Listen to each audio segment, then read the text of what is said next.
The Picture of Dorian Gray, by Oscar Wilde. The Preface. The artist is the creator of beautiful things. To reveal art and conceal the artist is art's aim.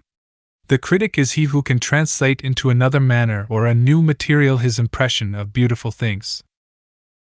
The highest as the lowest form of criticism is a mode of autobiography. Those who find ugly meanings in beautiful things are corrupt without being charming. This is a fault. Those who find beautiful meanings in beautiful things are the cultivated. For these there is hope. They are the elect to whom beautiful things mean only beauty. There is no such thing as a moral or an immoral book. Books are well written, or badly written. That is all. The 19th century dislike of realism is the rage of Caliban seeing his own face in a glass. The 19th century dislike of romanticism is the rage of Caliban not seeing his own face in a glass. The moral life of man forms part of the subject matter of the artist, but the morality of art consists in the perfect use of an imperfect medium.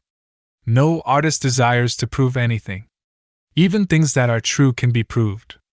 No artist has ethical sympathies. An ethical sympathy in an artist is an unpardonable mannerism of style. No artist is ever morbid. The artist can express everything. Thought and language are to the artist instruments of an art. Vice and virtue are to the artist materials for an art. From the point of view of form, the type of all the arts is the art of the musician. From the point of view of feeling, the actor's craft is the type. All art is at once surface and symbol. Those who go beneath the surface do so at their peril. Those who read the symbol do so at their peril. It is the spectator, and not life, that art really mirrors. Diversity of opinion about a work of art shows that the work is new, complex, and vital. When critics disagree, the artist is in accord with himself.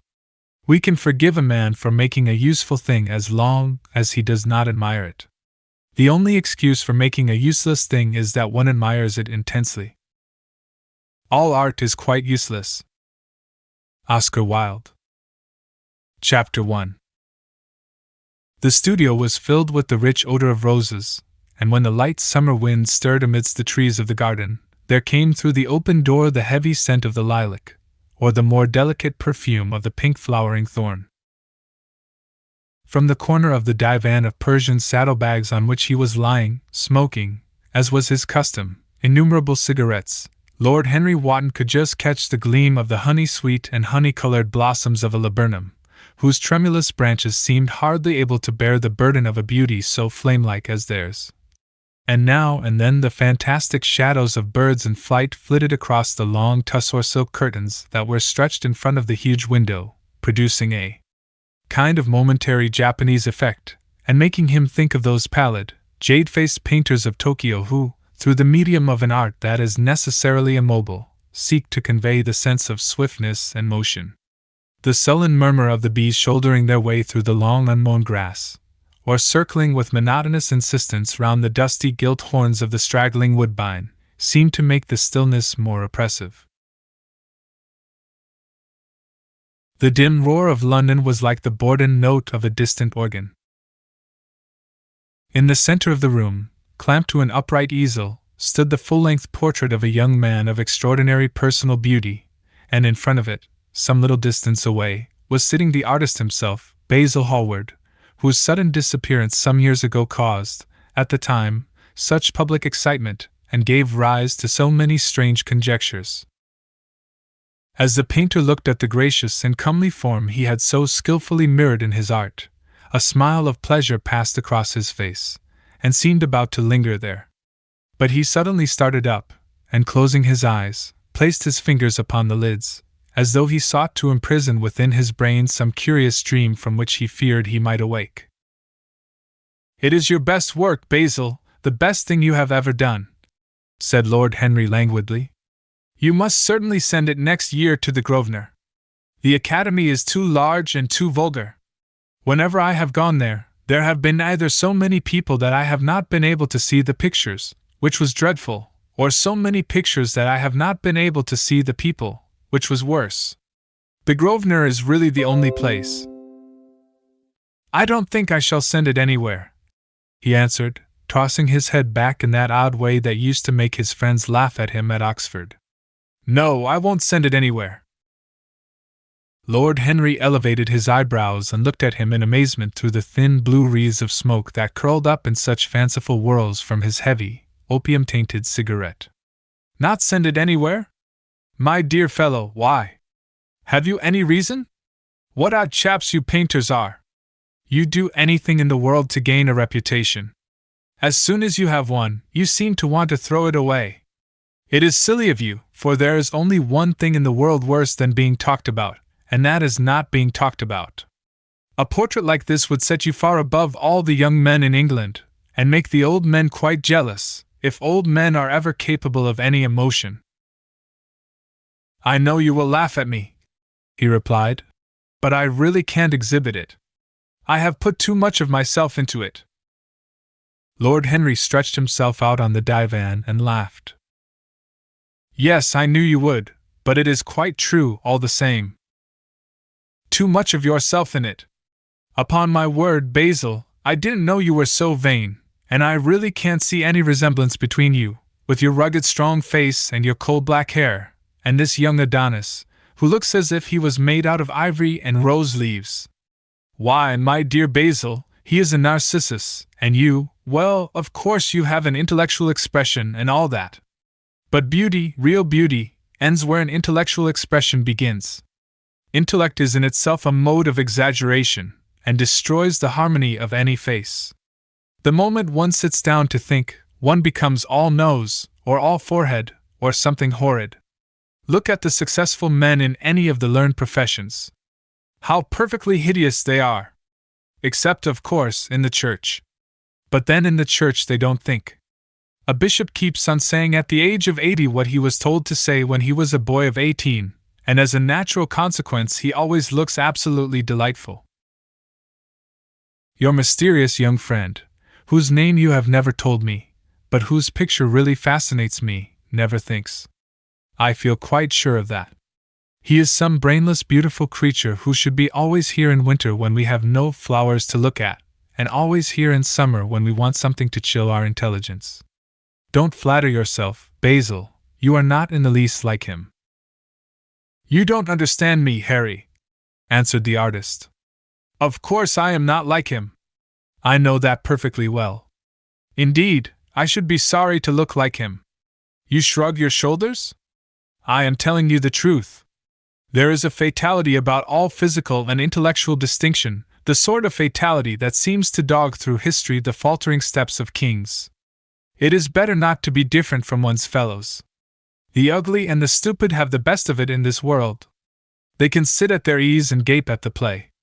If they know nothing of victory, they are at least spared the knowledge of defeat.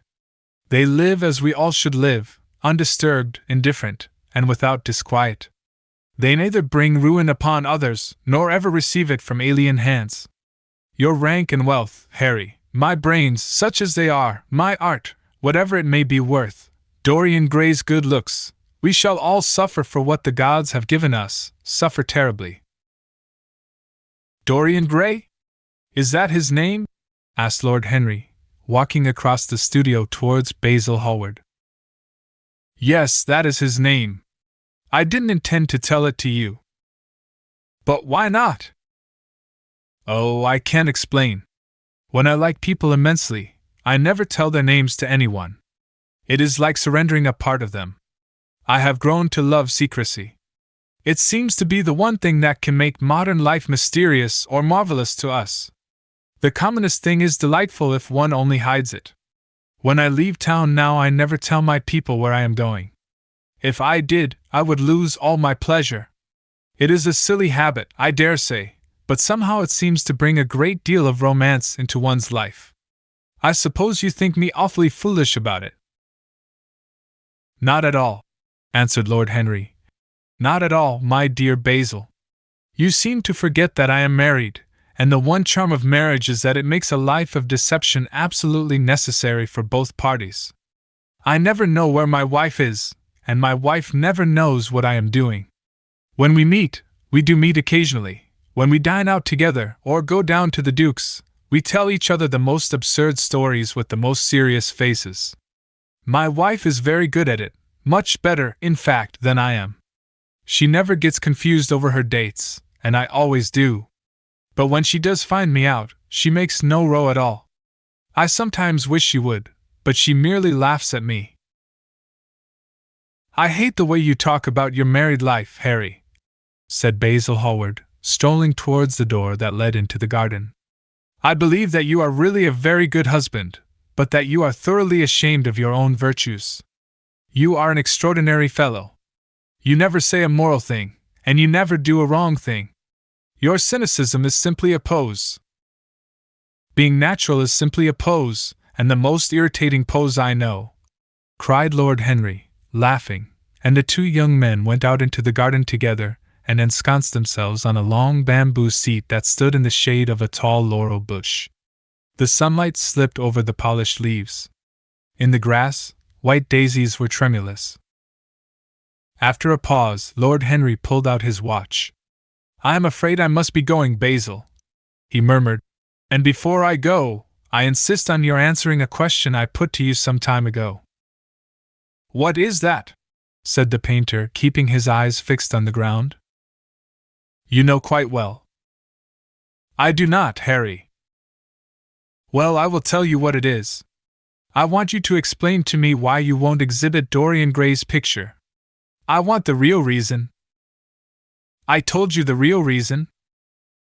No, you did not. You said it was because there was too much of yourself in it. Now, that is childish. Harry, said Basil Hallward, looking him straight in the face. Every portrait that is painted with feeling is a portrait of the artist, not of the sitter. The sitter is merely the accident, the occasion. It is not he who is revealed by the painter, it is rather the painter who, on the colored canvas, reveals himself. The reason I will not exhibit this picture is that I am afraid that I have shown in it the secret of my own soul. Lord Henry laughed. And what is that? He asked. I will tell you, said Hallward, but an expression of perplexity came over his face. I am all expectation, Basil, continued his companion, glancing at him. Oh, there is really very little to tell, Harry, answered the painter, and I am afraid you will hardly understand it. Perhaps you will hardly believe it. Lord Henry smiled, and leaning down, plucked a pink-petaled daisy from the grass and examined it. I am quite sure I shall understand it, he replied, gazing intently at the little golden, white-feathered disk. And as for believing things, I can believe anything, provided that it is quite incredible. The wind shook some blossoms from the trees, and the heavy lilac blooms, with their clustering stars, moved to and fro in the languid air. A grasshopper began to chirp by the wall, and like a blue thread a long thin dragonfly floated past on its brown gauze wings. Lord Henry felt as if he could hear Basil Hallward's heart beating, and wondered what was coming. The story is simply this, said the painter after some time. 2 months ago I went to a crush at Lady Brandon's. You know we poor artists have to show ourselves in society from time to time, just to remind the public that we are not savages. With an evening coat and a white tie, as you told me once, anybody, even a stockbroker, can gain a reputation for being civilized. Well, after I had been in the room about 10 minutes, talking to huge overdressed dowagers and tedious academicians, I suddenly became conscious that someone was looking at me. I turned halfway round and saw Dorian Gray for the first time. When our eyes met, I felt that I was growing pale. A curious sensation of terror came over me. I knew that I had come face to face with someone whose mere personality was so fascinating that, if I allowed it to do so, it would absorb my whole nature, my whole soul, my very art itself. I did not want any external influence in my life. You know yourself, Harry, how independent I am by nature. I have always been my own master, had at least always been so, till I met Dorian Gray. Then, but I don't know how to explain it to you. Something seemed to tell me that I was on the verge of a terrible crisis in my life. I had a strange feeling that fate had in store for me exquisite joys and exquisite sorrows. I grew afraid and turned to quit the room. It was not conscience that made me do so. It was a sort of cowardice.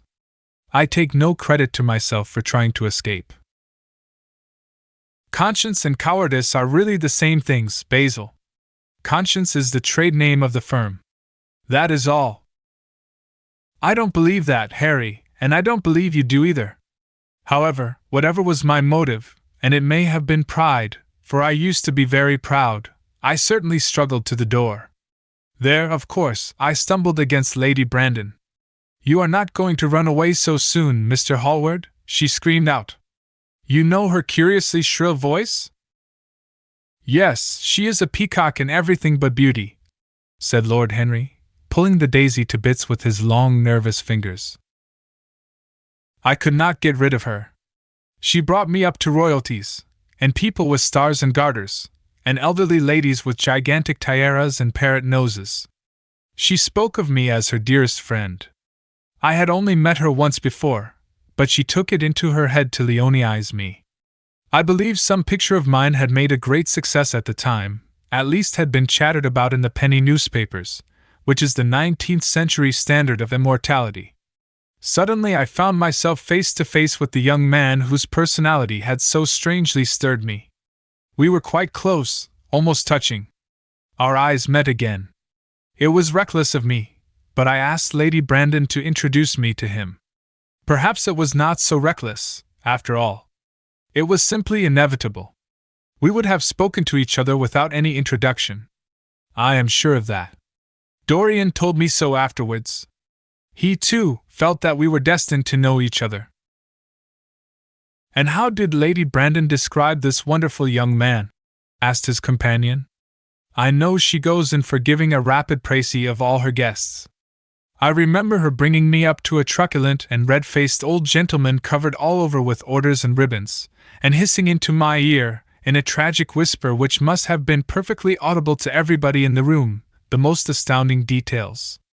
I simply fled. I like to find out people for myself. But Lady Brandon treats her guests exactly as an auctioneer treats his goods. She either explains them entirely away, or tells one everything about them except what one wants to know. Poor Lady Brandon! You are hard on her, Harry, said Hallward listlessly. My dear fellow, she tried to found a salon, and only succeeded in opening a restaurant. How could I admire her? But tell me, what did she say about Mr. Dorian Gray? Oh, something like charming boy, poor dear mother and I absolutely inseparable. Quite forget what he does, afraid he doesn't do anything. Oh yes, plays the piano. Or is it the violin, dear Mr. Gray?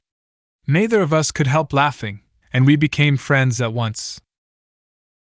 Laughter is not at all a bad beginning for a friendship, and it is far the best ending for one, said the young lord, plucking another daisy. Hallward shook his head. You don't understand what friendship is, Harry, he murmured, or what enmity is, for that matter. You like everyone, that is to say, you are indifferent to everyone. How horribly unjust of you! Cried Lord Henry, tilting his hat back and looking up at the little clouds that, like ravelled skeins of glossy white silk, were drifting across the hollowed turquoise of the summer sky. Yes, horribly unjust of you. I make a great difference between people. I choose my friends for their good looks, my acquaintances for their good characters, and my enemies for their good intellects. A man cannot be too careful in the choice of his enemies. I have not got one who is a fool. They are all men of some intellectual power, and consequently they all appreciate me. Is that very vain of me? I think it is rather vain. I should think it was, Harry. But according to your category I must be merely an acquaintance. My dear old Basil, you are much more than an acquaintance. And much less than a friend. A sort of brother, I suppose? Oh, brothers! I don't care for brothers. My elder brother won't die, and my younger brothers seem never to do anything else. Harry! Exclaimed Hallward, frowning. My dear fellow, I am not quite serious. But I can't help detesting my relations. I suppose it comes from the fact that none of us can stand other people having the same faults as ourselves. I quite sympathize with the rage of the English democracy against what they call the vices of the upper orders. The masses feel that drunkenness, stupidity, and immorality should be their own special property, and that if any one of us makes an ass of himself, he is poaching on their preserves. When poor Southwark got into the divorce court, their indignation was quite magnificent. And yet I don't suppose that 10% of the proletariat live correctly. I don't agree with a single word that you have said, and what is more, Harry, I feel sure you don't either. Lord Henry stroked his pointed brown beard and tapped the toe of his patent leather boot with a tasseled ebony cane. How English you are, Basil! That is the second time you have made that observation. If one puts forward an idea to a true Englishman, always a rash thing to do, he never dreams of considering whether the idea is right or wrong. The only thing he considers of any importance is whether one believes it oneself. Now, the value of an idea has nothing whatsoever to do with the sincerity of the man who expresses it. Indeed, the probabilities are that the more insincere the man is, the more purely intellectual will the idea be, as in that case it will not be colored by either his wants, his desires, or his prejudices. However, I don't propose to discuss politics, sociology, or metaphysics with you. I like persons better than principles, and I like persons with no principles better than anything else in the world. Tell me more about Mr. Dorian Gray. How often do you see him?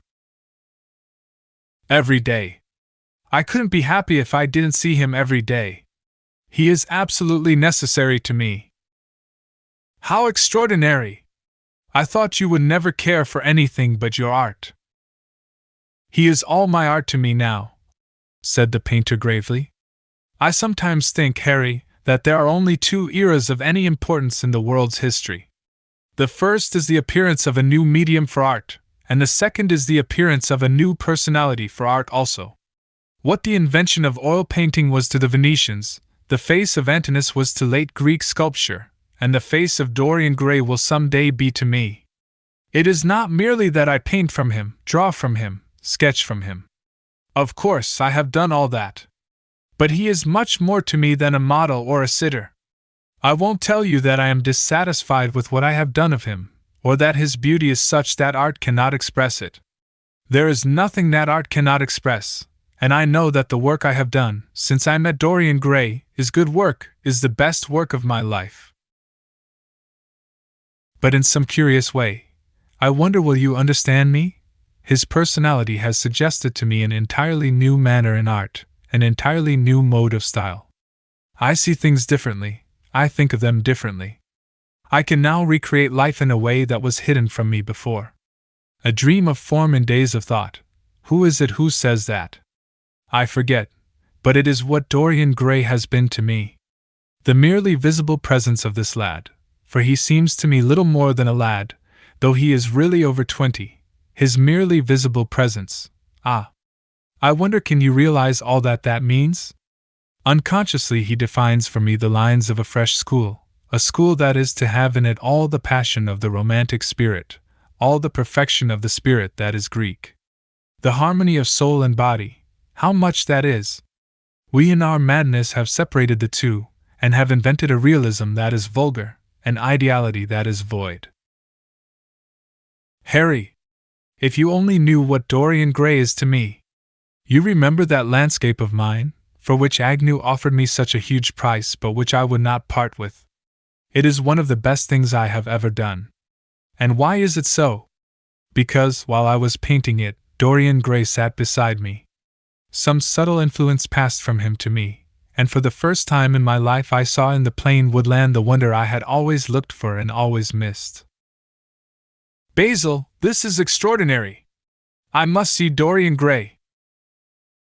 Hallward got up from the seat and walked up and down the garden. After some time he came back. Harry, he said, Dorian Gray is to me simply a motive in art. You might see nothing in him. I see everything in him. He is never more present in my work than when no image of him is there. He is a suggestion, as I have said, of a new manner. I find him in the curves of certain lines, in the loveliness and subtleties of certain colors. That is all. Then why won't you exhibit his portrait? Asked Lord Henry. Because, without intending it, I have put into it some expression of all this curious artistic idolatry, of which, of course, I have never cared to speak to him. He knows nothing about it. He shall never know anything about it. But the world might guess it, and I will not bare my soul to their shallow prying eyes. My heart shall never be put under their microscope. There is too much of myself in the thing, Harry, too much of myself. Poets are not so scrupulous as you are. They know how useful passion is for publication. Nowadays a broken heart will run to many editions. I hate them for it, cried Hallward. An artist should create beautiful things, but should put nothing of his own life into them. We live in an age when men treat art as if it were meant to be a form of autobiography. We have lost the abstract sense of beauty. Some day I will show the world what it is, and for that reason the world shall never see my portrait of Dorian Gray. I think you are wrong, Basil, but I won't argue with you. It is only the intellectually lost who ever argue. Tell me, is Dorian Gray very fond of you? The painter considered for a few moments. He likes me, he answered after a pause. I know he likes me. Of course I flatter him dreadfully. I find a strange pleasure in saying things to him that I know I shall be sorry for having said. As a rule, he is charming to me, and we sit in the studio and talk of 1,000 things. Now and then, however, he is horribly thoughtless, and seems to take a real delight in giving me pain. Then I feel, Harry, that I have given away my whole soul to someone who treats it as if it were a flower to put in his coat, a bit of decoration to charm his vanity, an ornament for a summer's day. Days in summer, Basil, are apt to linger, murmured Lord Henry. Perhaps you will tire sooner than he will. It is a sad thing to think of, but there is no doubt that genius lasts longer than beauty. That accounts for the fact that we all take such pains to overeducate ourselves. In the wild struggle for existence, we want to have something that endures, and so we fill our minds with rubbish and facts, in the silly hope of keeping our place. The thoroughly well-informed man, that is the modern ideal. And the mind of the thoroughly well-informed man is a dreadful thing. It is like a bric-a-brac shop, all monsters and dust, with everything priced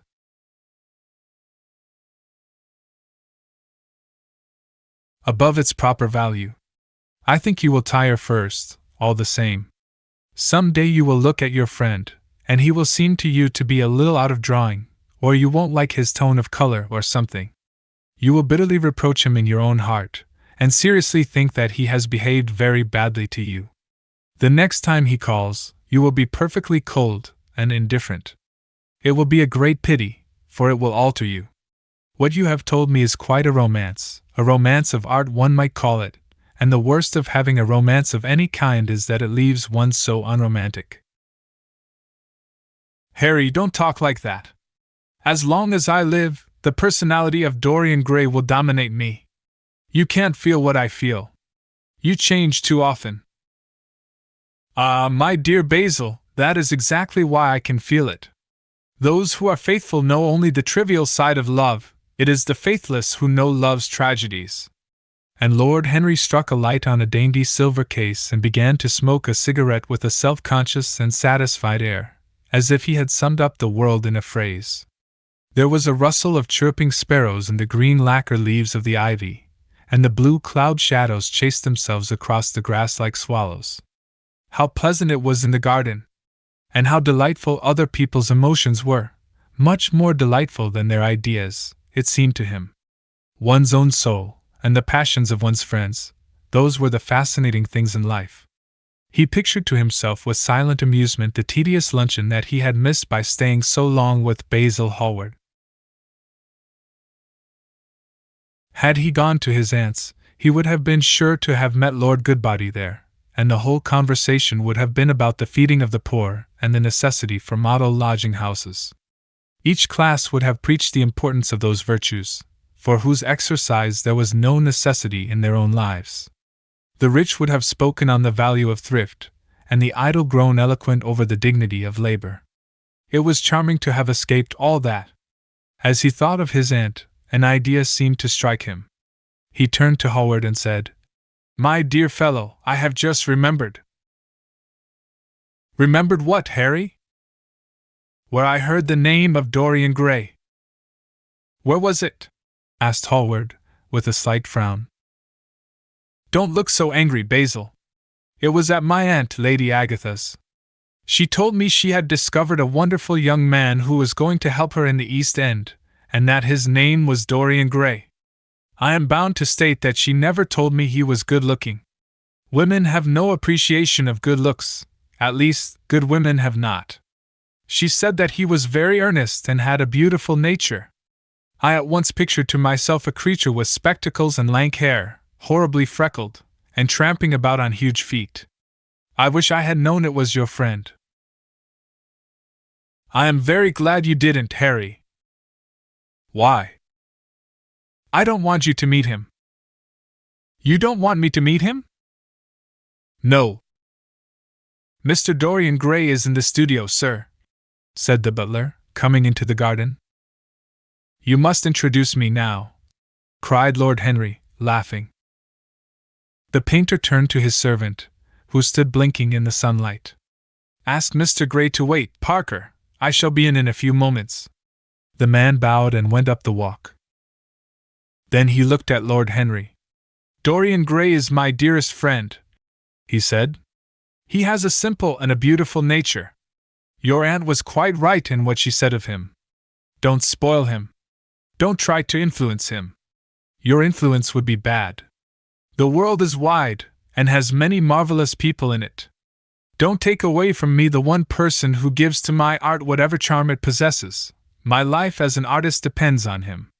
Mind, Harry, I trust you." He spoke very slowly, and the words seemed wrung out of him almost against his will. "What nonsense you talk!" said Lord Henry, smiling, and taking Hallward by the arm, he almost led him into the house. Chapter 2. As they entered they saw Dorian Gray. He was seated at the piano, with his back to them, turning over the pages of a volume of Schumann's Forest Scenes. "You must lend me these, Basil," he cried. "I want to learn them. They are perfectly charming." "That entirely depends on how you sit today, Dorian." "Oh, I am tired of sitting, and I don't want a life-size portrait of myself," answered the lad, swinging round on the music stool in a wilful, petulant manner. When he caught sight of Lord Henry, a faint blush colored his cheeks for a moment, and he started up. "I beg your pardon, Basil, but I didn't know you had any one with you." "This is Lord Henry Wotton, Dorian, an old Oxford friend of mine. I have just been telling him what a capital sitter you were, and now you have spoiled everything." "You have not spoiled my pleasure in meeting you, Mr. Gray," said Lord Henry, stepping forward and extending his hand. "My aunt has often spoken to me about you. You are one of her favorites, and I am afraid, one of her victims also." "I am in Lady Agatha's black books at present," answered Dorian with a funny look of penitence. "I promised to go to a club in Whitechapel with her last Tuesday, and I really forgot all about it. We were to have played a duet together, 3 duets, I believe. I don't know what she will say to me. I am far too frightened to call." "Oh, I will make your peace with my aunt. She is quite devoted to you. And I don't think it really matters about your not being there. The audience probably thought it was a duet. When Aunt Agatha sits down to the piano, she makes quite enough noise for 2 people." "That is very horrid to her, and not very nice to me," answered Dorian, laughing. Lord Henry looked at him. Yes, he was certainly wonderfully handsome, with his finely curved scarlet lips, his frank blue eyes, his crisp gold hair. There was something in his face that made one trust him at once. All the candor of youth was there, as well as all youth's passionate purity. One felt that he had kept himself unspotted from the world. No wonder Basil Hallward worshipped him. "You are too charming to go in for philanthropy, Mr. Gray, far too charming." And Lord Henry flung himself down on the divan and opened his cigarette case. The painter had been busy mixing his colors and getting his brushes ready. He was looking worried, and when he heard Lord Henry's last remark, he glanced at him, hesitated for a moment, and then said, "Harry, I want to finish this picture today. Would you think it awfully rude of me if I asked you to go away?" Lord Henry smiled and looked at Dorian Gray. "Am I to go, Mr. Gray?" he asked. "Oh, please don't, Lord Henry. I see that Basil is in one of his sulky moods, and I can't bear him when he sulks. Besides, I want you to tell me why I should not go in for philanthropy." "I don't know that I shall tell you that, Mr. Gray. It is so tedious a subject that one would have to talk seriously about it. But I certainly shall not run away, now that you have asked me to stop. You don't really mind, Basil, do you? You have often told me that you liked your sitters to have someone to chat to." Hallward bit his lip. "If Dorian wishes it, of course you must stay. Dorian's whims are laws to everybody except himself." Lord Henry took up his hat and gloves. "You are very pressing, Basil, but I am afraid I must go. I have promised to meet a man at the Orleans. Goodbye, Mr. Gray. Come and see me some afternoon in Curzon Street. I am nearly always at home at 5 o'clock. Write to me when you are coming. I should be sorry to miss you." "Basil," cried Dorian Gray, "if Lord Henry Wotton goes, I shall go, too. You never open your lips while you are painting, and it is horribly dull standing on a platform and trying to look pleasant. Ask him to stay. I insist upon it." "Stay, Harry, to oblige Dorian and to oblige me," said Hallward, gazing intently at his picture. "It is quite true, I never talk when I am working, and never listen either, and it must be dreadfully tedious for my unfortunate sitters. I beg you to stay." "But what about my man at the Orleans?" The painter laughed. "I don't think there will be any difficulty about that.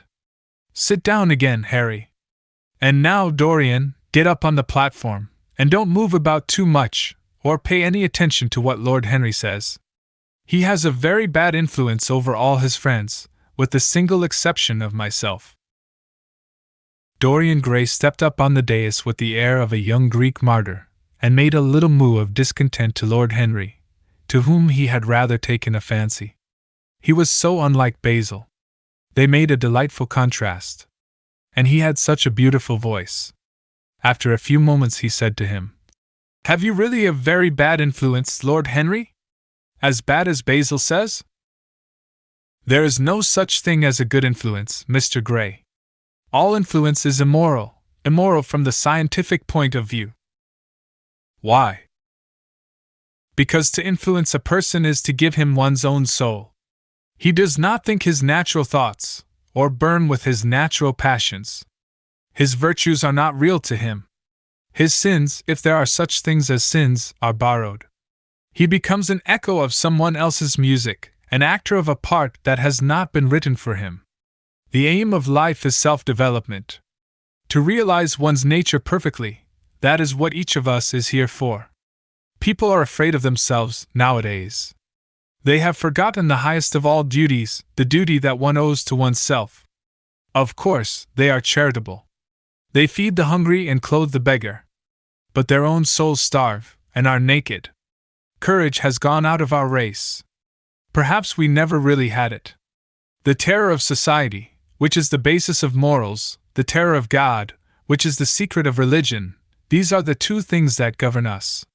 And yet— Just turn your head a little more to the right, Dorian, like a good boy," said the painter, deep in his work and conscious only that a look had come into the lad's face that he had never seen there before.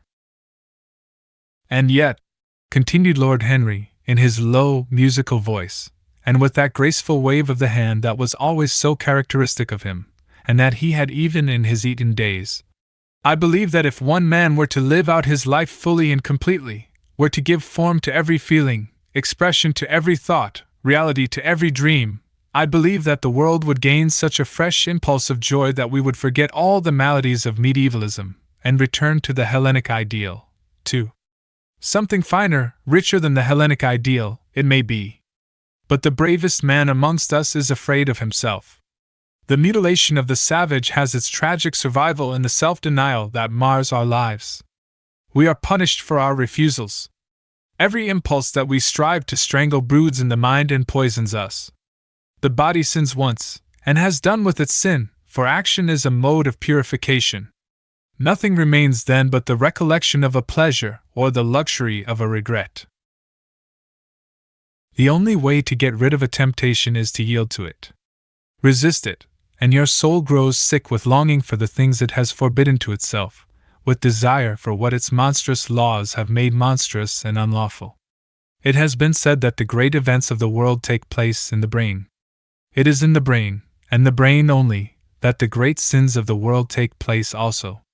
You, Mr. Gray, you yourself, with your rose-red youth and your rose-white boyhood, you have had passions that have made you afraid, thoughts that have filled you with terror, daydreams and sleeping dreams whose mere memory might stain your cheek with shame. "Stop!"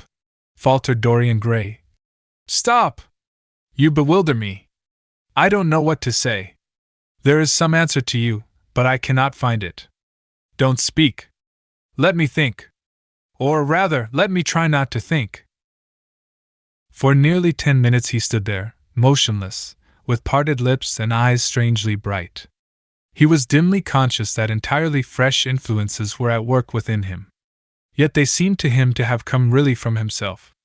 The few words that Basil's friend had said to him, words spoken by chance, no doubt, and with willful paradox in them, had touched some secret chord that had never been touched before, but that he felt was now vibrating and throbbing to curious pulses. Music had stirred him like that. Music had troubled him many times. But music was not articulate. It was not a new world, but rather another chaos that it created in us. Words. Mere words. How terrible they were! How clear, and vivid, and cruel! One could not escape from them. And yet what a subtle magic there was in them! They seemed to be able to give a plastic form to formless things, and to have a music of their own as sweet as that of viol or of lute. Mere words. Was there anything so real as words? Yes, there had been things in his boyhood that he had not understood. He understood them now. Life suddenly became fiery-colored to him. It seemed to him that he had been walking in fire. Why had he not known it? With his subtle smile, Lord Henry watched him. He knew the precise psychological moment when to say nothing. He felt intensely interested. He was amazed at the sudden impression that his words had produced, and remembering a book that he had read when he was 16, a book which had revealed to him much that he had not known before, he wondered whether Dorian Gray was passing through a similar experience. He had merely shot an arrow into the air. Had it hit the mark? How fascinating the lad was! Hallward painted away with that marvelous bold touch of his, that had the true refinement and perfect delicacy that in art, at any rate, comes only from strength. He was unconscious of the silence. "Basil, I am tired of standing," cried Dorian Gray suddenly. "I must go out and sit in the garden. The air is stifling here." "My dear fellow, I am so sorry. When I am painting, I can't think of anything else. But you never sat better. You were perfectly still. And I have caught the effect I wanted, the half-parted lips and the bright look in the eyes. I don't know what Harry has been saying to you, but he has certainly made you have the most wonderful expression. I suppose he has been paying you compliments. You mustn't believe a word that he says." "He has certainly not been paying me compliments. Perhaps that is the reason that I don't believe anything he has told me." "You know you believe it all," said Lord Henry, looking at him with his dreamy, languorous eyes. "I will go out to the garden with you. It is horribly hot in the studio. Basil, let us have something iced to drink, something with strawberries in it." "Certainly, Harry. Just touch the bell, and when Parker comes I will tell him what you want. I have got to work up this background, so I will join you later on. Don't keep Dorian too long. I have never been in better form for painting than I am today. This is going to be my masterpiece. It is my masterpiece as it stands." Lord Henry went out to the garden and found Dorian Gray burying his face in the great cool lilac blossoms, feverishly drinking in their perfume as if it had been wine. He came close to him and put his hand upon his shoulder. "You are quite right to do that," he murmured. "Nothing can cure the soul but the senses, just as nothing can cure the senses but the soul." The lad started and drew back. He was bareheaded, and the leaves had tossed his rebellious curls and tangled all their gilded threads. There was a look of fear in his eyes, such as people have when they are suddenly awakened. His finely chiseled nostrils quivered, and some hidden nerve shook the scarlet of his lips and left them trembling. "Yes," continued Lord Henry, "that is one of the great secrets of life, to cure the soul by means of the senses, and the senses by means of the soul. You are a wonderful creation. You know more than you think you know, just as you know less than you want to know." Dorian Gray frowned and turned his head away. He could not help liking the tall, graceful young man who was standing by him. His romantic, olive-colored face and worn expression interested him. There was something in his low, languid voice that was absolutely fascinating. His cool, white, flower-like hands, even, had a curious charm. They moved, as he spoke, like music, and seemed to have a language of their own. But he felt afraid of him, and ashamed of being afraid. Why had it been left for a stranger to reveal him to himself? He had known Basil Hallward for months, but the friendship between them had never altered him. Suddenly there had come someone across his life who seemed to have disclosed to him life's mystery. And yet, what was there to be afraid of? He was not a schoolboy or a girl. It was absurd to be frightened. "Let us go and sit in the shade," said Lord Henry. "Parker has brought out the drinks, and if you stay any longer in this glare, you will be quite spoiled, and Basil will never paint you again. You really must not allow yourself to become sunburnt.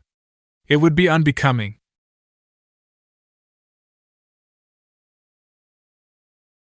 "What can it matter?" cried Dorian Gray, laughing, as he sat down on the seat at the end of the garden. "It should matter everything to you, Mr. Gray." "Why?" "Because you have the most marvelous youth, and youth is the one thing worth having." "I don't feel that, Lord Henry."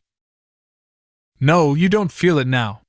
Some day, when you are old and wrinkled and ugly, when thought has seared your forehead with its lines, and passion branded your lips with its hideous fires, you will feel it terribly. Now, wherever you go, you charm the world. Will it always be so? You have a wonderfully beautiful face, Mr. Gray. Don't frown. You have. And beauty is a form of genius, is higher, indeed, than genius, as it needs no explanation. It is of the great facts of the world, like sunlight, or springtime, or the reflection in dark waters of that silver shell we call the moon. It cannot be questioned. It has its divine right of sovereignty. It makes princes of those who have it. You smile? Ah! When you have lost it, you won't smile. People say sometimes that beauty is only superficial. That may be so, but at least it is not so superficial as thought is. To me, beauty is the wonder of wonders. It is only shallow people who do not judge by appearances. The true mystery of the world is the visible, not the invisible. Yes, Mr. Gray, the gods have been good to you. But what the gods give they quickly take away. You have only a few years in which to live really, perfectly, and fully. When your youth goes, your beauty will go with it, and then you will suddenly discover that there are no triumphs left for you, or have to content yourself with those mean triumphs that the memory of your past will make more bitter than defeats. Every month as it wanes brings you nearer to something dreadful. Time is jealous of you, and wars against your lilies and your roses. You will become sallow, and hollow-cheeked, and dull-eyed. You will suffer horribly. Ah! Realize your youth while you have it. Don't squander the gold of your days, listening to the tedious, trying to improve the hopeless failure, or giving away your life to the ignorant, the common, and the vulgar. These are the sickly aims, the false ideals, of our age. Live the wonderful life that is in you. Let nothing be lost upon you. Be always searching for new sensations. Be afraid of nothing. A new hedonism, that is what our century wants. You might be its visible symbol. With your personality, there is nothing you could not do. The world belongs to you for a season. The moment I met you, I saw that you were quite unconscious of what you really are, of what you really might be. There was so much in you that charmed me that I felt I must tell you something about yourself. I thought how tragic it would be if you were wasted. For there is such a little time that your youth will last, such a little time. The common hill flowers wither, but they blossom again. The laburnum will be as yellow next June as it is now. In a month there will be purple stars on the clematis, and year after year the green night of its leaves will hold its purple stars. But we never get back our youth. The pulse of joy that beats in us at 20 becomes sluggish. Our limbs fail, our senses rot. We degenerate into hideous puppets, haunted by the memory of the passions of which we were too much afraid, and the exquisite temptations that we had not the courage to yield to. Youth! Youth! There is absolutely nothing in the world but youth. Dorian Gray listened, open-eyed and wondering. The spray of lilac fell from his hand upon the gravel. A furry bee came and buzzed round it for a moment. Then it began to scramble all over the oval stellate globe of the tiny blossoms. He watched it with that strange interest in trivial things that we try to develop when things of high import make us afraid, or when we are stirred by some new emotion for which we cannot find expression, or when some thought that terrifies us lays sudden siege to the brain and calls on us to yield. After a time the bee flew away. He saw it creeping into the stained trumpet of a Tyrian convolvulus. The flower seemed to quiver, and then swayed gently to and fro. Suddenly the painter appeared at the door of the studio, and made staccato signs for them to come in. They turned to each other and smiled. "I am waiting," he cried. "Do come in. The light is quite perfect, and you can bring your drinks." They rose up and sauntered down the walk together. 2 green and white butterflies fluttered past them, and in the pear tree at the corner of the garden a thrush began to sing. "You are glad you have met me, Mr. Gray," said Lord Henry, looking at him. "Yes, I am glad now. I wonder, shall I always be glad?" "Always. That is a dreadful word. It makes me shudder when I hear it. Women are so fond of using it. They spoil every romance by trying to make it last forever. It is a meaningless word, too. The only difference between a caprice and a lifelong passion is that the caprice lasts a little longer." As they entered the studio, Dorian Gray put his hand upon Lord Henry's arm. "In that case, let our friendship be a caprice," he murmured, flushing at his own boldness, then stepped up on the platform and resumed his pose. Lord Henry flung himself into a large wicker armchair and watched him. The sweep and dash of the brush on the canvas made the only sound that broke the stillness, except when, now and then, Hallward stepped back to look at his work from a distance. In the slanting beams that streamed through the open doorway the dust danced and was golden.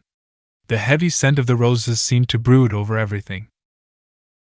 After about a quarter of an hour Hallward stopped painting, looked for a long time at Dorian Gray, and then for a long time at the picture, biting the end of one of his huge brushes and frowning.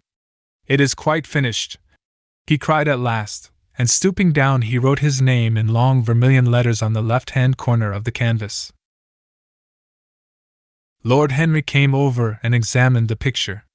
It was certainly a wonderful work of art, and a wonderful likeness as well.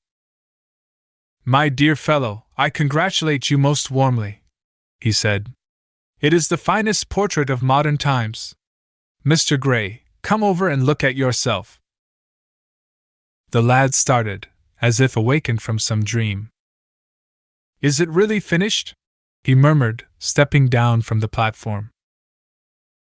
"Quite finished," said the painter. "And you have sat splendidly today. I am awfully obliged to you." "That is entirely due to me," broke in Lord Henry. "Isn't it, Mr. Gray?" Dorian made no answer, but passed listlessly in front of his picture and turned towards it. When he saw it he drew back, and his cheeks flushed for a moment with pleasure. A look of joy came into his eyes, as if he had recognized himself for the first time. He stood there motionless and in wonder, dimly conscious that Hallward was speaking to him, but not catching the meaning of his words. The sense of his own beauty came on him like a revelation. He had never felt it before. Basil Hallward's compliments had seemed to him to be merely the charming exaggeration of friendship. He had listened to them, laughed at them, forgotten them. They had not influenced his nature. Then had come Lord Henry Wotton with his strange panegyric on youth, his terrible warning of its brevity.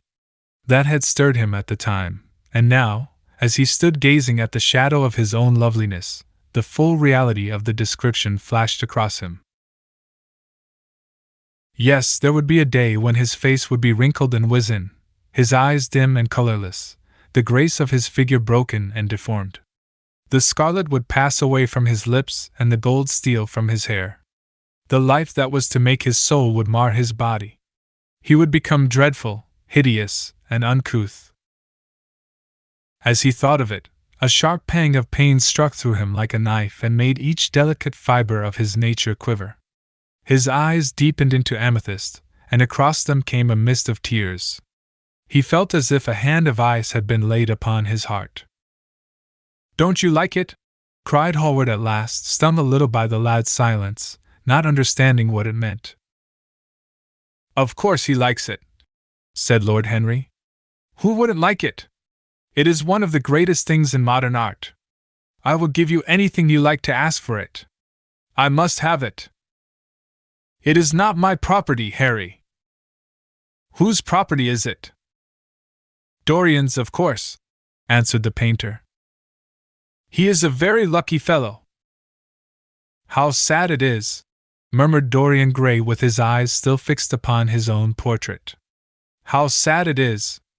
I shall grow old, and horrible, and dreadful. But this picture will remain always young. It will never be older than this particular day of June. If it were only the other way! If it were I who was to be always young, and the picture that was to grow old!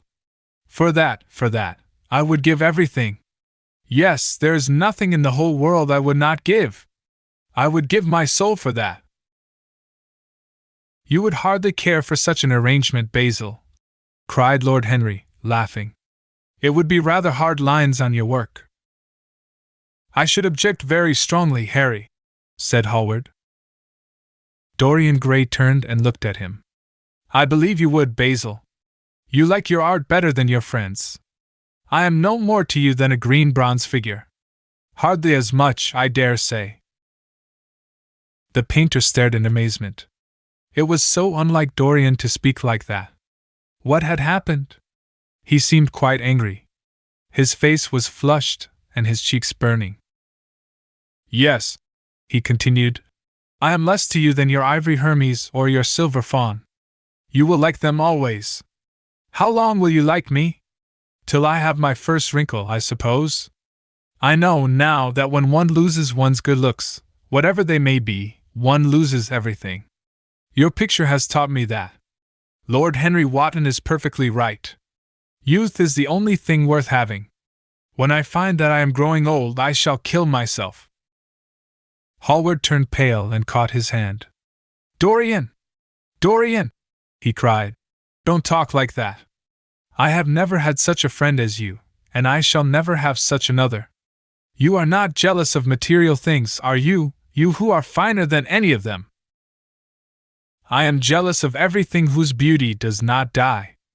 I am jealous of the portrait you have painted of me. Why should it keep what I must lose? Every moment that passes takes something from me and gives something to it. Oh, if it were only the other way!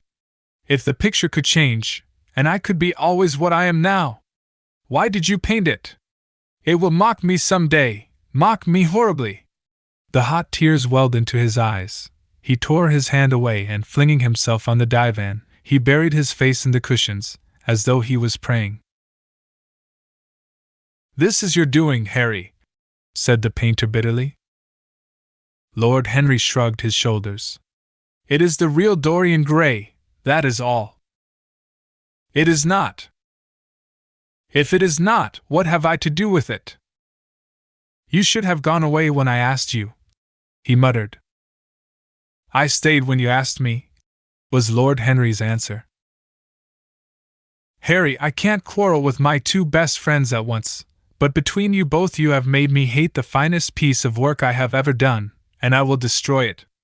What is it but canvas and color? I will not let it come across our 3 lives and mar them.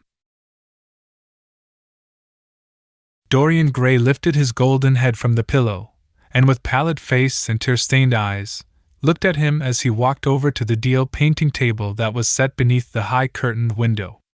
What was he doing there? His fingers were straying about among the litter of tin tubes and dry brushes, seeking for something. Yes, it was for the long palette knife, with its thin blade of light steel. He had found it at last. He was going to rip up the canvas. With a stifled sob the lad leaped from the couch, and rushing over to Hallward, tore the knife out of his hand, and flung it to the end of the studio. Don't, Basil, don't! He cried. It would be murder! I am glad you appreciate my work at last, Dorian, said the painter coldly when he had recovered from his surprise. I never thought you would. Appreciate it? I am in love with it, Basil. It is part of myself. I feel that. Well, as soon as you are dry, you shall be varnished, and framed, and sent home. Then you can do what you like with yourself. And he walked across the room and rang the bell for tea. You will have tea, of course, Dorian? And so will you, Harry? Or do you object to such simple pleasures? I adore simple pleasures, said Lord Henry. They are the last refuge of the complex. But I don't like scenes except on the stage. What absurd fellows you are, both of you! I wonder who it was defined man as a rational animal. It was the most premature definition ever given. Man is many things, but he is not rational. I am glad he is not, after all, though I wish you chaps would not squabble over the picture. You had much better let me have it, Basil. This silly boy doesn't really want it, and I really do. If you let anyone have it but me, Basil, I shall never forgive you, cried Dorian Gray. And I don't allow people to call me a silly boy. You know the picture is yours, Dorian. I gave it to you before it existed.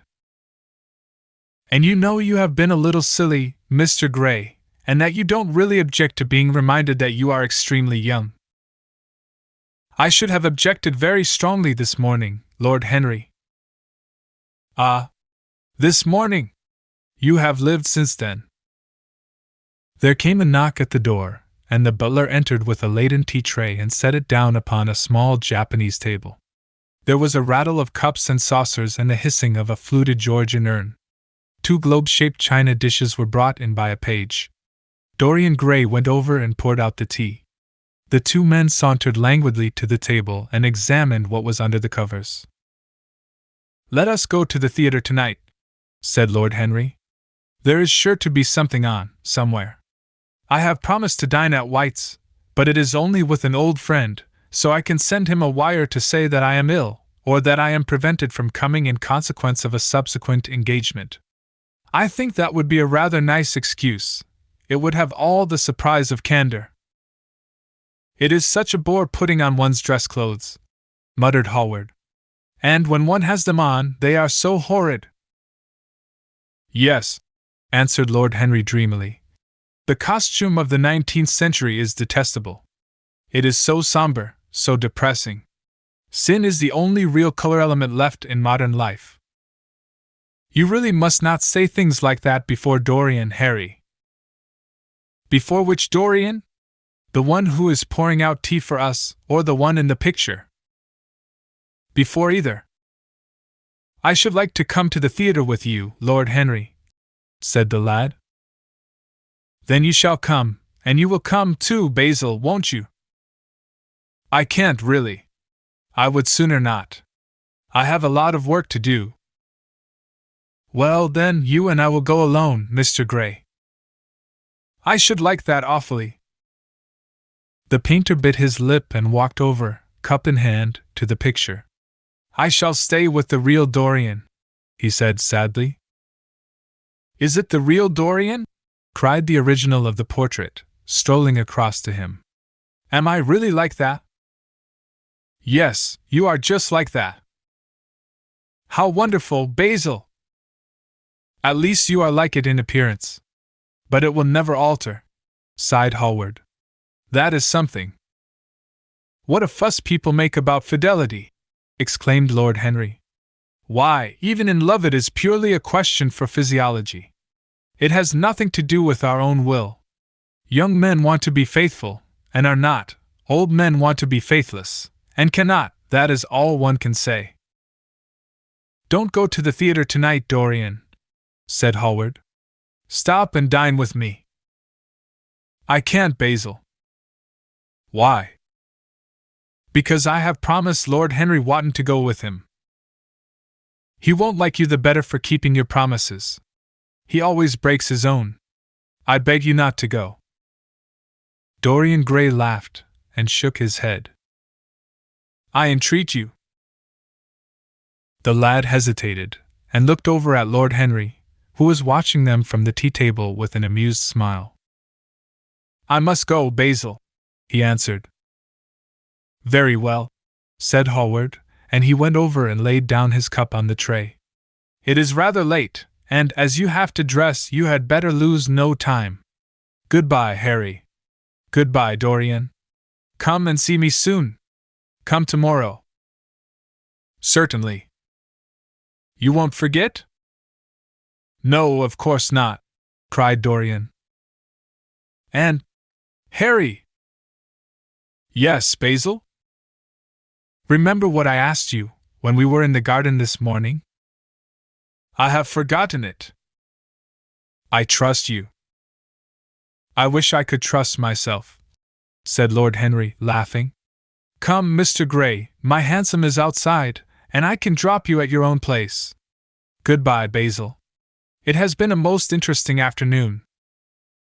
As the door closed behind them, the painter flung himself down on a sofa, and a look of pain came into his face. Chapter 3. At 12:30 next day, Lord Henry Wotton strolled from Curzon Street over to the Albany to call on his uncle, Lord Fermor, a genial if somewhat rough-mannered old bachelor, whom the outside world called selfish because it derived no particular benefit from him, but who was considered generous by society, as he fed the people who amused him. His father had been our ambassador at Madrid when Isabella was young and prim, unthought of, but had retired from the diplomatic service in a capricious moment of annoyance on not being offered the embassy at Paris, a post to which he considered that he was fully entitled by reason of his birth, his indolence, the good English of his dispatches, and his inordinate passion for pleasure. Only England could have produced him, and he always said that the country was going to the dogs. His principles were out of date, but there was a good deal to be said for his prejudices. Only England could have produced him, and he always said that the country was going to the dogs. His principles were out of date, but there was a good deal to be said for his prejudices. When Lord Henry entered the room, he found his uncle sitting in a rough shooting coat, smoking a cheroot and grumbling over the Times. Well, Harry, said the old gentleman, what brings you out so early? I thought you dandies never got up till 2, and were not visible till 5. Pure family affection, I assure you, Uncle George. I want to get something out of you. Money, I suppose, said Lord Fermor, making a wry face. Well, sit down and tell me all about it. Young people, nowadays, imagine that money is everything. Yes, murmured Lord Henry, settling his buttonhole in his coat. And when they grow older they know it. But I don't want money.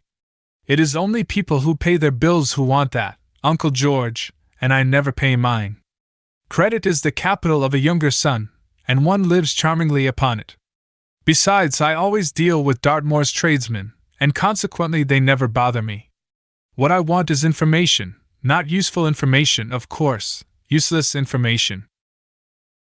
Well, I can tell you anything that is in an English blue book, Harry, although those fellows nowadays write a lot of nonsense. When I was in the diplomatic, things were much better. But I hear they let them in now by examination. What can you expect? Examinations, sir, are pure humbug from beginning to end. If a man is a gentleman, he knows quite enough, and if he is not a gentleman, whatever he knows is bad for him. Mr. Dorian Gray does not belong to blue books, Uncle George, said Lord Henry languidly.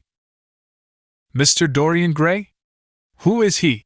Asked Lord Fermor, knitting his bushy white eyebrows. That is what I have come to learn, Uncle George. Or rather, I know who he is. He is the last Lord Kelso's grandson. His mother was a Devereux, Lady Margaret Devereux. I want you to tell me about his mother. What was she like? Whom did she marry? You have known nearly everybody in your time, so you might have known her. I am very much interested in Mr. Gray at present. I have only just met him. Kelso's grandson, echoed the old gentleman. Kelso's grandson. Of course. I knew his mother intimately. I believe I was at her christening. She was an extraordinarily beautiful girl, Margaret Devereux, and made all the men frantic by running away with a penniless young fellow, a mere nobody, sir, a subaltern in a foot regiment, or something of that kind. Certainly. I remember the whole thing as if it happened yesterday. The poor chap was killed in a duel at Spa a few months after the marriage. There was an ugly story about it. They said Kelso got some rascally adventurer, some Belgian brute, to insult his son-in-law in public, paid him, sir, to do it, paid him, and that the fellow spitted his man as if he had been a pigeon. The thing was hushed up, but egad, Kelso ate his chop alone at the club for some time afterwards. He brought his daughter back with him, I was told, and she never spoke to him again. Oh yes, it was a bad business. The girl died too, died within a year. So she left a son, did she? I had forgotten that. What sort of boy is he? If he is like his mother, he must be a good-looking chap. He is very good-looking, assented Lord Henry. I hope he will fall into proper hands, continued the old man. He should have a pot of money waiting for him if Kelso did the right thing by him. His mother had money, too. All the Selby property came to her through her grandfather. Her grandfather hated Kelso, thought him a mean dog. He was, too. Came to Madrid once when I was there. Egad, I was ashamed of him. The Queen used to ask me about the English noble who was always quarreling with the Cam men about their fares. They made quite a story of it. I didn't dare show my face at court for a month.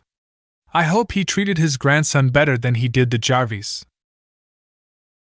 I don't know, answered Lord Henry. I fancy that the boy will be well off. He is not of age yet. He has Selby, I know. He told me so. And his mother was very beautiful? Margaret Devereux was one of the loveliest creatures I ever saw, Harry. What on earth induced her to behave as she did, I never could understand. She could have married anybody she chose. Carlington was mad after her. She was romantic, though. All the women of that family were. The men were a poor lot, but egad! The women were wonderful. Carlington went on his knees to her. Told me so himself. She laughed at him, and there wasn't a girl in London at the time who wasn't after him. And by the way, Harry, talking about silly marriages, what is this humbug your father tells me about Dartmoor wanting to marry an American? Ain't English girls good enough for him? It is rather fashionable to marry Americans just now, Uncle George. I'll back English women against the world, Harry, said Lord Fermor, striking the table with his fist. The betting is on the Americans. They don't last, I am told, muttered his uncle. A long engagement exhausts them, but they are capital at a steeplechase. They take things flying. I don't think Dartmoor has a chance. Who are her people? Grumbled the old gentleman. Has she got any? Lord Henry shook his head. American girls are as clever at concealing their parents as English women are at concealing their past, he said, rising to go. They are pork packers, I suppose? I hope so, Uncle George, for Dartmoor's sake. I am told that pork packing is the most lucrative profession in America, after politics. Is she pretty? She behaves as if she was beautiful. Most American women do. It is the secret of their charm. Why can't these American women stay in their own country? They are always telling us that it is the paradise for women. It is. That is the reason why, like Eve, they are so excessively anxious to get out of it, said Lord Henry. Goodbye, Uncle George. I shall be late for lunch, if I stop any longer. Thanks for giving me the information I wanted. I always like to know everything about my new friends, and nothing about my old ones. Where are you lunching, Harry? At Aunt Agatha's. I have asked myself and Mr. Gray. He is her latest protégé. Humph! Tell your Aunt Agatha, Harry, not to bother me any more with her charity appeals. I am sick of them. Why, the good woman thinks that I have nothing to do but to write checks for her silly fads. All right, Uncle George, I'll tell her, but it won't have any effect. Philanthropic people lose all sense of humanity. It is their distinguishing characteristic. The old gentleman growled approvingly and rang the bell for his servant. Lord Henry passed up the low arcade into Burlington Street and turned his steps in the direction of Berkeley Square. So that was the story of Dorian Gray's parentage. Crudely as it had been told to him, it had yet stirred him by its suggestion of a strange, almost modern romance. A beautiful woman risking everything for a mad passion. A few wild weeks of happiness cut short by a hideous, treacherous crime. Months of voiceless agony, and then a child born in pain. The mother snatched away by death, the boy left to solitude and the tyranny of an old and loveless man. Yes, it was an interesting background. It posed the lad, made him more perfect, as it were. Behind every exquisite thing that existed, there was something tragic. Worlds had to be in travail, that the meanest flower might blow. And how charming he had been at dinner the night before, as with startled eyes and lips parted in frightened pleasure he had sat opposite to him at the club, the red candle shade staining to a richer rose the wakening wonder of his face. Talking to him was like playing upon an exquisite violin. He answered to every touch and thrill of the bow. There was something terribly enthralling in the exercise of influence. No other activity was like it. To project one's soul into some gracious form, and let it tarry there for a moment, to hear one's own intellectual views echoed back to one with all the added music of passion and youth, to convey one's temperament into another as though it were a subtle fluid or a strange perfume. There was a real joy in that, perhaps the most satisfying joy left to us in an age so limited and vulgar as our own, an age grossly carnal in its pleasures, and grossly common in its aims. He was a marvelous type, too, this lad, whom by so curious a chance he had met in Basil's studio, or could be fashioned into a marvelous type, at any rate. Grace was his, and the white purity of boyhood, and beauty such as old Greek marbles kept for us. There was nothing that one could not do with him. He could be made a Titan or a toy. What a pity it was that such beauty was destined to fade. And Basil? From a psychological point of view, how interesting he was. The new manner in art, the fresh mode of looking at life, suggested so strangely by the merely visible presence of one who was unconscious of it all, the silent spirit that dwelt in dim woodland, and walked unseen in open field, suddenly showing herself, dryad-like and not afraid, because in his soul who sought for her there had been wakened that wonderful vision to which alone are wonderful things revealed. The mere shapes and patterns of things becoming, as it were, refined, and gaining a kind of symbolical value, as though they were themselves patterns of some other and more perfect form whose shadow they made real. How strange it all was! He remembered something like it in history. Was it not Plato, that artist in thought, who had first analyzed it? Was it not Buonarroti who had carved it in the colored marbles of a sonnet sequence? But in our own century it was strange. Yes, he would try to be to Dorian Gray what, without knowing it, the lad was to the painter who had fashioned the wonderful portrait. He would seek to dominate him, had already indeed half done so. He would make that wonderful spirit his own. There was something fascinating in this son of love and death. Suddenly he stopped and glanced up at the houses. He found that he had passed his aunts some distance, and smiling to himself, turned back. When he entered the somewhat somber hall, the butler told him that they had gone in to lunch. He gave one of the footmen his hat and stick and passed into the dining room. "Late as usual, Harry," cried his aunt, shaking her head at him. He invented a facile excuse, and having taken the vacant seat next to her, looked round to see who was there. Dorian bowed to him shyly from the end of the table, a flush of pleasure stealing into his cheek. Opposite was the Duchess of Harley, a lady of admirable good nature and good temper, much liked by every one who knew her, and of those ample architectural proportions that in women who are not duchesses are described by contemporary historians as stoutness. Next to her sat, on her right, Sir Thomas Burton, a radical member of Parliament, who followed his leader in public life and in private life followed the best cooks, dining with the Tories and thinking with the Liberals, in accordance with a wise and well-known rule. The post on her left was occupied by Mr. Erskine of Treadley, an old gentleman of considerable charm and culture, who had fallen, however, into bad habits of silence, having, as he explained once to Lady Agatha, said everything that he had to say before he was 30. His own neighbor was Mrs. Vandeleur, one of his aunt's oldest friends, a perfect saint amongst women, but so dreadfully dowdy that she reminded one of a badly bound hymn book.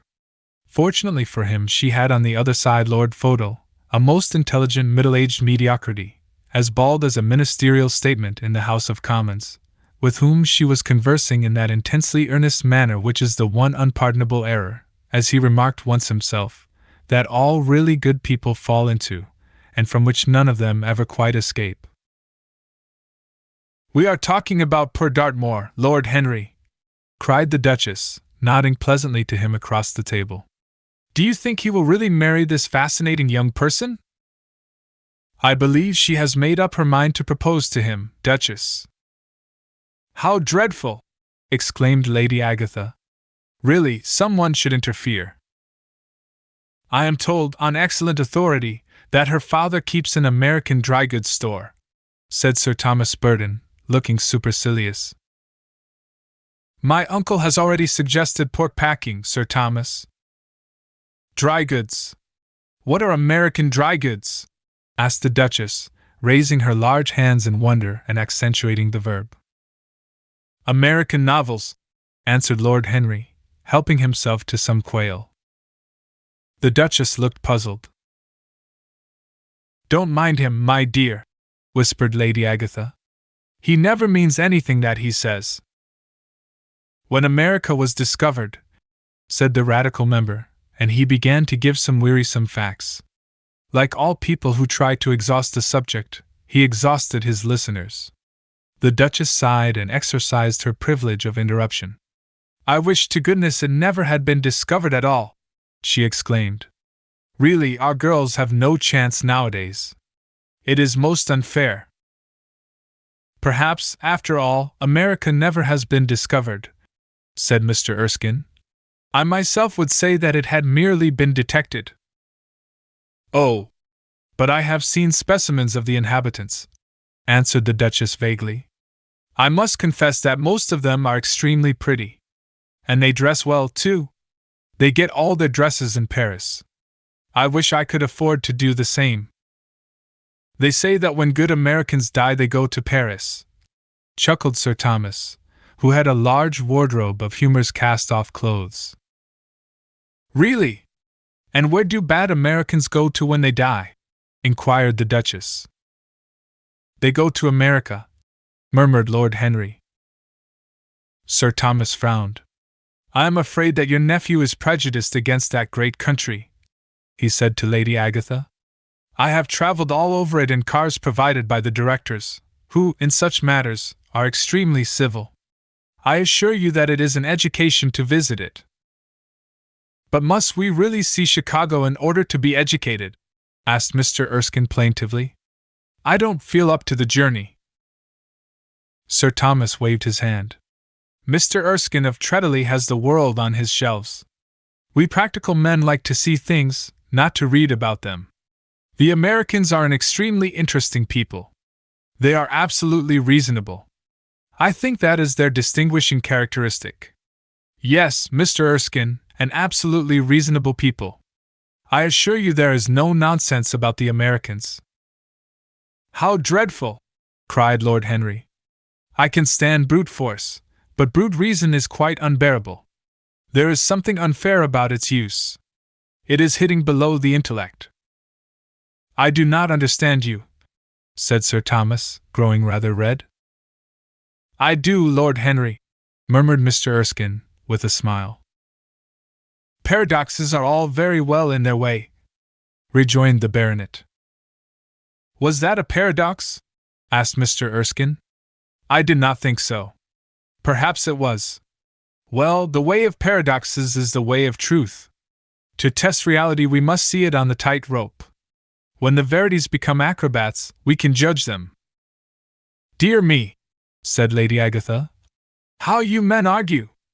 I am sure I never can make out what you are talking about. Oh, Harry, I am quite vexed with you.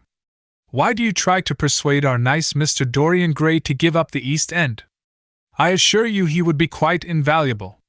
They would love his playing. I want him to play to me, cried Lord Henry, smiling, and he looked down the table and caught a bright answering glance. But they are so unhappy in Whitechapel, continued Lady Agatha. I can sympathize with everything except suffering, said Lord Henry, shrugging his shoulders. I cannot sympathize with that. It is too ugly, too horrible, too distressing. There is something terribly morbid in the modern sympathy with pain. One should sympathize with the color, the beauty, the joy of life. The less said about life's sores, the better. Still, the East End is a very important problem, remarked Sir Thomas with a grave shake of the head. Quite so, answered the young lord. It is the problem of slavery, and we try to solve it by amusing the slaves. The politician looked at him keenly. What change do you propose, then? He asked. Lord Henry laughed. I don't desire to change anything in England except the weather, he answered. I am quite content with philosophic contemplation. But as the 19th century has gone bankrupt through an overexpenditure of sympathy, I would suggest that we should appeal to science to put us straight. The advantage of the emotions is that they lead us astray, and the advantage of science is that it is not emotional. But we have such grave responsibilities, ventured Mrs. Vandeleur timidly. Terribly grave, echoed Lady Agatha. Lord Henry looked over at Mr. Erskine. Humanity takes itself too seriously. It is the world's original sin. If the caveman had known how to laugh, history would have been different. You are really very comforting, warbled the Duchess. I have always felt rather guilty when I came to see your dear aunt, for I take no interest at all in the East End. For the future I shall be able to look her in the face without a blush. A blush is very becoming, Duchess, remarked Lord Henry. Only when one is young, she answered. When an old woman like myself blushes, it is a very bad sign. Ah, Lord Henry, I wish you would tell me how to become young again. He thought for a moment. Can you remember any great error that you committed in your early days, Duchess? He asked, looking at her across the table. A great many, I fear, she cried. Then commit them over again, he said gravely. To get back one's youth, one has merely to repeat one's follies. A delightful theory, she exclaimed. I must put it into practice. A dangerous theory, came from Sir Thomas's tight lips. Lady Agatha shook her head, but could not help being amused. Mr. Erskine listened. Yes, he continued, that is one of the great secrets of life. Nowadays most people die of a sort of creeping common sense, and discover when it is too late that the only things one never regrets are one's mistakes. A laugh ran round the table. He played with the idea and grew wilful, tossed it into the air and transformed it, let it escape and recaptured it, made it iridescent with fancy and winged it with paradox. The praise of folly, as he went on, soared into a philosophy, and philosophy herself became young, and catching the mad music of pleasure, wearing, one might fancy, her wine-stained robe and wreath of ivy, danced like a bacchante over the hills of life, and mocked the slow silliness for being sober. Facts fled before her like frightened forest things. Her white feet trod the huge press at which wise Omar sits, till the seething grape juice rose round her bare limbs in waves of purple bubbles, or crawled in red foam over the vat's black, dripping, sloping sides. It was an extraordinary improvisation. He felt that the eyes of Dorian Gray were fixed on him, and the consciousness that amongst his audience there was one whose temperament he wished to fascinate seemed to give his wit keenness and to lend color to his imagination. He was brilliant, fantastic, irresponsible. He charmed his listeners out of themselves, and they followed his pipe, laughing. Dorian Gray never took his gaze off him, but sat like one under a spell, smiles chasing each other over his lips and wonder growing grave in his darkening eyes. At last, liveried in the costume of the age, reality entered the room in the shape of a servant to tell the Duchess that her carriage was waiting. She wrung her hands in mock despair. "How annoying!" she cried. "I must go. I have to call for my husband at the club, to take him to some absurd meeting at Willis's rooms, where he is going to be in the chair. If I am late he is sure to be furious, and I couldn't have a scene in this bonnet. It is far too fragile. A harsh word would ruin it. No, I must go, dear Agatha. Goodbye, Lord Henry, you are quite delightful and dreadfully demoralizing. I am sure I don't know what to say about your views. You must come and dine with us some night. Tuesday? Are you disengaged Tuesday?" "For you I would throw over anybody, Duchess," said Lord Henry with a bow.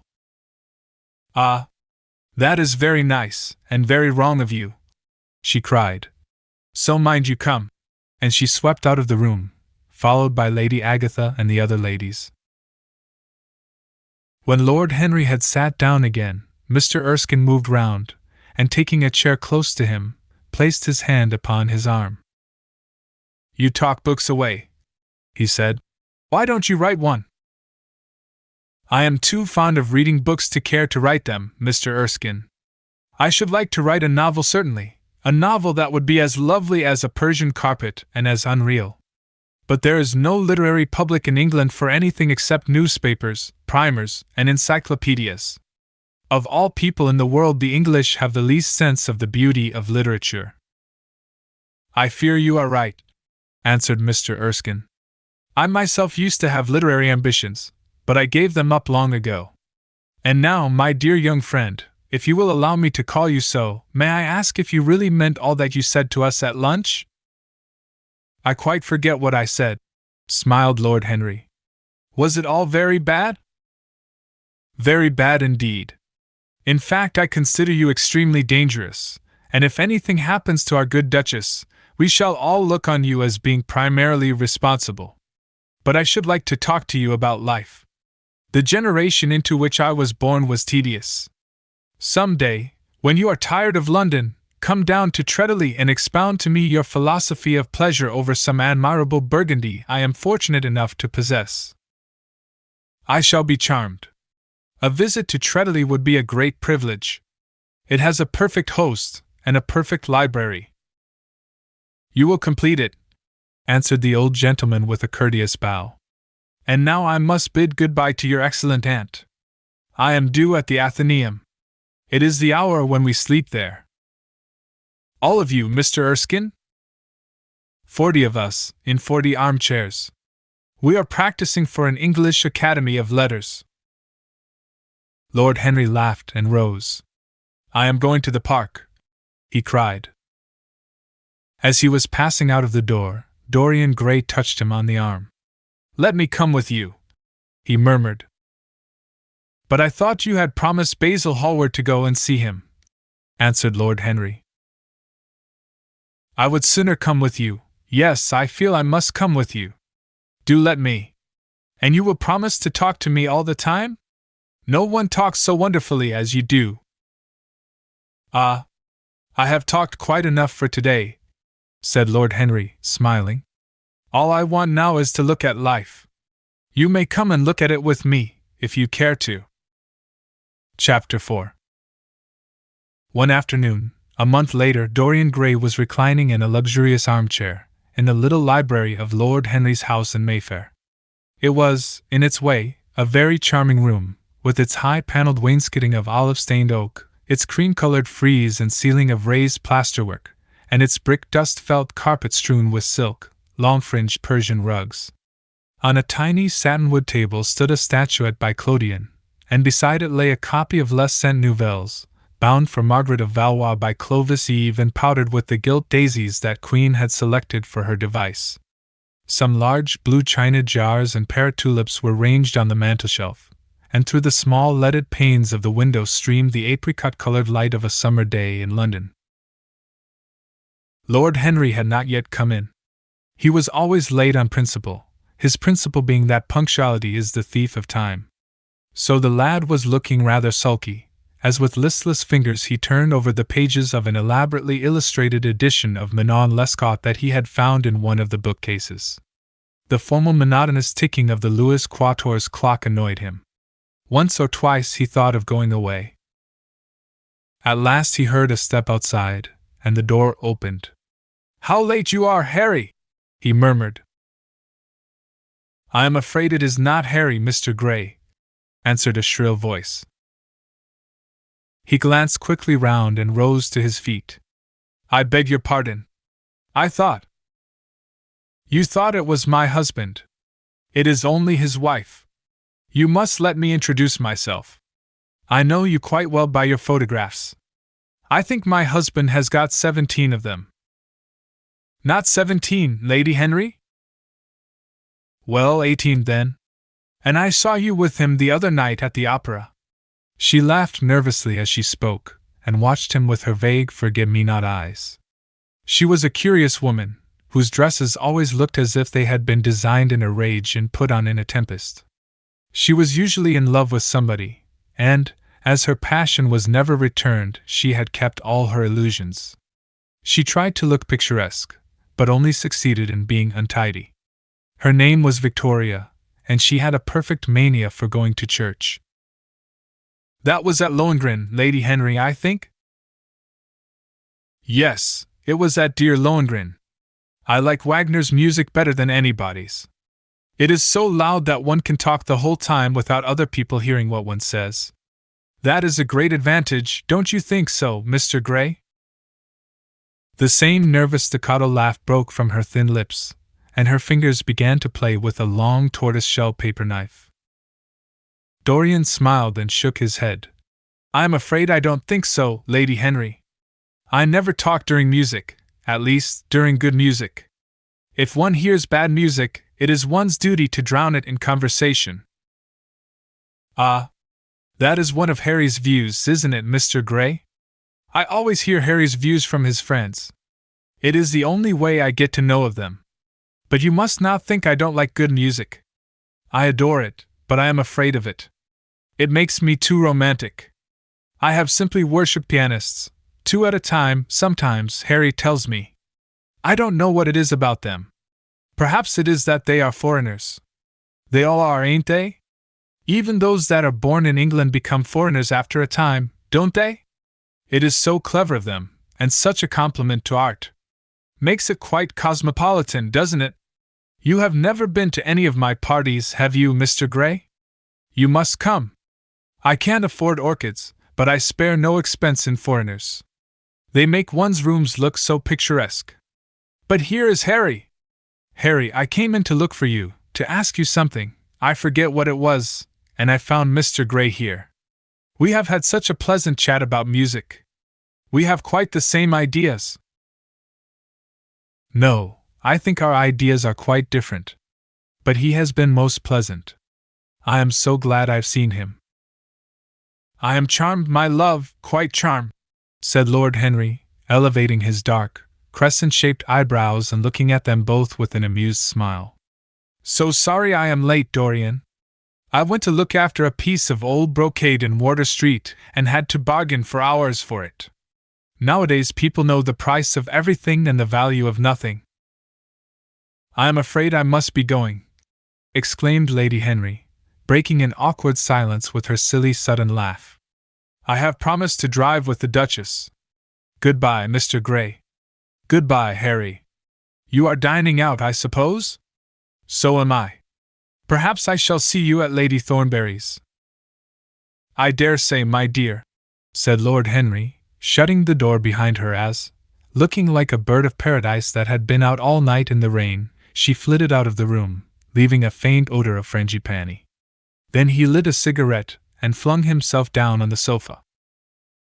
Never marry a woman with straw-colored hair, Dorian, he said after a few puffs.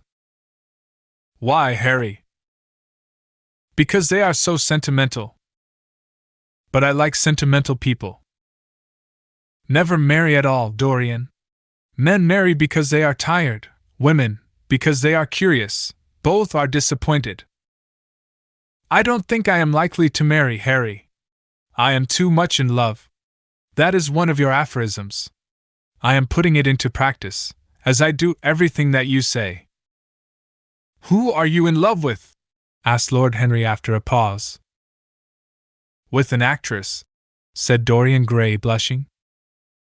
Lord Henry shrugged his shoulders. That is a rather commonplace debut. You would not say so if you saw her, Harry. Who is she? Her name is Sybil Vane. Never heard of her. No one has. People will some day, however. She is a genius. My dear boy, no woman is a genius.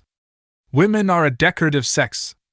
They never have anything to say, but they say it charmingly. Women represent the triumph of matter over mind, just as men represent the triumph of mind over morals. Harry, how can you? My dear Dorian, it is quite true. I am analyzing women at present, so I ought to know. The subject is not so abstruse as I thought it was. I find that, ultimately, there are only two kinds of women, the plain and the colored. The plain women are very useful. If you want to gain a reputation for respectability, you have merely to take them down to supper. The other women are very charming. They commit one mistake, however.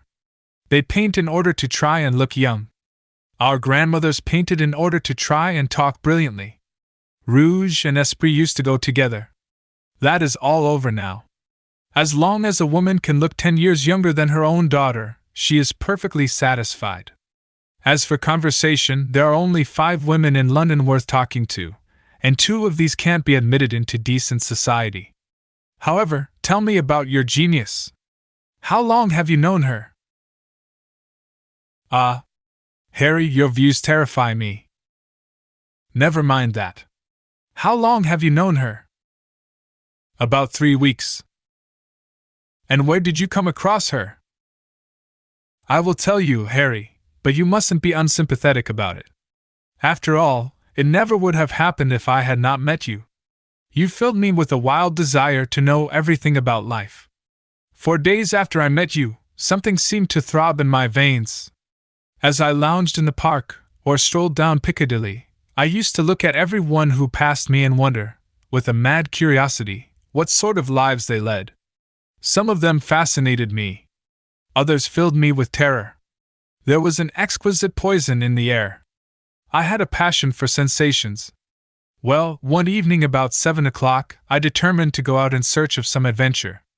I felt that this grey monstrous London of ours, with its myriads of people, its sordid sinners, and its splendid sins, as you once phrased it, must have something in store for me. I fancied 1,000 things. The mere danger gave me a sense of delight.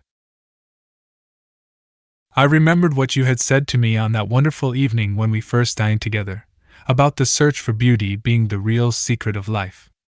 I don't know what I expected, but I went out and wandered eastward, soon losing my way in a labyrinth of grimy streets and black grassless squares.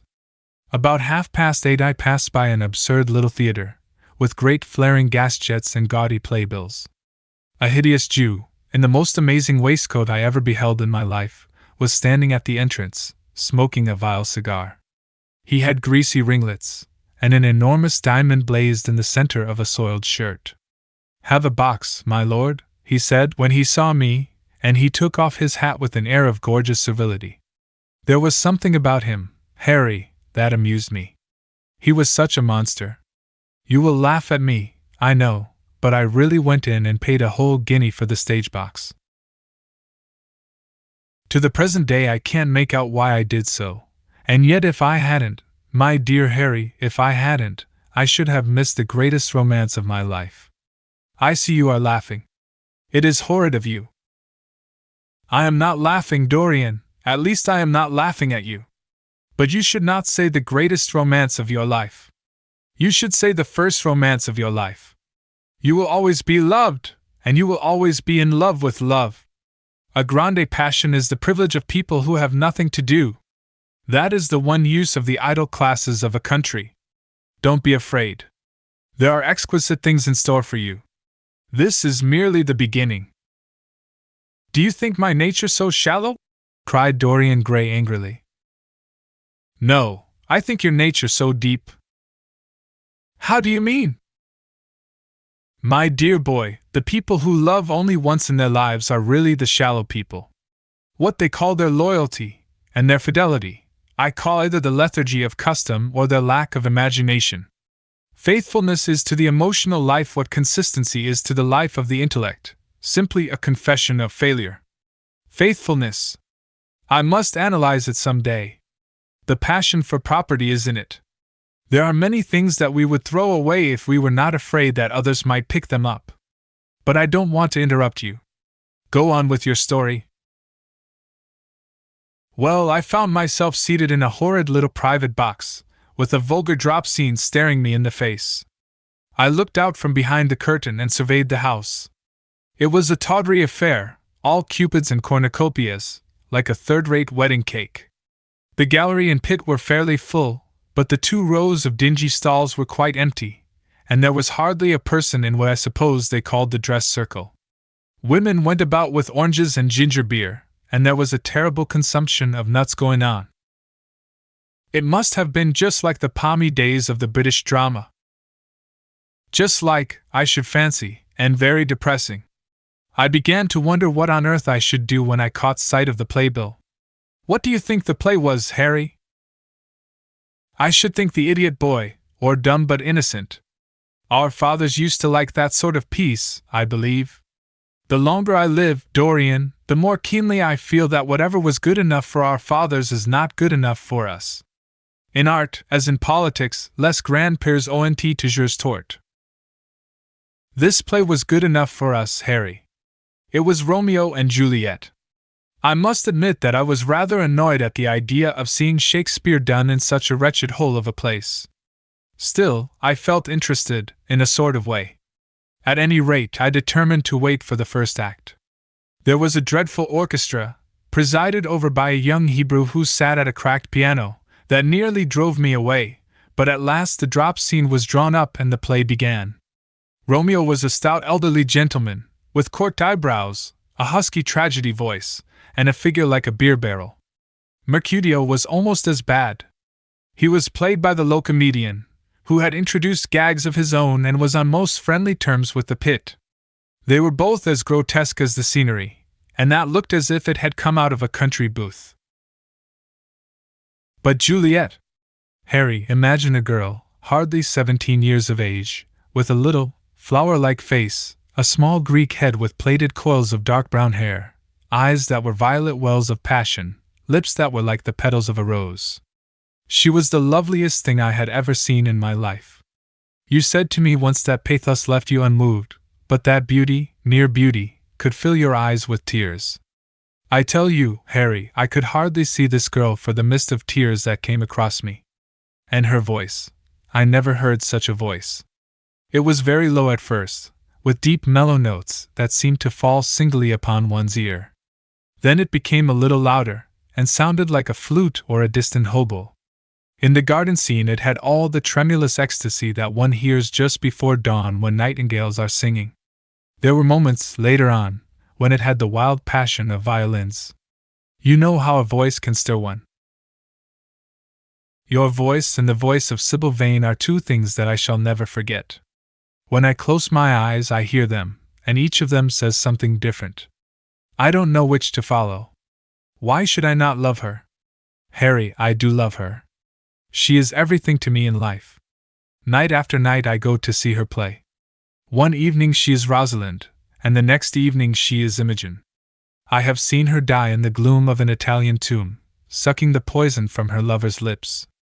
I have watched her wandering through the forest of Arden, disguised as a pretty boy in hose and doublet and dainty cap. She has been mad, and has come into the presence of a guilty king, and given him rue to wear and bitter herbs to taste of. She has been innocent, and the black hands of jealousy have crushed her reed-like throat. I have seen her in every age and in every costume. Ordinary women never appeal to one's imagination. They are limited to their century. No glamour ever transfigures them. One knows their minds as easily as one knows their bonnets. One can always find them. There is no mystery in any of them. They ride in the park in the morning and chatter at tea parties in the afternoon. They have their stereotyped smile and their fashionable manner. They are quite obvious. But an actress? How different an actress is! Harry, why didn't you tell me that the only thing worth loving is an actress? Because I have loved so many of them, Dorian. Oh, yes, horrid people with dyed hair and painted faces. Don't run down dyed hair and painted faces. There is an extraordinary charm in them, sometimes, said Lord Henry. I wish now I had not told you about Sybil Vane. You could not have helped telling me, Dorian. All through your life you will tell me everything you do. Yes, Harry, I believe that is true. I cannot help telling you things. You have a curious influence over me. If I ever did a crime, I would come and confess it to you. You would understand me. People like you, the willful sunbeams of life, don't commit crimes, Dorian. But I am much obliged for the compliment, all the same. And now tell me, reach me the matches like a good boy. Thanks. What are your actual relations with Sybil Vane? Dorian Gray leaped to his feet, with flushed cheeks and burning eyes. Harry! Sybil Vane is sacred. It is only the sacred things that are worth touching, Dorian, said Lord Henry, with a strange touch of pathos in his voice. But why should you be annoyed? I suppose she will belong to you some day.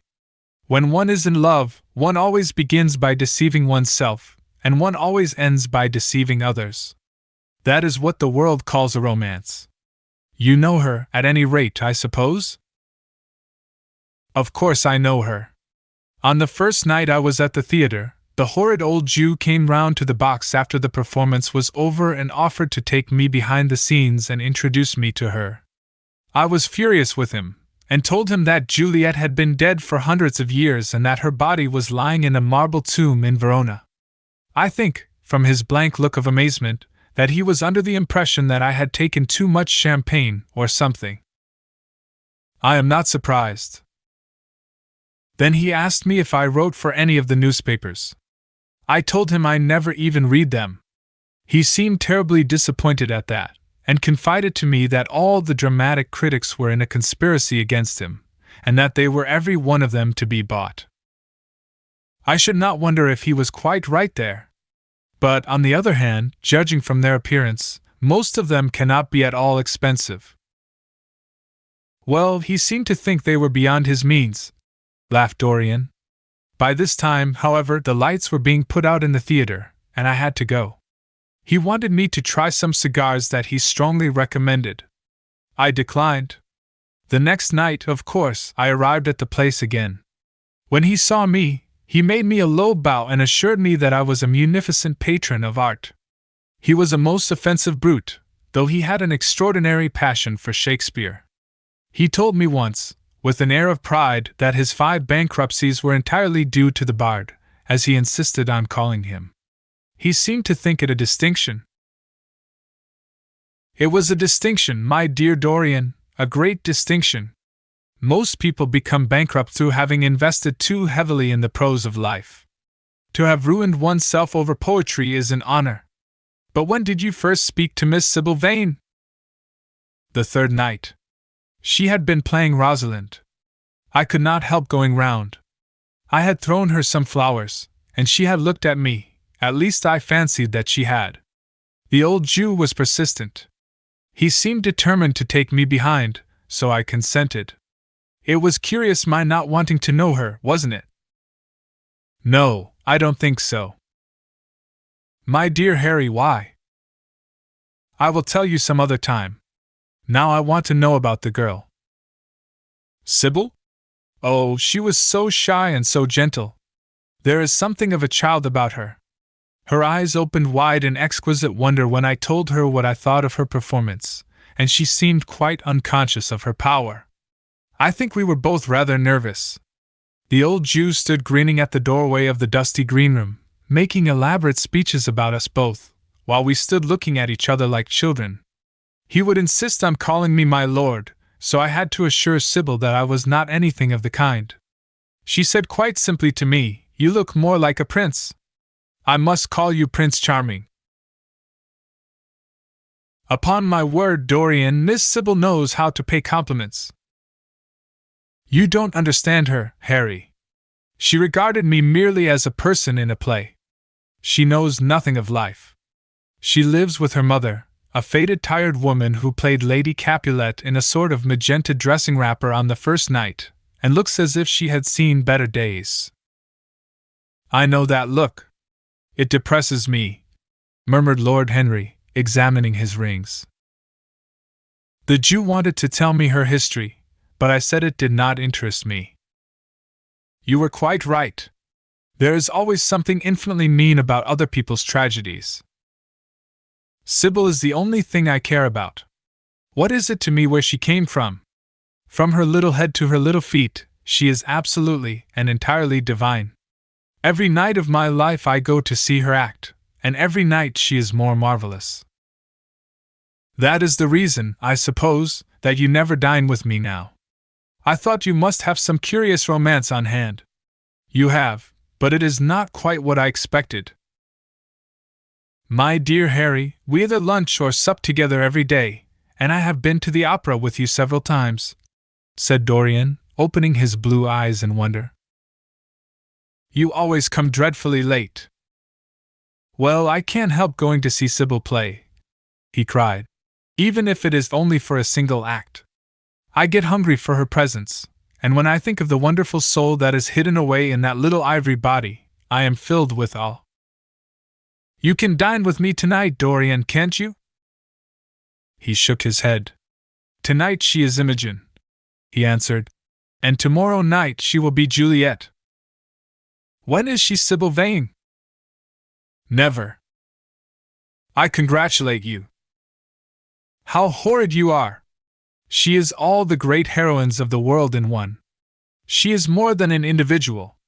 You laugh, but I tell you she has genius. I love her, and I must make her love me.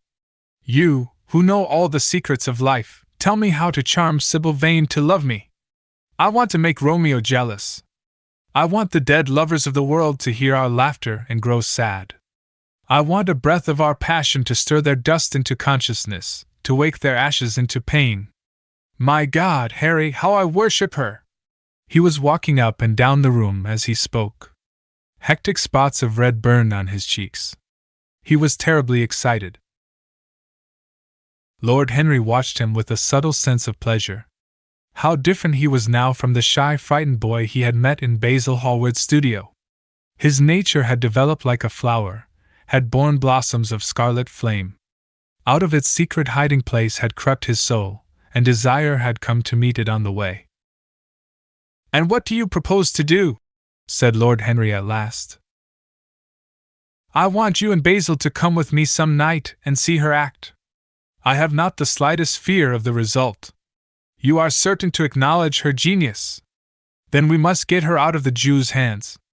She is bound to him for 3 years, at least for 2 years and 8 months, from the present time. I shall have to pay him something, of course. When all that is settled, I shall take a West End theatre and bring her out properly. She will make the world as mad as she has made me. That would be impossible, my dear boy. Yes, she will. She has not merely consummate art instinct, in her, but she has personality also, and you have often told me that it is personalities, not principles, that move the age. Well, what night shall we go? Let me see. Today is Tuesday. Let us fix tomorrow. She plays Juliet tomorrow. All right. The Bristol at 8 o'clock, and I will get Basil. Not 8, Harry, please. 6:30. We must be there before the curtain rises. You must see her in the first act, where she meets Romeo. 6:30. What an hour! It will be like having a meat tea, or reading an English novel. It must be 7. No gentleman dines before 7. Shall you see Basil between this and then? Or shall I write to him?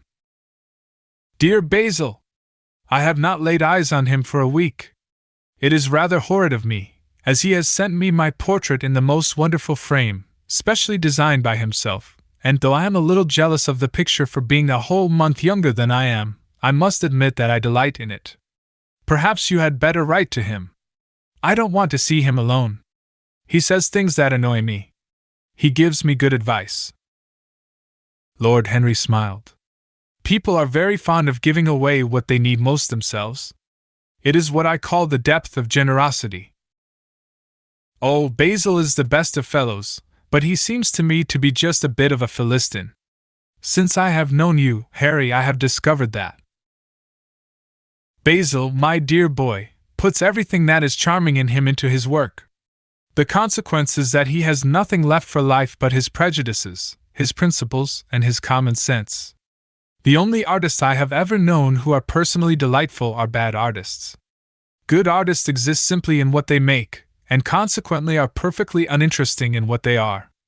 A great poet, a really great poet, is the most unpoetical of all creatures.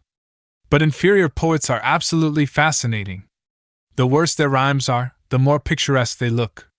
The mere fact of having published a book of second-rate sonnets makes a man quite irresistible. He lives the poetry that he cannot write. The others write the poetry that they dare not realize. I wonder, is that really so, Harry? Said Dorian Gray, putting some perfume on his handkerchief out of a large, gold-topped bottle that stood on the table. It must be if you say it. And now I am off. Imogen is waiting for me. Don't forget about tomorrow. Goodbye. As he left the room, Lord Henry's heavy eyelids drooped, and he began to think. Certainly few people had ever interested him so much as Dorian Gray, and yet the lad's mad adoration of someone else caused him not the slightest pang of annoyance or jealousy. He was pleased by it. It made him a more interesting study. He had been always enthralled by the methods of natural science, but the ordinary subject matter of that science had seemed to him trivial and of no import. And so he had begun by vivisecting himself, as he had ended by vivisecting others. Human life, that appeared to him the one thing worth investigating. Compared to it there was nothing else of any value. It was true that as one watched life in its curious crucible of pain and pleasure, one could not wear over one's face a mask of glass, nor keep the sulphurous fumes from troubling the brain and making the imagination turbid with monstrous fancies and the shapen dreams. There were poisons so subtle that to know their properties one had to sicken of them. There were maladies so strange that one had to pass through them if one sought to understand their nature.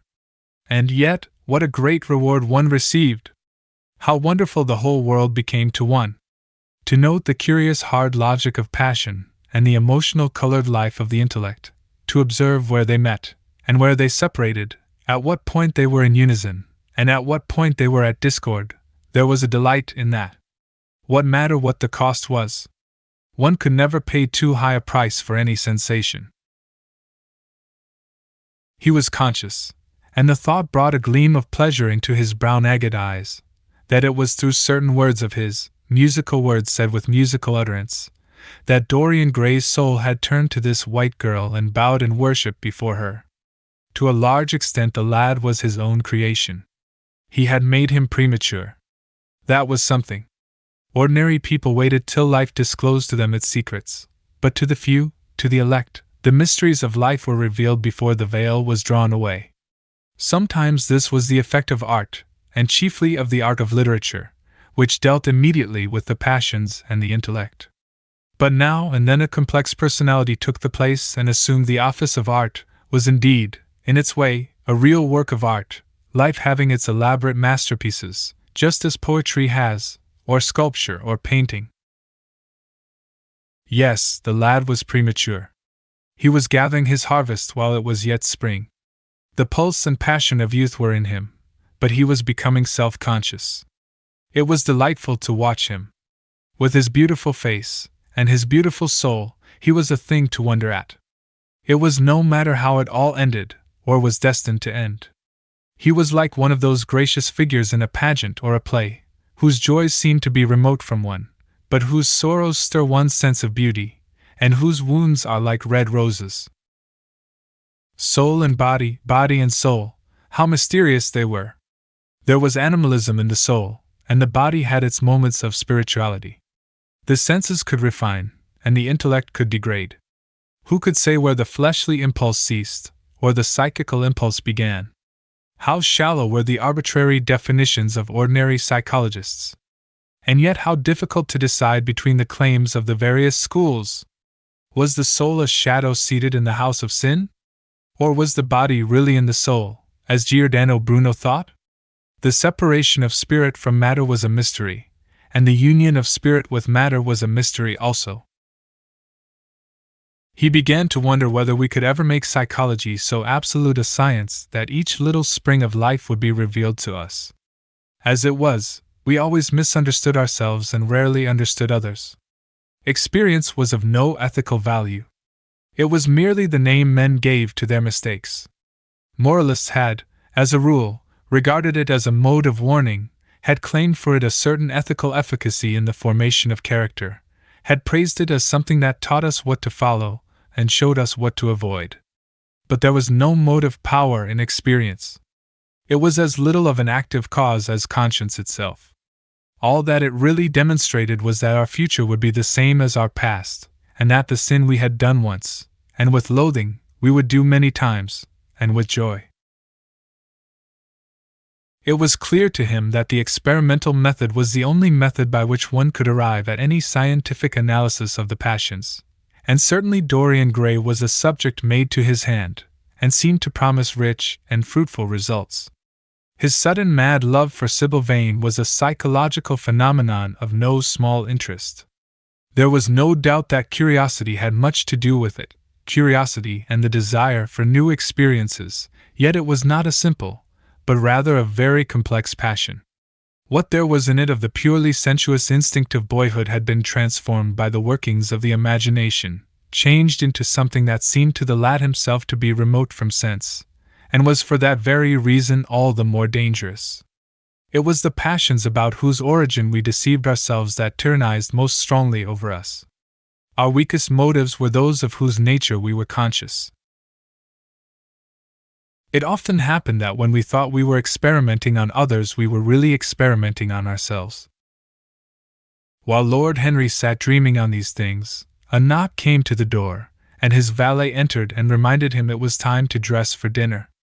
He got up and looked out into the street. The sunset had smitten into scarlet gold the upper windows of the houses opposite. The panes glowed like plates of heated metal.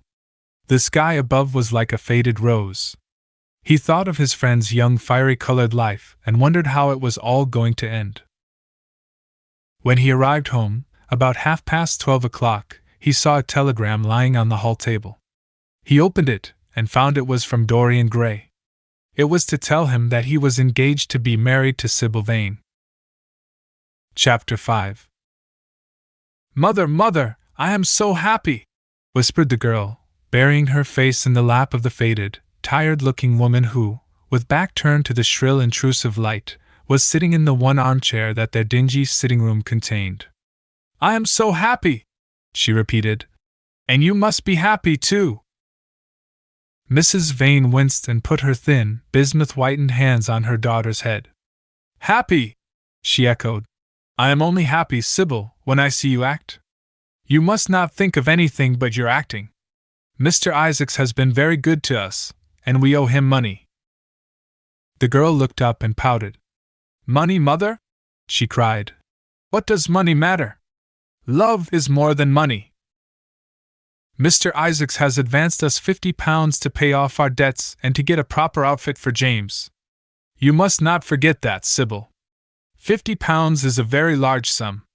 Mr. Isaacs has been most considerate."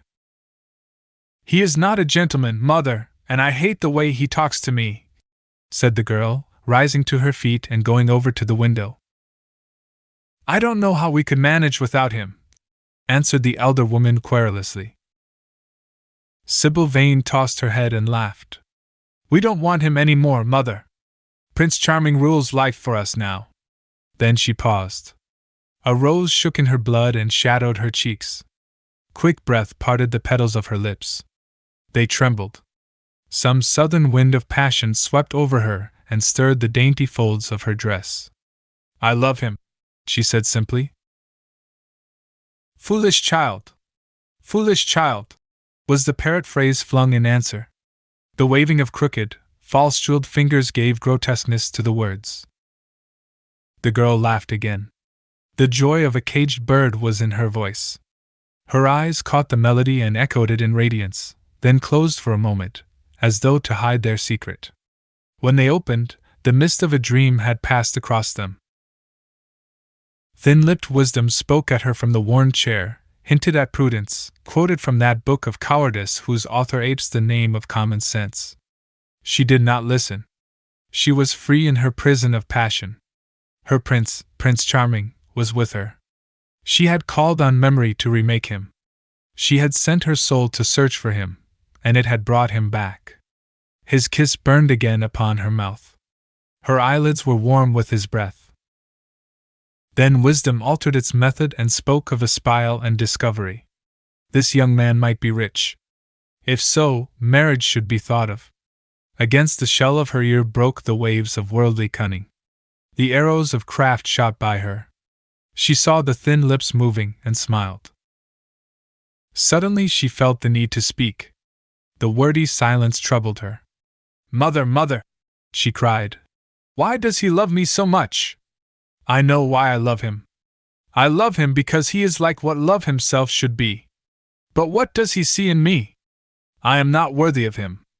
And yet, why, I cannot tell, though I feel so much beneath him, I don't feel humble. I feel proud, terribly proud. Mother, did you love my father as I love Prince Charming?" The elder woman grew pale beneath the coarse powder that daubed her cheeks, and her dry lips twitched with a spasm of pain. Sybil rushed to her, flung her arms round her neck, and kissed her. "Forgive me, mother. I know it pains you to talk about our father. But it only pains you because you loved him so much. Don't look so sad. I am as happy today as you were 20 years ago. Ah! Let me be happy forever. My child, you are far too young to think of falling in love. Besides, what do you know of this young man? You don't even know his name. The whole thing is most inconvenient, and really, when James is going away to Australia, and I have so much to think of, I must say that you should have shown more consideration. However, as I said before, if he is rich— Ah! Mother, mother, let me be happy!" Mrs. Vane glanced at her, and with one of those false theatrical gestures that so often become a mode of second nature to a stage player, clasped her in her arms. At this moment, the door opened and a young lad with rough brown hair came into the room. He was thick-set of figure, and his hands and feet were large and somewhat clumsy in movement. He was not so finely bred as his sister. One would hardly have guessed the close relationship that existed between them. Mrs. Vane fixed her eyes on him and intensified her smile. She mentally elevated her son to the dignity of an audience. She felt sure that the tableau was interesting. "You might keep some of your kisses for me, Sybil, I think," said the lad with a good-natured grumble. "Ah! But you don't like being kissed, Jim," she cried. "You are a dreadful old bear. and she ran across the room and hugged him. James Vane looked into his sister's face with tenderness. "I want you to come out with me for a walk, Sybil. I don't suppose I shall ever see this horrid London again. I am sure I don't want to." "My son, don't say such dreadful things," murmured Mrs. Vane, taking up a tawdry theatrical dress, with a sigh, and beginning to patch it. She felt a little disappointed that he had not joined the group. It would have increased the theatrical picturesqueness of the situation. "Why not, Mother? I mean it." "You pain me, my son. I trust you will return from Australia in a position of affluence. I believe there is no society of any kind in the colonies, nothing that I would call society, so when you have made your fortune, you must come back and assert yourself in London." "Society," muttered the lad. "I don't want to know anything about that. I should like to make some money to take you and Sybil off the stage. I hate it." "Oh, Jim," said Sybil, laughing. "How unkind of you! But are you really going for a walk with me? That will be nice. I was afraid you were going to say goodbye to some of your friends, to Tom Hardy, who gave you that hideous pipe, or Ned Langton, who makes fun of you for smoking it.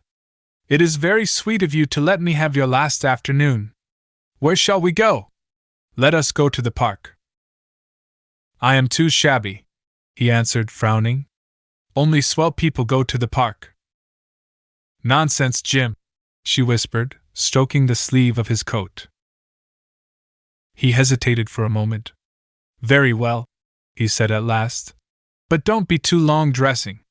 She danced out of the door. One could hear her singing as she ran upstairs. Her little feet pattered overhead.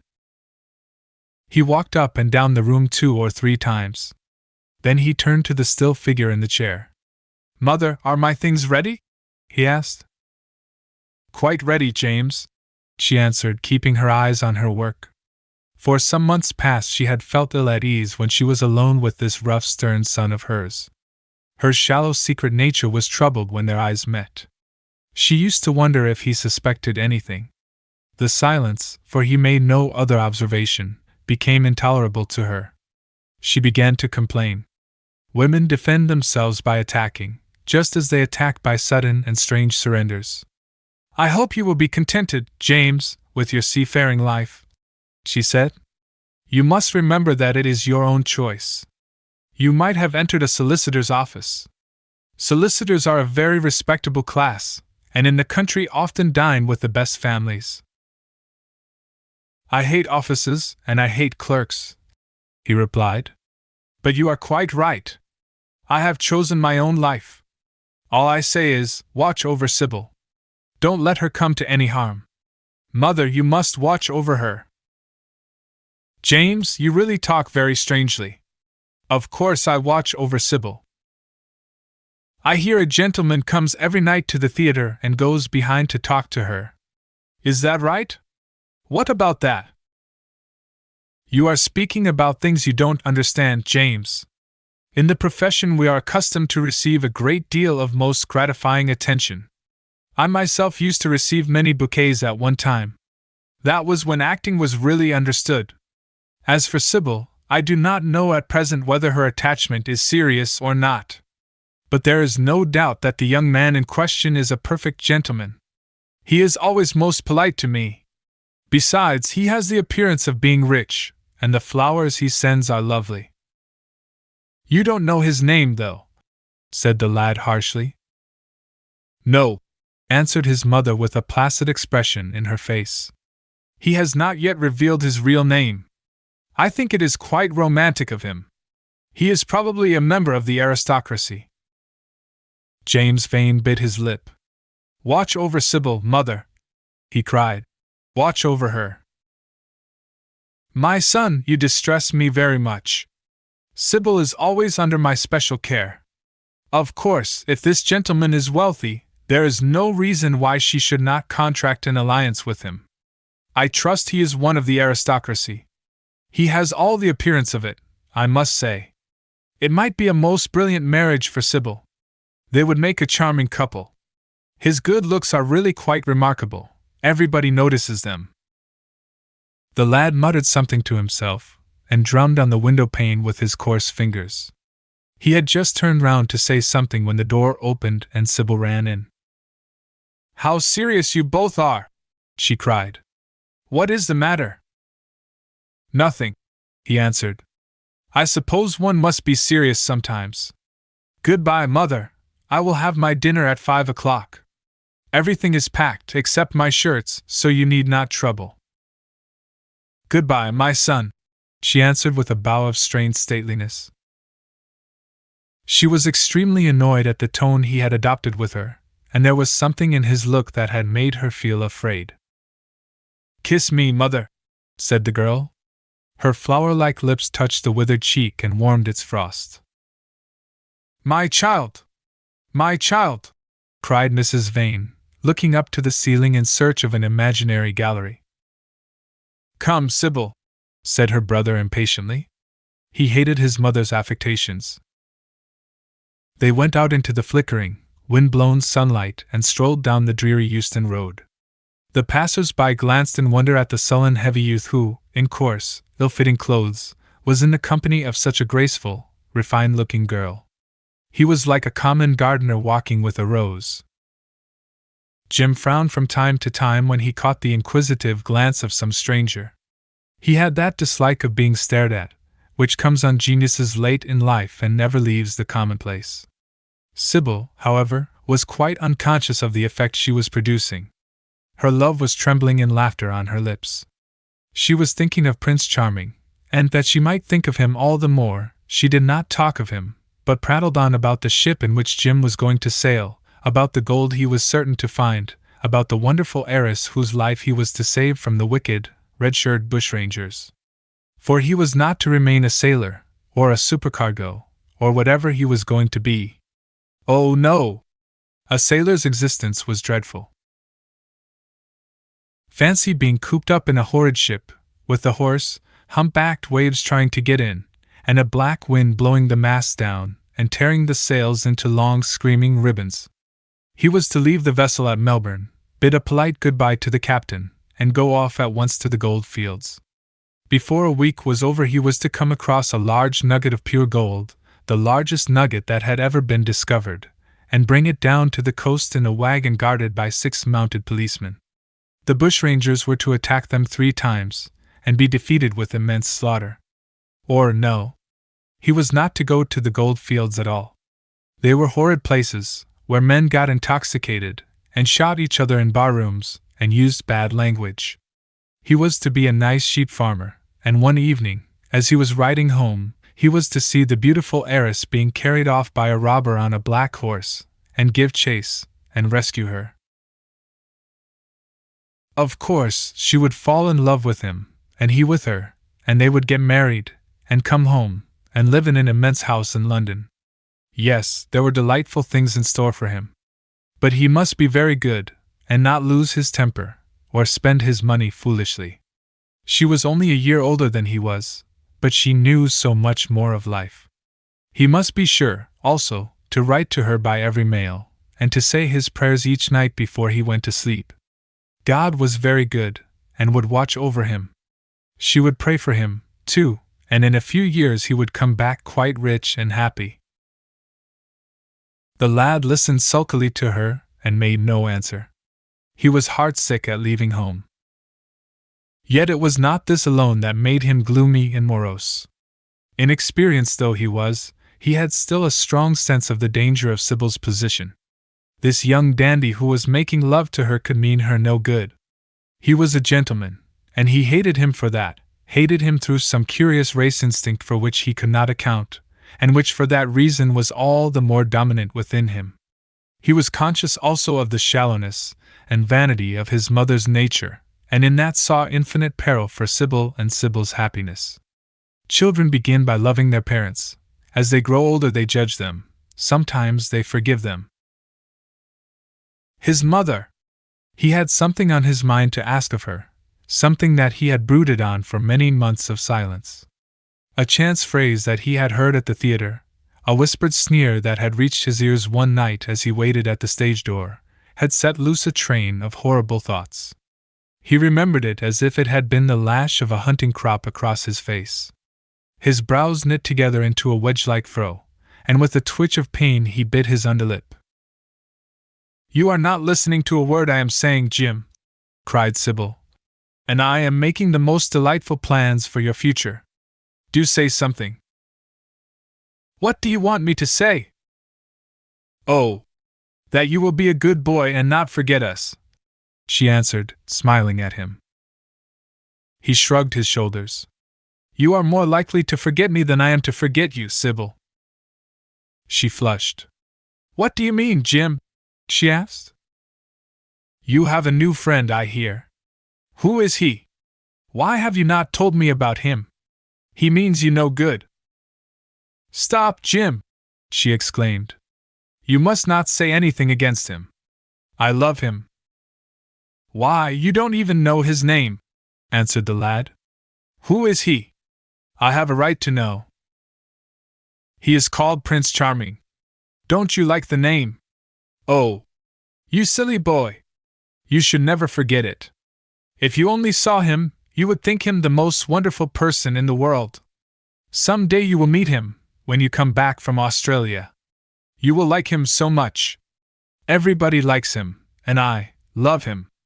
I wish you could come to the theater tonight. He is going to be there, and I am to play Juliet. Oh, how I shall play it! Fancy, Jim, to be in love and play Juliet. To have him sitting there. To play for his delight. I am afraid I may frighten the company, frighten or enthrall them. To be in love is to surpass oneself. Poor dreadful Mr. Isaacs will be shouting genius to his loafers at the bar. He has preached me as a dogma. Tonight he will announce me as a revelation. I feel it. And it is all his only, Prince Charming, my wonderful lover, my god of graces. But I am poor beside him." "Poor? What does that matter? When poverty creeps in at the door, love flies in through the window. Our proverbs want rewriting. They were made in winter, and it is summer now, springtime for me, I think, a very dance of blossoms and blue skies." "He is a gentleman," said the lad sullenly. "A prince!" she cried musically. "What more do you want?" "He wants to enslave you." "I shudder at the thought of being free." "I want you to beware of him. To see him is to worship him, to know him is to trust him." "Sybil, you are mad about him." She laughed and took his arm.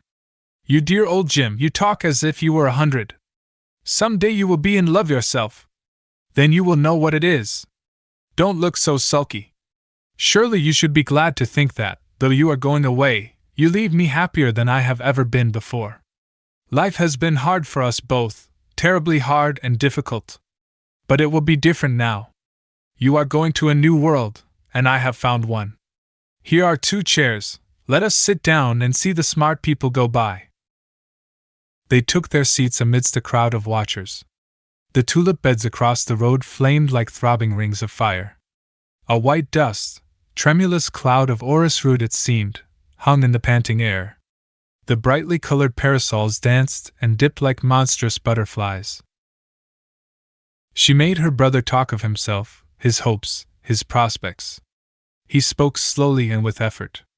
They passed words to each other as players at a game pass counters. Sybil felt oppressed. She could not communicate her joy. A faint smile curving that sullen mouth was all the echo she could win. After some time she became silent. Suddenly she caught a glimpse of golden hair and laughing lips, and in an open carriage with 2 ladies Dorian Gray drove past. She started to her feet. "There he is!" she cried. "Who?" said Jim Vane. "Prince Charming," she answered, looking after the Victoria. He jumped up and seized her roughly by the arm. "Show him to me." "Which is he?" "Point him out." "I must see him," he exclaimed, but at that moment the Duke of Berwick's 4-in-hand came between, and when it had left the space clear, the carriage had swept out of the park. "He is gone," murmured Sybil sadly. "I wish you had seen him." I wish I had, for as sure as there is a God in heaven, if he ever does you any wrong, I shall kill him." She looked at him in horror. He repeated his words. They cut the air like a dagger. The people round began to gape. A lady standing close to her tittered. "Come away, Jim, come away," she whispered. He followed her doggedly as she passed through the crowd. He felt glad at what he had said. When they reached the Achilles statue, she turned round. There was pity in her eyes that became laughter on her lips. She shook her head at him. "You are foolish, Jim, utterly foolish, a bad-tempered boy, that is all. How can you say such horrible things? You don't know what you are talking about.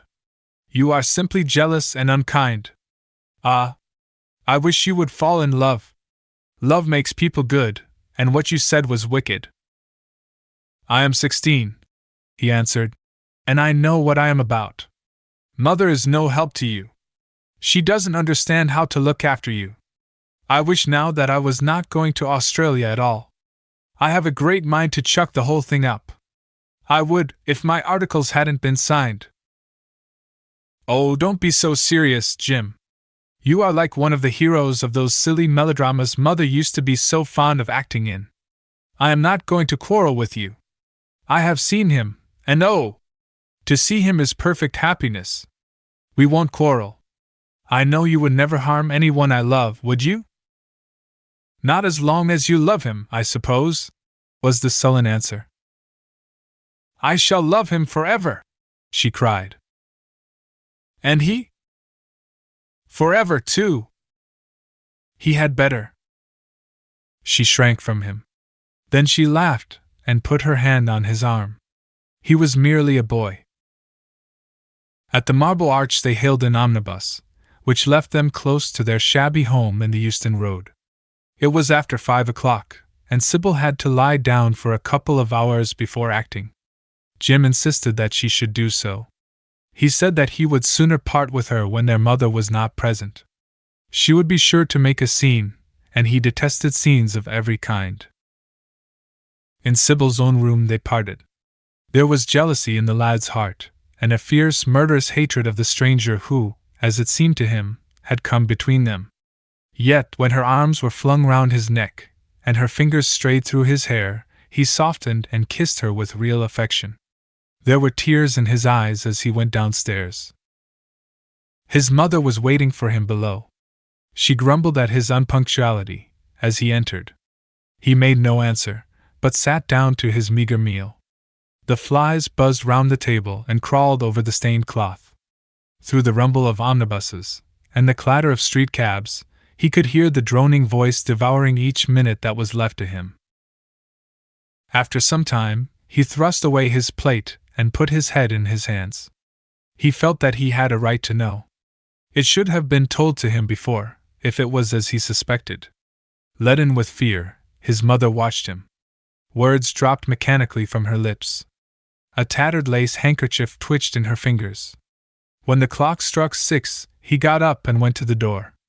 Then he turned back and looked at her. Their eyes met. In hers he saw a wild appeal for mercy.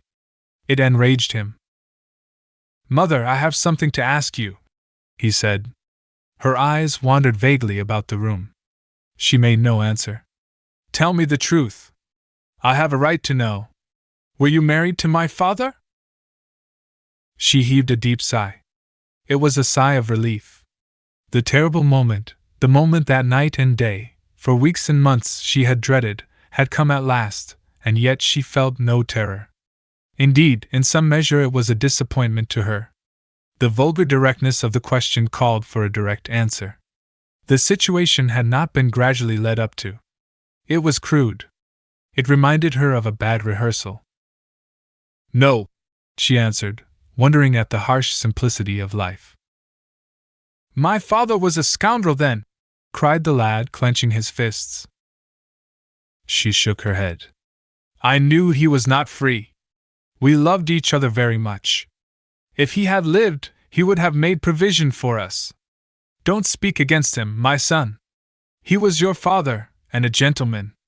Indeed, he was highly connected." An oath broke from his lips. "I don't care for myself," he exclaimed. "But don't let Sybil. It is a gentleman, isn't it, who is in love with her, or says he is? Highly connected, too, I suppose?"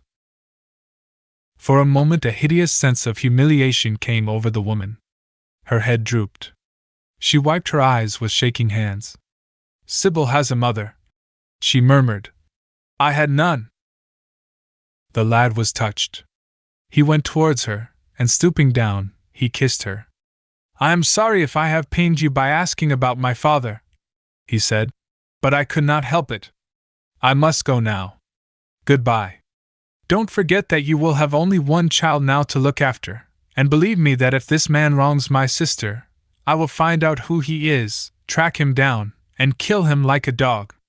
I swear it." The exaggerated folly of the threat, the passionate gesture that accompanied it, the mad melodramatic words, made life seem more vivid to her. She was familiar with the atmosphere. She breathed more freely, and for the first time for many months she really admired her son. She would have liked to have continued the scene on the same emotional scale, but he cut her short. Trunks had to be carried down and mufflers looked for. The lodging-house drudge bustled in and out. There was the bargaining with the cabman. The moment was lost in vulgar details. It was with a renewed feeling of disappointment that she waved the tattered lace handkerchief from the window, as her son drove away. She was conscious that a great opportunity had been wasted. She consoled herself by telling Sybil how desolate she felt her life would be, now that she had only one child to look after. She remembered the phrase. It had pleased her. Of the threat she said nothing. It was vividly and dramatically expressed. She felt that they would all laugh at it some day. Chapter 6. "I suppose you have heard the news, Basil?" said Lord Henry that evening as Hallward was shown into a little private room at the Bristol where dinner had been laid for three. "No, Harry," answered the artist, giving his hat and coat to the bowing waiter. "What is it?" "Nothing about politics, I hope." "They don't interest me. There is hardly a single person in the House of Commons worth painting, though many of them would be the better for a little whitewashing." "Dorian Gray is engaged to be married," said Lord Henry, watching him as he spoke.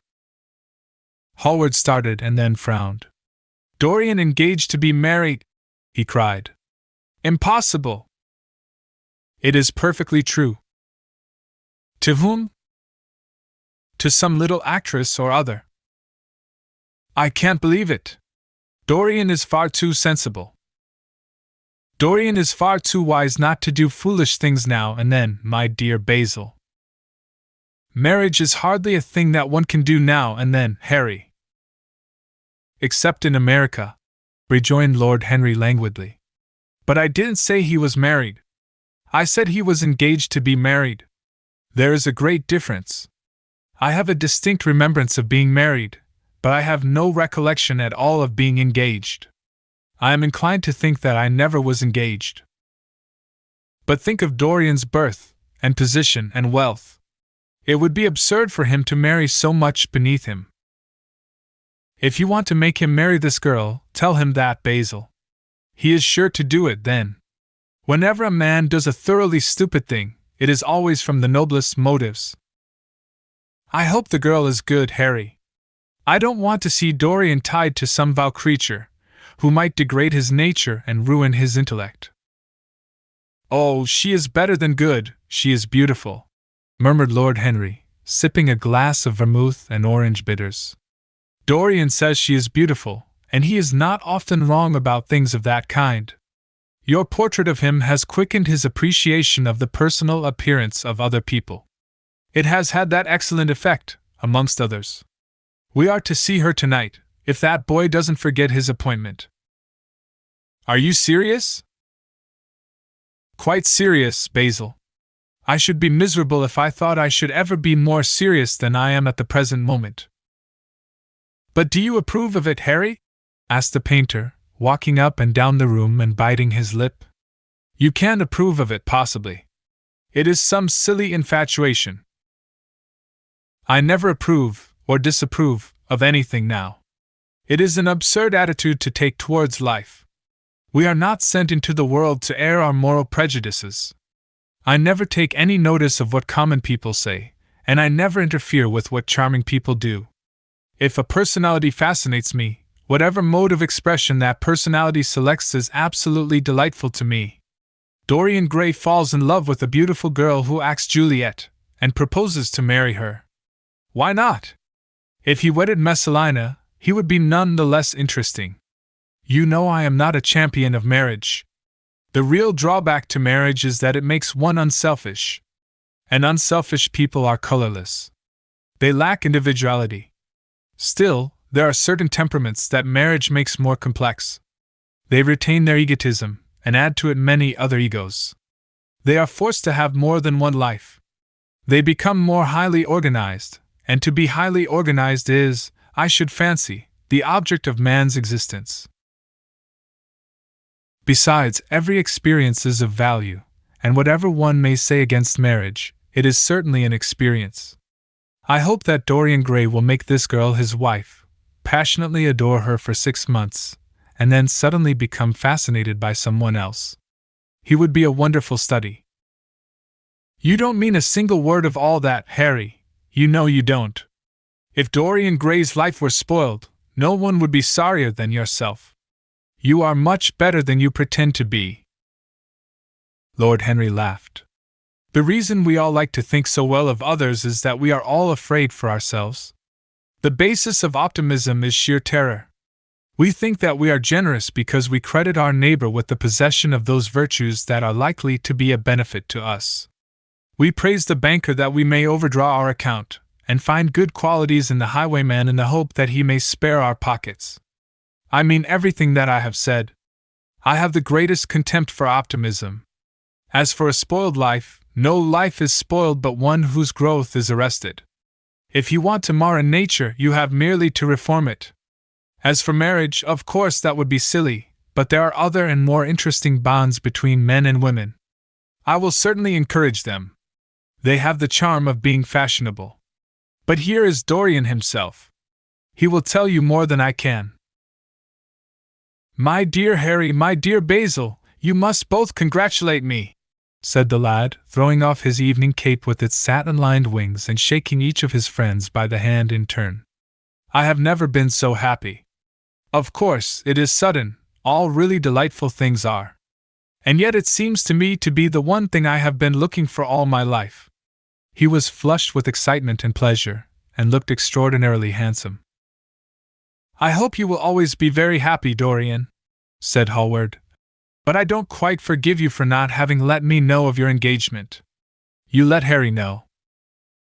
And I don't forgive you for being late for dinner, broke in Lord Henry, putting his hand on the lad's shoulder and smiling as he spoke. Come, let us sit down and try what the new chef here is like, and then you will tell us how it all came about.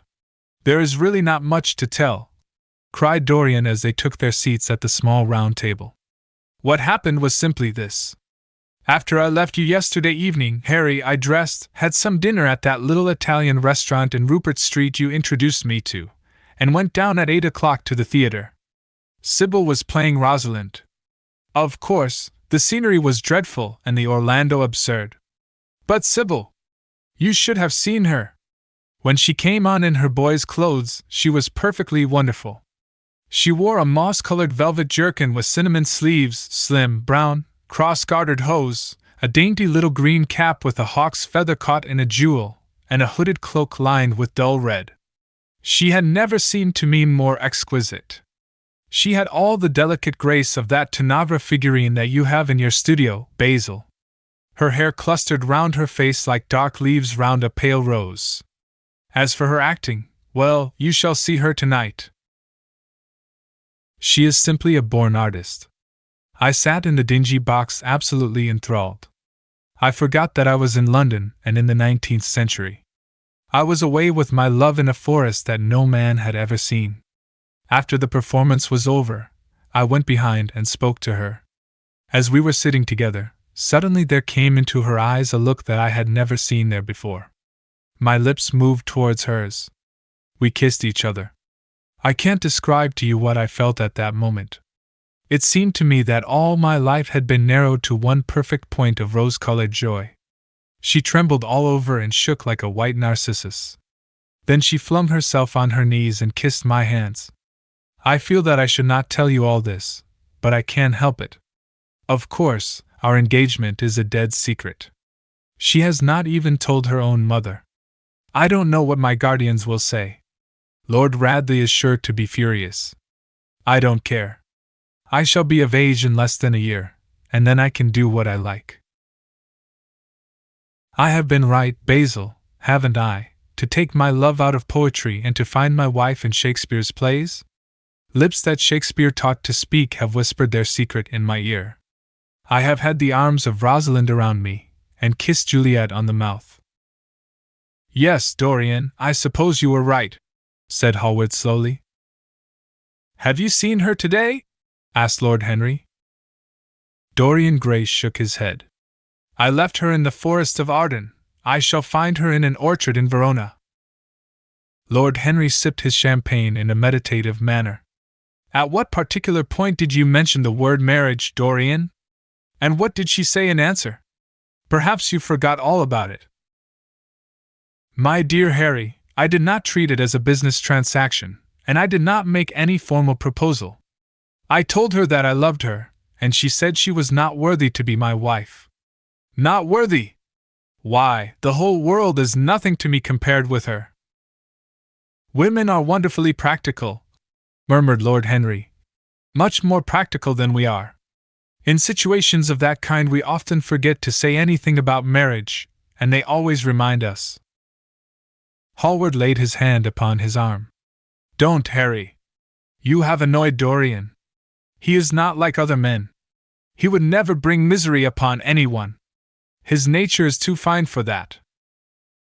Lord Henry looked across the table. Dorian is never annoyed with me, he answered. I asked the question for the best reason possible, for the only reason, indeed, that excuses one for asking any question, simple curiosity. I have a theory that it is always the women who propose to us, and not we who propose to the women. Except, of course, in middle-class life. But then the middle classes are not modern. Dorian Gray laughed, and tossed his head. You are quite incorrigible, Harry, but I don't mind. It is impossible to be angry with you. When you see Sybil Vane, you will feel that the man who could wrong her would be a beast without a heart. I cannot understand how anyone can wish to shame the thing he loves. I love Sybil Vane. I want to place her on a pedestal of gold and to see the world worship the woman who is mine. What is marriage? An irrevocable vow. You mock at it for that. Ah, don't mock. It is an irrevocable vow that I want to take. Her trust makes me faithful, her belief makes me good. When I am with her, I regret all that you have taught me. I become different from what you have known me to be. I am changed, and the mere touch of Sybil Vane's hand makes me forget you and all your wrong, fascinating, poisonous, delightful theories. And those are? Asked Lord Henry, helping himself to some salad. Oh, your theories about life, your theories about love, your theories about pleasure. All your theories, in fact, Harry. Pleasure is the only thing worth having a theory about, he answered in his slow, melodious voice. But I am afraid I cannot claim my theory as my own. It belongs to nature, not to me. Pleasure is nature's test, her sign of approval. When we are happy, we are always good, but when we are good, we are not always happy. Ah, but what do you mean by good? Cried Basil Hallward. Yes, echoed Dorian, leaning back in his chair and looking at Lord Henry over the heavy clusters of purple-lipped irises that stood in the center of the table. What do you mean by good, Harry? To be good is to be in harmony with oneself, he replied, touching the thin stem of his glass with his pale, fine-pointed fingers. Discord is to be forced to be in harmony with others. One's own life, that is the important thing. As for the lives of one's neighbors, if one wishes to be a prig or a Puritan, one can flaunt one's moral views about them, but they are not one's concern. Besides, individualism has really the higher aim. Modern morality consists in accepting the standard of one's age. I consider that for any man of culture to accept the standard of his age is a form of the grossest immorality. But surely if one lives merely for oneself, Harry, one pays a terrible price for doing so, suggested the painter. Yes, we are overcharged for everything nowadays. I should fancy that the real tragedy of the poor is that they can afford nothing but self-denial. Beautiful sins, like beautiful things, are the privilege of the rich. One has to pay in other ways but money. What sort of ways, Basil? Oh, I should fancy in remorse, in suffering, in the consciousness of degradation. Lord Henry shrugged his shoulders. My dear fellow, medieval art is charming, but medieval emotions are out of date. One can use them in fiction, of course. But then the only things that one can use in fiction are the things that one has ceased to use in fact. Believe me, no civilized man ever regrets a pleasure, and no uncivilized man ever knows what a pleasure is. I know what pleasure is, cried Dorian Gray. It is to adore someone. That is certainly better than being adored, he answered, toying with some fruits. Being adored is a nuisance. Women treat us just as humanity treats its gods. They worship us, and are always bothering us to do something for them. I should have said that whatever they ask for they had first given to us, murmured the lad gravely. They create love in our natures. They have a right to demand it back. That is quite true, Dorian, cried Hallward. Nothing is ever quite true, said Lord Henry. This is, interrupted Dorian. You must admit, Harry, that women give to men the very gold of their lives. Possibly, he sighed. But they invariably want it back in such very small change. That is the worry. Women, as some witty Frenchman once put it, inspire us with the desire to do masterpieces and always prevent us from carrying them out. Harry, you are dreadful. I don't know why I like you so much. You will always like me, Dorian, he replied. Will you have some coffee, you fellows? Waiter, bring coffee, and fine champagne, and some cigarettes. No, don't mind the cigarettes, I have some. Basil, I can't allow you to smoke cigars. You must have a cigarette. A cigarette is the perfect type of a perfect pleasure. It is exquisite, and it leaves one unsatisfied. What more can one want? Yes, Dorian, you will always be fond of me.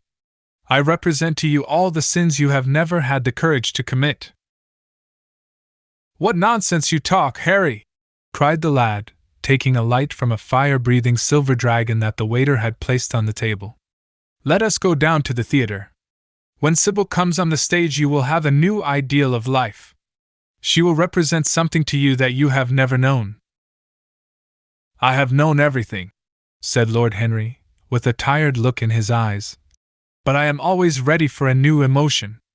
I am afraid, however, that for me at any rate, there is no such thing. Still, your wonderful girl may thrill me. I love acting. It is so much more real than life. Let us go. Dorian, you will come with me. I am so sorry, Basil, but there is only room for two in the brougham. You must follow us in a hansom. They got up and put on their coats, sipping their coffee standing. The painter was silent and preoccupied. There was a gloom over him. He could not bear this marriage, and yet it seemed to him to be better than many other things that might have happened. After a few minutes, they all passed downstairs. He drove off by himself, as had been arranged, and watched the flashing lights of the little brougham in front of him. A strange sense of loss came over him. He felt that Dorian Gray would never again be to him all that he had been in the past.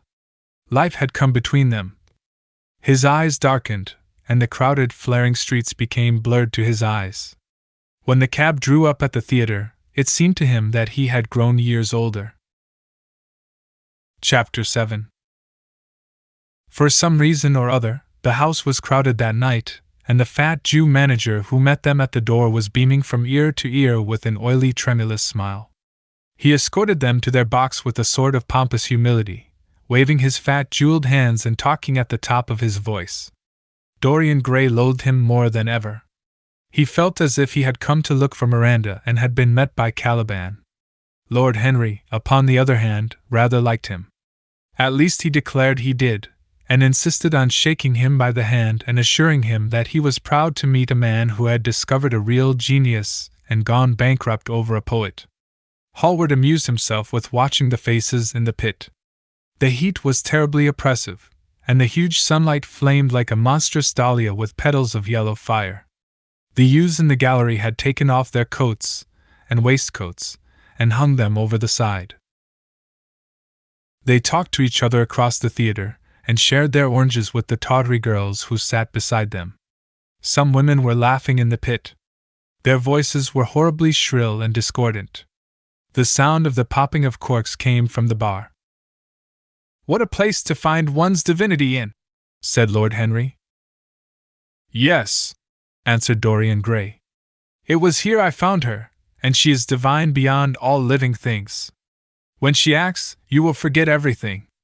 These common rough people, with their coarse faces and brutal gestures, become quite different when she is on the stage. They sit silently and watch her. They weep and laugh as she wills them to do. She makes them as responsive as a violin. She spiritualizes them, and one feels that they are of the same flesh and blood as oneself." "The same flesh and blood as oneself? Oh, I hope not!" exclaimed Lord Henry, who was scanning the occupants of the gallery through his opera glass. "Don't pay any attention to him, Dorian," said the painter. "I understand what you mean, and I believe in this girl. Any one you love must be marvelous, and any girl who has the effect you describe must be fine and noble. To spiritualize one's age, that is something worth doing.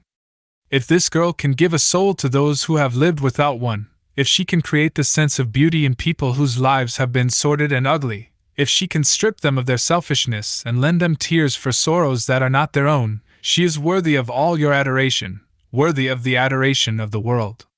This marriage is quite right. I did not think so at first, but I admit it now. The gods made Sybil Vane for you. Without her you would have been incomplete." "Thanks, Basil," answered Dorian Gray, pressing his hand. "I knew that you would understand me. Harry is so cynical, he terrifies me. But here is the orchestra. It is quite dreadful, but it only lasts for about 5 minutes. Then the curtain rises, and you will see the girl to whom I am going to give all my life, to whom I have given everything that is good in me."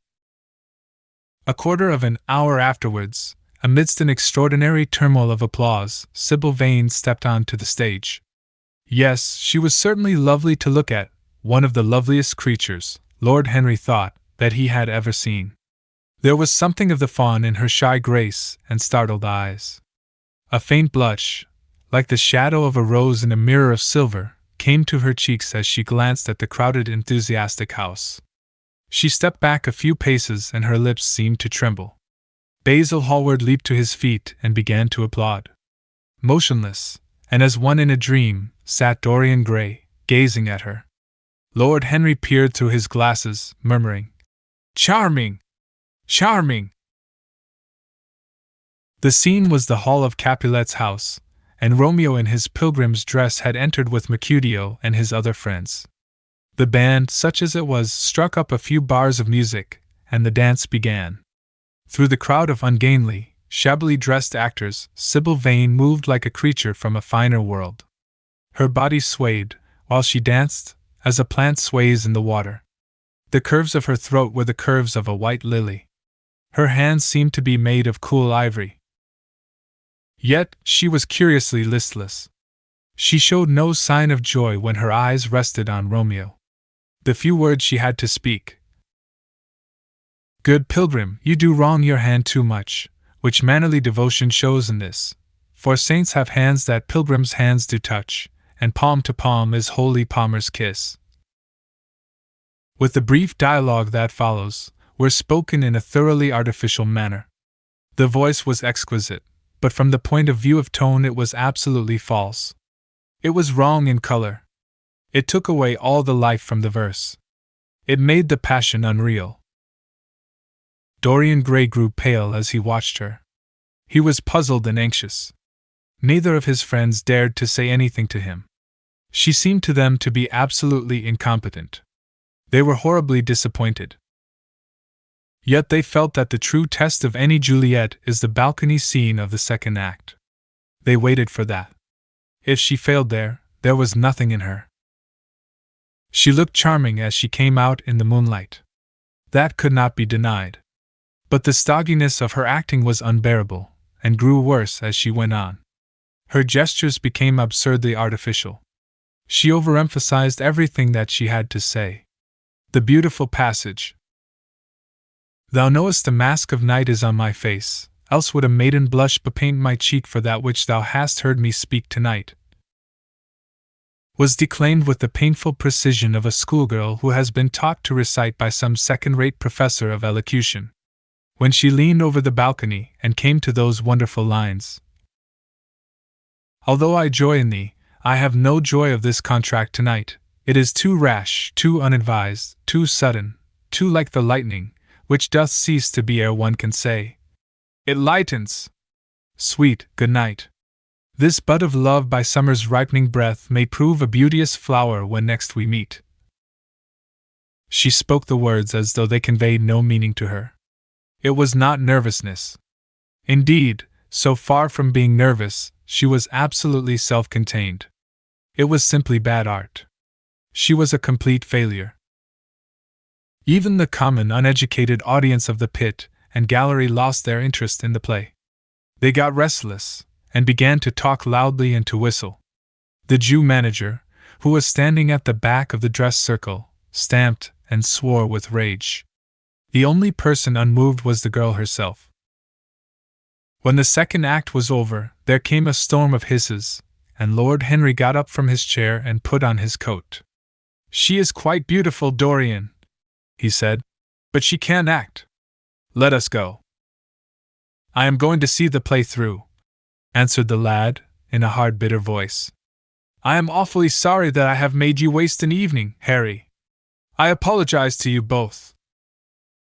"My dear Dorian, I should think Miss Vane was ill," interrupted Hallward. "We will come some other night." "I wish she were ill," he rejoined. "But she seems to me to be simply callous and cold. She has entirely altered. Last night she was a great artist. This evening she is merely a commonplace, mediocre actress." "Don't talk like that about anyone you love, Dorian. Love is a more wonderful thing than art." "They are both simply forms of imitation," remarked Lord Henry. "But do let us go. Dorian, you must not stay here any longer. It is not good for one's morals to see bad acting. Besides, I don't suppose you will want your wife to act, so what does it matter if she plays Juliet like a wooden doll? She is very lovely, and if she knows as little about life as she does about acting, she will be a delightful experience. There are only two kinds of people who are really fascinating: people who know absolutely everything, and people who know absolutely nothing. Good heavens, my dear boy, don't look so tragic. The secret of remaining young is never to have an emotion that is unbecoming. Come to the club with Basil and myself. We will smoke cigarettes and drink to the beauty of Sybil Vane. She is beautiful. What more can you want?" "Go away, Harry," cried the lad. "I want to be alone. Basil, you must go." "Ah, can't you see that my heart is breaking?" The hot tears came to his eyes. His lips trembled, and rushing to the back of the box, he leaned up against the wall, hiding his face in his hands. "Let us go, Basil," said Lord Henry with a strange tenderness in his voice, and the two young men passed out together. A few moments afterwards the footlights flared up and the curtain rose on the third act. Dorian Gray went back to his seat. He looked pale, and proud, and indifferent. The play dragged on, and seemed interminable. Half of the audience went out, tramping in heavy boots and laughing. The whole thing was a fiasco. The last act was played to almost empty benches. The curtain went down on a titter and some groans. As soon as it was over, Dorian Gray rushed behind the scenes into the green room. The girl was standing there alone, with a look of triumph on her face. Her eyes were lit with an exquisite fire. There was a radiance about her. Her parted lips were smiling over some secret of their own. When he entered, she looked at him, and an expression of infinite joy came over her. "How badly I acted tonight, Dorian!" she cried. "Horribly," he answered, gazing at her in amazement. "Horribly. It was dreadful. Are you ill? You have no idea what it was. You have no idea what I suffered." The girl smiled. "Dorian," she answered, lingering over his name with long-drawn music in her voice, as though it were sweeter than honey to the red petals of her mouth. "Dorian, you should have understood. But you understand now, don't you?" "Understand what?" he asked angrily. "Why I was so bad tonight. Why I shall always be bad. Why I shall never act well again." He shrugged his shoulders. "You are ill, I suppose? When you are ill, you shouldn't act. You make yourself ridiculous. My friends were bored. I was bored." She seemed not to listen to him. She was transfigured with joy. An ecstasy of happiness dominated her. "Dorian, Dorian," she cried. "Before I knew you, acting was the one reality of my life. It was only in the theater that I lived. I thought that it was all true. I was Rosalind one night and Portia the other. The joy of Beatrice was my joy, and the sorrows of Cordelia were mine also. I believed in everything. The common people who acted with me seemed to me to be godlike. The painted scenes were my world. I knew nothing but shadows, and I thought them real. You came, oh, my beautiful love, and you freed my soul from prison. You taught me what reality really is. Tonight, for the first time in my life, I saw through the hollowness, the sham, the silliness of the empty pageant in which I had always played. Tonight, for the first time, I became conscious that the Romeo was hideous, and old, and painted, that the moonlight in the orchard was false, that the scenery was vulgar, and that the words I had to speak were unreal, were not my words, were not what I wanted to say. You had brought me something higher, something of which all art is but a reflection. You had made me understand what love really is. My love! My love! Prince Charming! Prince of Life! I have grown sick of shadows. You are more to me than all art can ever be. What have I to do with the puppets of a play? When I came on tonight, I could not understand how it was that everything had gone from me. I thought that I was going to be wonderful. I found that I could do nothing. Suddenly it dawned on my soul what it all meant. The knowledge was exquisite to me. I heard them hissing, and I smiled. What could they know of love such as ours? Take me away, Dorian, take me away with you, where we can be quite alone. I hate the stage. I might mimic a passion that I do not feel, but I cannot mimic one that burns me like fire. Oh, Dorian, Dorian, you understand now what it signifies? Even if I could do it, it would be profanation for me to play at being in love. You have made me see that. He flung himself down on the sofa and turned away his face. You have killed my love, he muttered.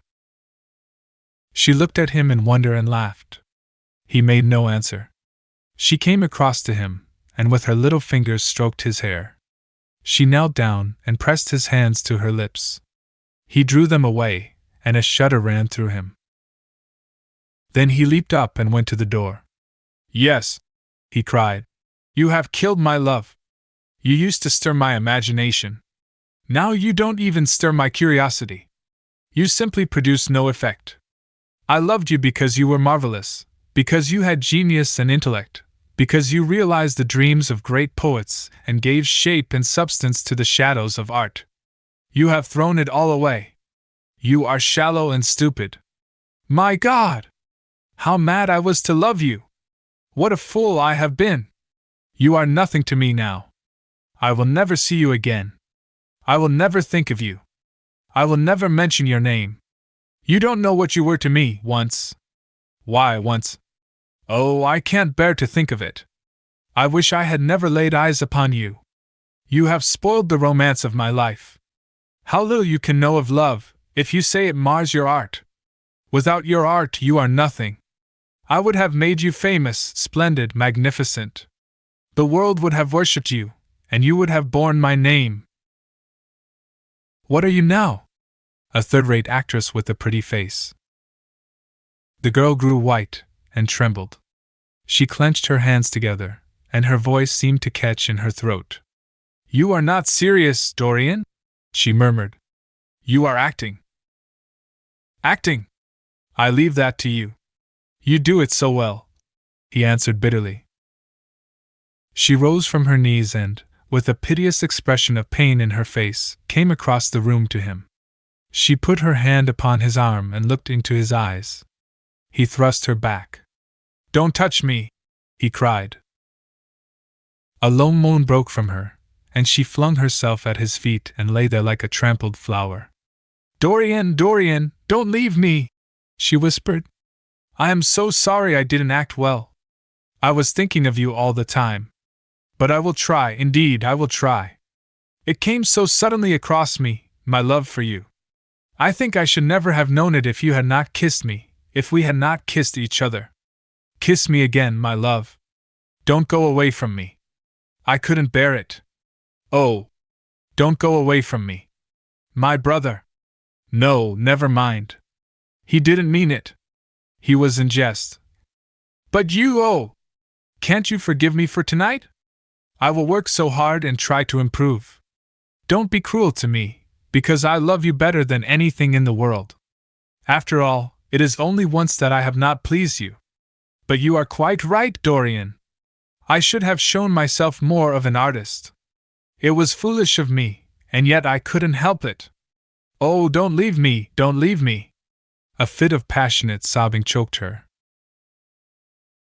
She crouched on the floor like a wounded thing, and Dorian Gray, with his beautiful eyes, looked down at her, and his chiseled lips curled in exquisite disdain. There is always something ridiculous about the emotions of people whom one has ceased to love. Sybil Vane's seemed to him to be absurdly melodramatic. Her tears and sobs annoyed him. I am going, he said at last in his calm, clear voice. I don't wish to be unkind, but I can't see you again. You have disappointed me. She wept silently, and made no answer, but crept nearer. Her little hands stretched blindly out, and appeared to be seeking for him. He turned on his heel and left the room. In a few moments he was out of the theater. Where he went to he hardly knew. He remembered wandering through dimly lit streets, past gaunt, black-shadowed archways and evil-looking houses. Women with hoarse voices and harsh laughter had called after him. Drunkards had reeled by, cursing and chattering to themselves like monstrous apes. He had seen grotesque children huddled upon doorsteps, and heard shrieks and oaths from gloomy courts. As the dawn was just breaking, he found himself close to Covent Garden. The darkness lifted, and flushed with faint fires, the sky hollowed itself into a perfect pearl. Huge carts filled with nodding lilies rumbled slowly down the polished empty street. The air was heavy with the perfume of the flowers, and their beauty seemed to bring him an anodyne for his pain. He followed into the market, and watched the men unloading their wagons. A white-smocked carter offered him some cherries. He thanked him, wondered why he refused to accept any money for them, and began to eat them listlessly. They had been plucked at midnight, and the coldness of the moon had entered into them.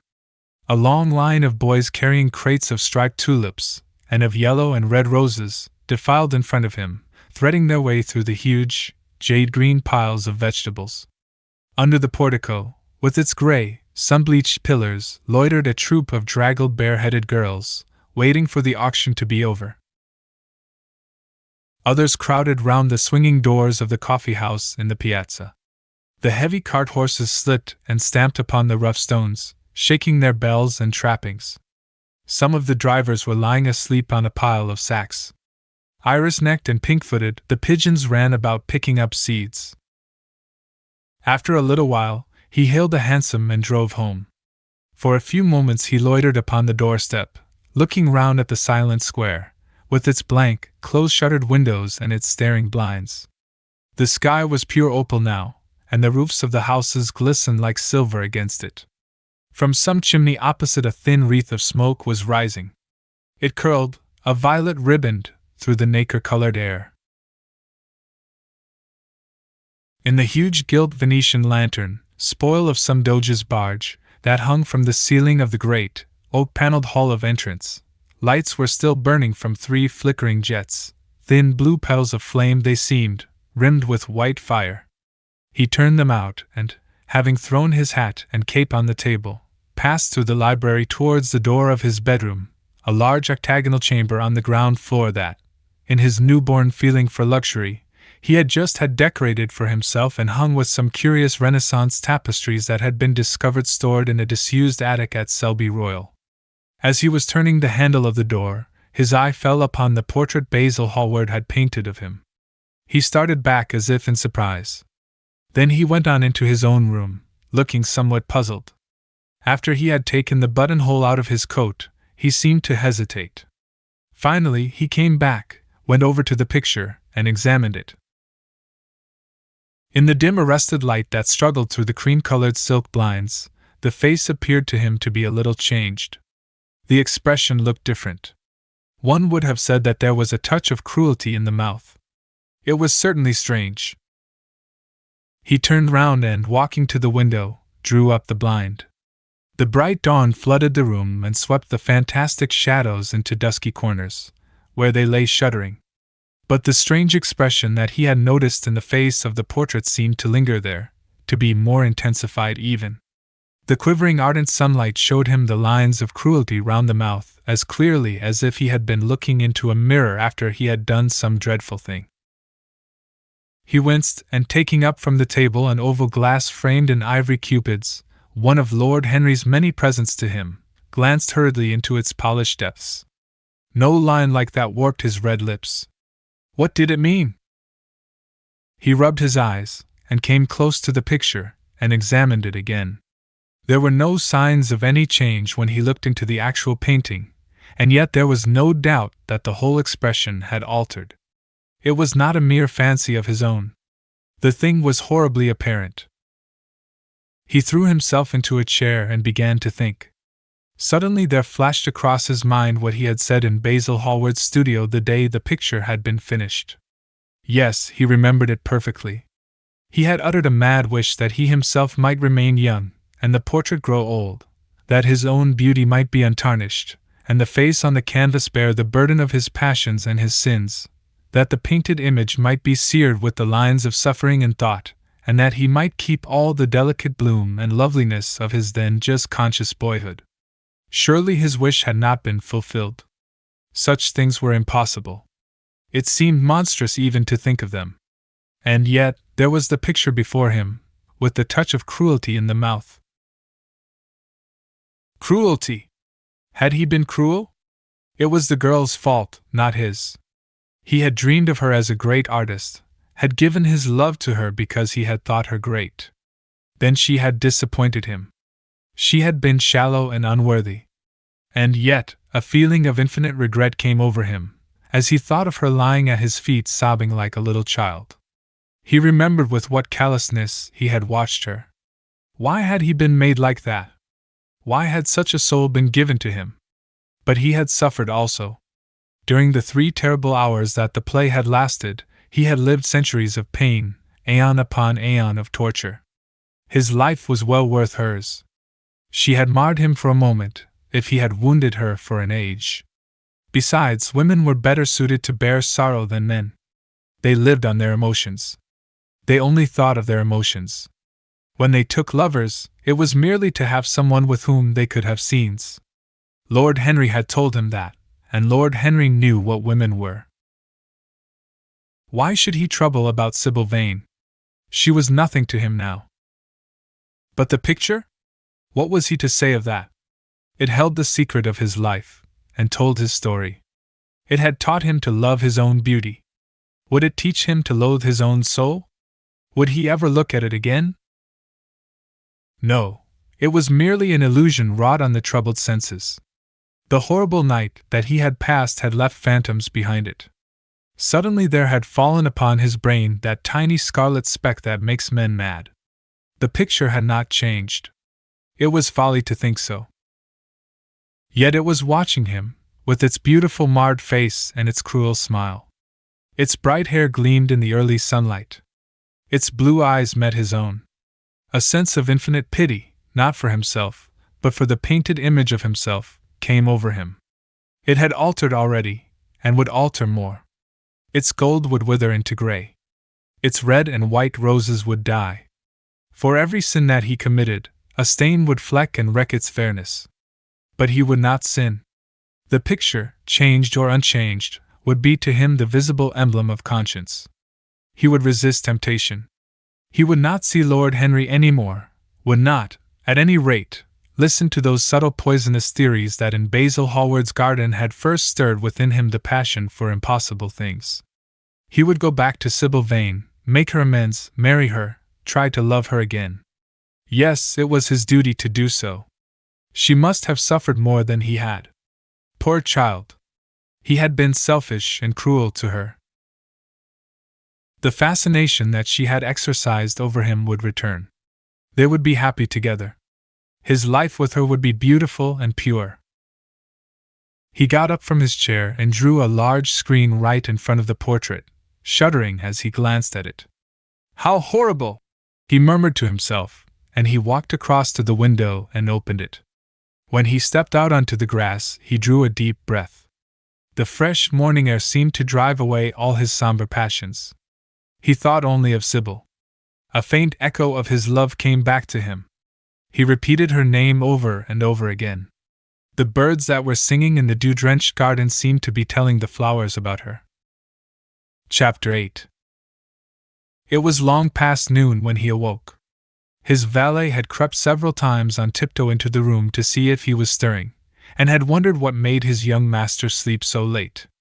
Finally his bell sounded, and Victor came in softly with a cup of tea and a pile of letters on a small tray of old Sevres china, and drew back the olive satin curtains, with their shimmering blue lining, that hung in front of the 3 tall windows.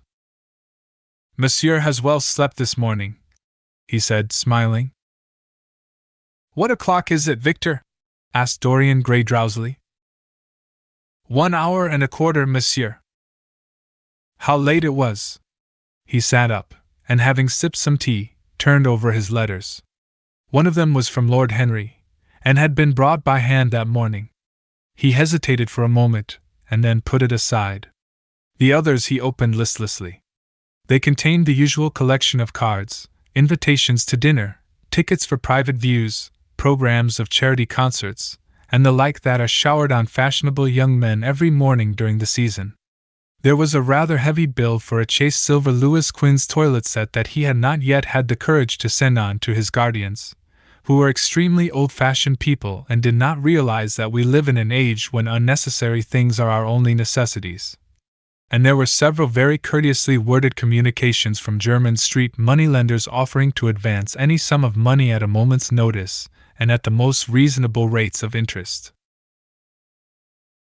After about 10 minutes he got up, and throwing on an elaborate dressing-gown of silk-embroidered cashmere wool, passed into the onyx-paved bathroom.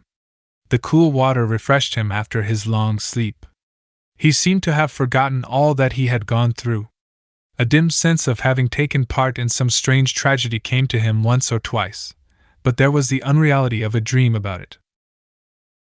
As soon as he was dressed, he went into the library and sat down to a light French breakfast that had been laid out for him on a small round table close to the open window. It was an exquisite day. The warm air seemed laden with spices. A bee flew in and buzzed round the blue dragon bowl that, filled with sulphur-yellow roses, stood before him. He felt perfectly happy. Suddenly his eye fell on the screen that he had placed in front of the portrait, and he started. "Too cold for monsieur?" asked his valet, putting an omelette on the table. "I shut the window?" Dorian shook his head. "I am not cold," he murmured. Was it all true?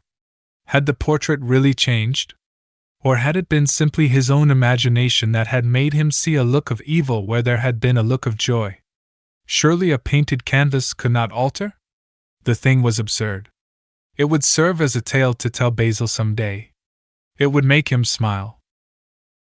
And yet, how vivid was his recollection of the whole thing! First in the dim twilight, and then in the bright dawn, he had seen the touch of cruelty round the warped lips. He almost dreaded his valet leaving the room. He knew that when he was alone he would have to examine the portrait. He was afraid of certainty. When the coffee and cigarettes had been brought and the man turned to go, he felt a wild desire to tell him to remain. As the door was closing behind him, he called him back. The man stood waiting for his orders. Dorian looked at him for a moment. "I am not at home to anyone, Victor," he said with a sigh. The man bowed and retired. Then he rose from the table, lit a cigarette, and flung himself down on a luxuriously cushioned couch that stood facing the screen. The screen was an old one, of gilt Spanish leather, stamped and wrought with a rather florid Louis Quatorze pattern. He scanned it curiously, wondering if ever before it had concealed the secret of a man's life. Should he move it aside, after all? Why not let it stay there? What was the use of knowing? If the thing was true, it was terrible. If it was not true, why trouble about it? But what if, by some fate or deadlier chance, eyes other than his spied behind and saw the horrible change? What should he do if Basil Hallward came and asked to look at his own picture? Basil would be sure to do that. No, the thing had to be examined, and at once. Anything would be better than this dreadful state of doubt. He got up and locked both doors. At least he would be alone when he looked upon the mask of his shame. Then he drew the screen aside and saw himself face to face. It was perfectly true. The portrait had altered. As he often remembered afterwards, and always with no small wonder, he found himself at first gazing at the portrait with a feeling of almost scientific interest. That such a change should have taken place was incredible to him. And yet it was a fact. Was there some subtle affinity between the chemical atoms that shaped themselves into form and color on the canvas and the soul that was within him? Could it be that what that soul thought they realized, that what it dreamed they made true? Or was there some other, more terrible reason? He shuddered, and felt afraid, and going back to the couch, lay there, gazing at the picture in sickened horror. One thing, however, he felt that it had done for him. It had made him conscious how unjust, how cruel, he had been to Sybil Vane. It was not too late to make reparation for that. She could still be his wife. His unreal and selfish love would yield to some higher influence, would be transformed into some nobler passion, and the portrait that Basil Hallward had painted of him would be a guide to him through life, would be to him what holiness is to some, and conscience to others, and the fear of God to us all. There were opiates for remorse, drugs that could lull the moral sense to sleep. But here was a visible symbol of the degradation of sin. Here was an ever-present sign of the ruin men brought upon their souls. 3 o'clock struck, and 4, and the half-hour rang its double chime, but Dorian Gray did not stir. He was trying to gather up the scarlet threads of life and to weave them into a pattern, to find his way through the sanguine labyrinth of passion through which he was wandering. He did not know what to do, or what to think. Finally, he went over to the table and wrote a passionate letter to the girl he had loved, imploring her forgiveness and accusing himself of madness. He covered page after page with wild words of sorrow and wilder words of pain. There is a luxury in self-reproach. When we blame ourselves, we feel that no one else has a right to blame us. It is the confession, not the priest, that gives us absolution. When Dorian had finished the letter, he felt that he had been forgiven. Suddenly there came a knock to the door, and he heard Lord Henry's voice outside. "My dear boy, I must see you. Let me in at once. I can't bear your shutting yourself up like this." He made no answer at first, but remained quite still. The knocking still continued and grew louder. Yes, it was better to let Lord Henry in, and to explain to him the new life he was going to lead, to quarrel with him if it became necessary to quarrel, to part if parting was inevitable.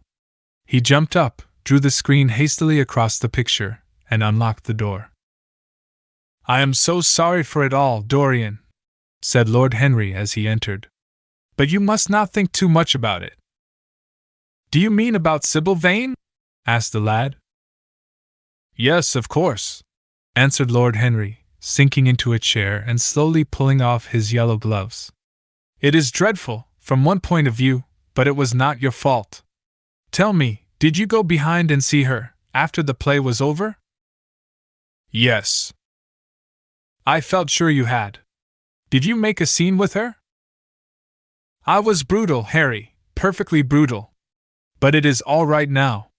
I am not sorry for anything that has happened. It has taught me to know myself better." "Ah, Dorian, I am so glad you take it in that way. I was afraid I would find you plunged in remorse and tearing that nice curly hair of yours."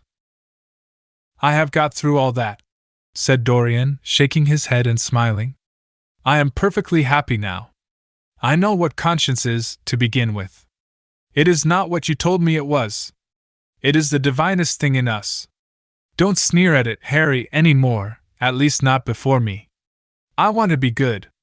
I can't bear the idea of my soul being hideous." "A very charming artistic basis for ethics, Dorian. I congratulate you on it. But how are you going to begin?" "By marrying Sybil Vane." "Marrying Sybil Vane!" cried Lord Henry, standing up and looking at him in perplexed amazement. "But, my dear Dorian—" "Yes, Harry, I know what you are going to say. Something dreadful about marriage. Don't say it. Don't ever say things of that kind to me again. 2 days ago I asked Sybil to marry me. I am not going to break my word to her. She is to be my wife." "Your wife? Dorian! Didn't you get my letter? I wrote to you this morning, and sent the note down by my own man." "Your letter? Oh, yes, I remember. I have not read it yet, Harry. I was afraid there might be something in it that I wouldn't like. You cut life to pieces with your epigrams." "You know nothing, then?" "What do you mean?" Lord Henry walked across the room, and sitting down by Dorian Gray, took both his hands in his own and held them tightly. "Dorian," he said, "my letter, don't be frightened, was to tell you that Sybil Vane is dead." A cry of pain broke from the lad's lips, and he leaped to his feet, tearing his hands away from Lord Henry's grasp. "Dead? Sybil dead? It is not true! It is a horrible lie! How dare you say it?" "It is quite true, Dorian," said Lord Henry gravely. "It is in all the morning papers. I wrote down to you to ask you not to see anyone till I came. There will have to be an inquest, of course, and you must not be mixed up in it. Things like that make a man fashionable in Paris. But in London people are so prejudiced. Here, one should never make one's debut with a scandal. One should reserve that to give an interest to one's old age. I suppose they don't know your name at the theater? If they don't, it is all right. Did anyone see you going round to her room? That is an important point." Dorian did not answer for a few moments. He was dazed with horror. Finally he stammered, in a stifled voice, "Harry, did you say an inquest? What did you mean by that? Did Sybil?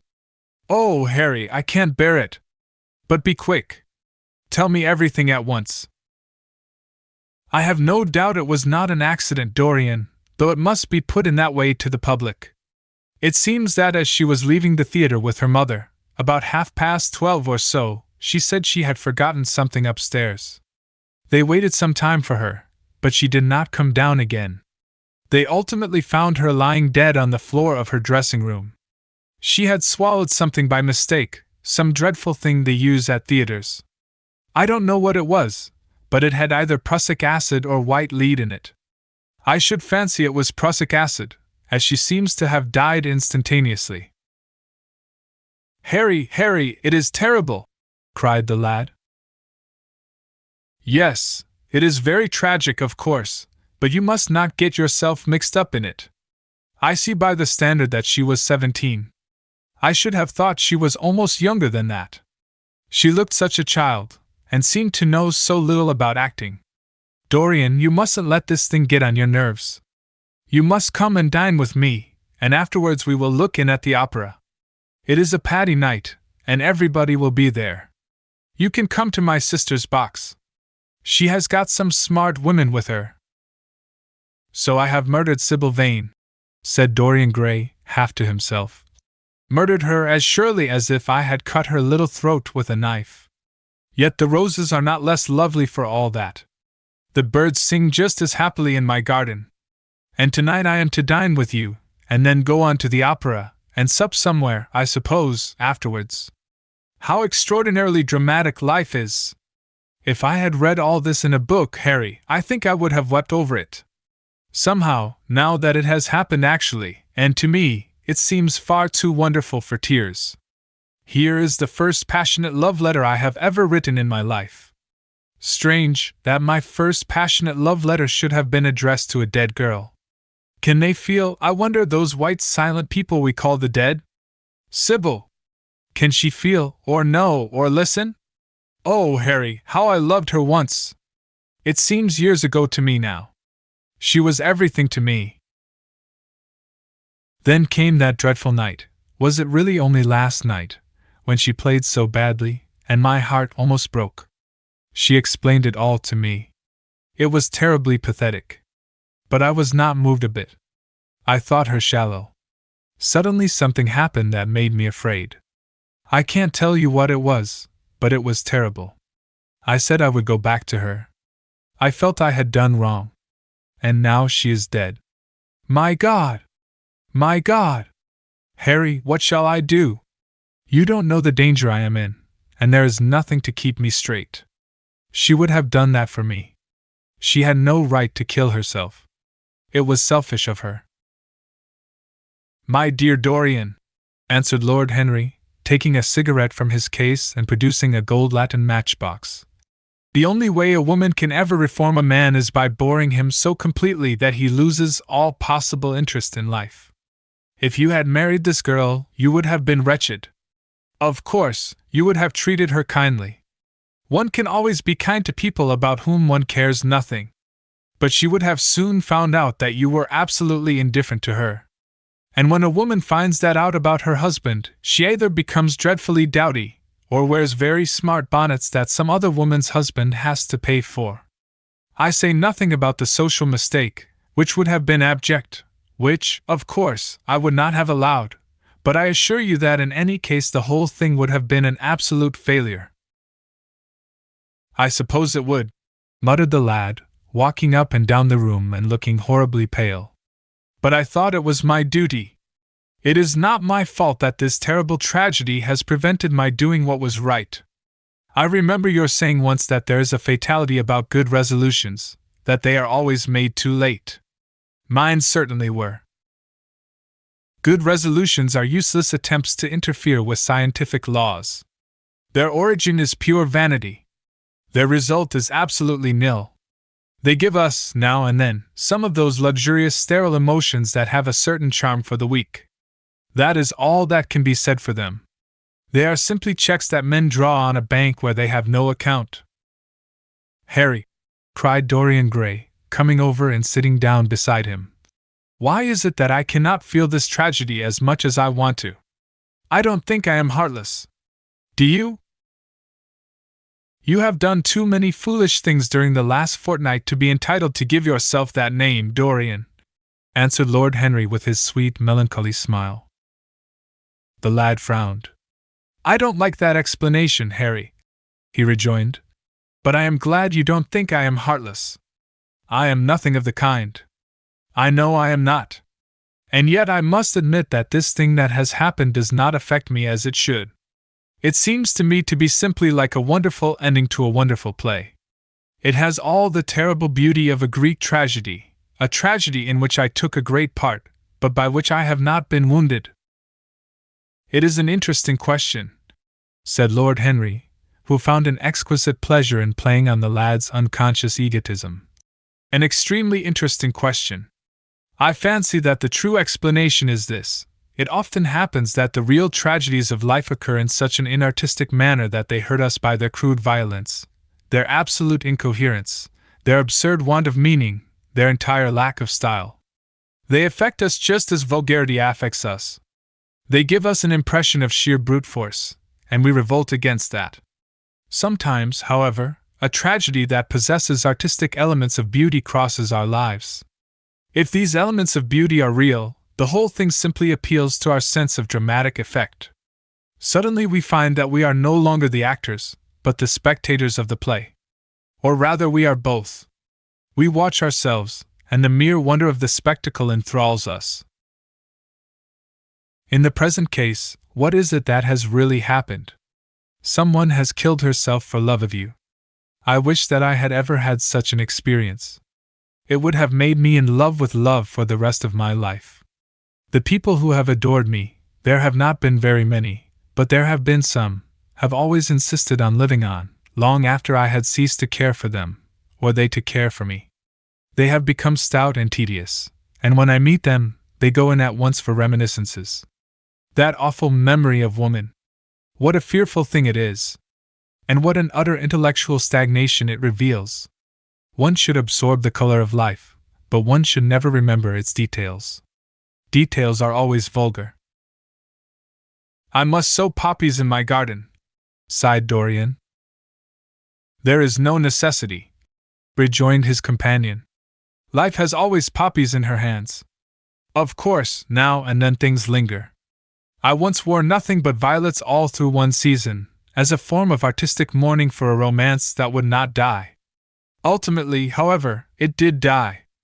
I forget what killed it. I think it was her proposing to sacrifice the whole world for me. That is always a dreadful moment. It fills one with the terror of eternity. Well, would you believe it? A week ago, at Lady Hampshire's, I found myself seated at dinner next to the lady in question, and she insisted on going over the whole thing again, and digging up the past, and raking up the future. I had buried my romance in a bed of asphodel. She dragged it out again and assured me that I had spoiled her life. I am bound to state that she ate an enormous dinner, so I did not feel any anxiety. But what a lack of taste she showed! The one charm of the past is that it is the past. But women never know when the curtain has fallen. They always want a sixth act, and as soon as the interest of the play is entirely over, they propose to continue it. If they were allowed their own way, every comedy would have a tragic ending, and every tragedy would culminate in a farce. They are charmingly artificial, but they have no sense of art. You are more fortunate than I am. I assure you, Dorian, that not one of the women I have known would have done for me what Sybil Vane did for you. Ordinary women always console themselves. Some of them do it by going in for sentimental colors. Never trust a woman who wears mauve, whatever her age may be, or a woman over 35 who is fond of pink ribbons. It always means that they have a history. Others find a great consolation in suddenly discovering the good qualities of their husbands. They flaunt their conjugal felicity in one's face, as if it were the most fascinating of sins. Religion consoles some. Its mysteries have all the charm of a flirtation, a woman once told me, and I can quite understand it. Besides, nothing makes one so vain as being told that one is a sinner. Conscience makes egotists of us all. Yes, there is really no end to the consolations that women find in modern life. Indeed, I have not mentioned the most important one. What is that, Harry? Said the lad listlessly. Oh, the obvious consolation. Taking someone else's admirer when one loses one's own. In good society that always whitewashes a woman. But really, Dorian, how different Sybil Vane must have been from all the women one meets. There is something to me quite beautiful about her death. I am glad I am living in a century when such wonders happen. They make one believe in the reality of the things we all play with, such as romance, passion, and love. I was terribly cruel to her. You forget that. I am afraid that women appreciate cruelty, downright cruelty, more than anything else. They have wonderfully primitive instincts. We have emancipated them, but they remain slaves looking for their masters, all the same. They love being dominated. I am sure you were splendid. I have never seen you really and absolutely angry, but I can fancy how delightful you looked. And after all, you said something to me the day before yesterday that seemed to me at the time to be merely fanciful, but that I see now was absolutely true, and it holds the key to everything. What was that, Harry? You said to me that Sybil Vane represented to you all the heroines of romance, that she was Desdemona one night, and Ophelia the other, that if she died as Juliet, she came to life as Imogen. She will never come to life again now, muttered the lad, burying his face in his hands. No, she will never come to life. She has played her last part.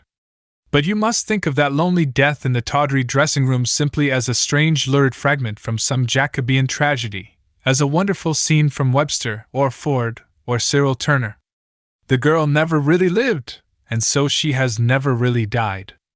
To you at least she was always a dream, a phantom that flitted through Shakespeare's plays and left them lovelier for its presence, a reed through which Shakespeare's music sounded richer and more full of joy.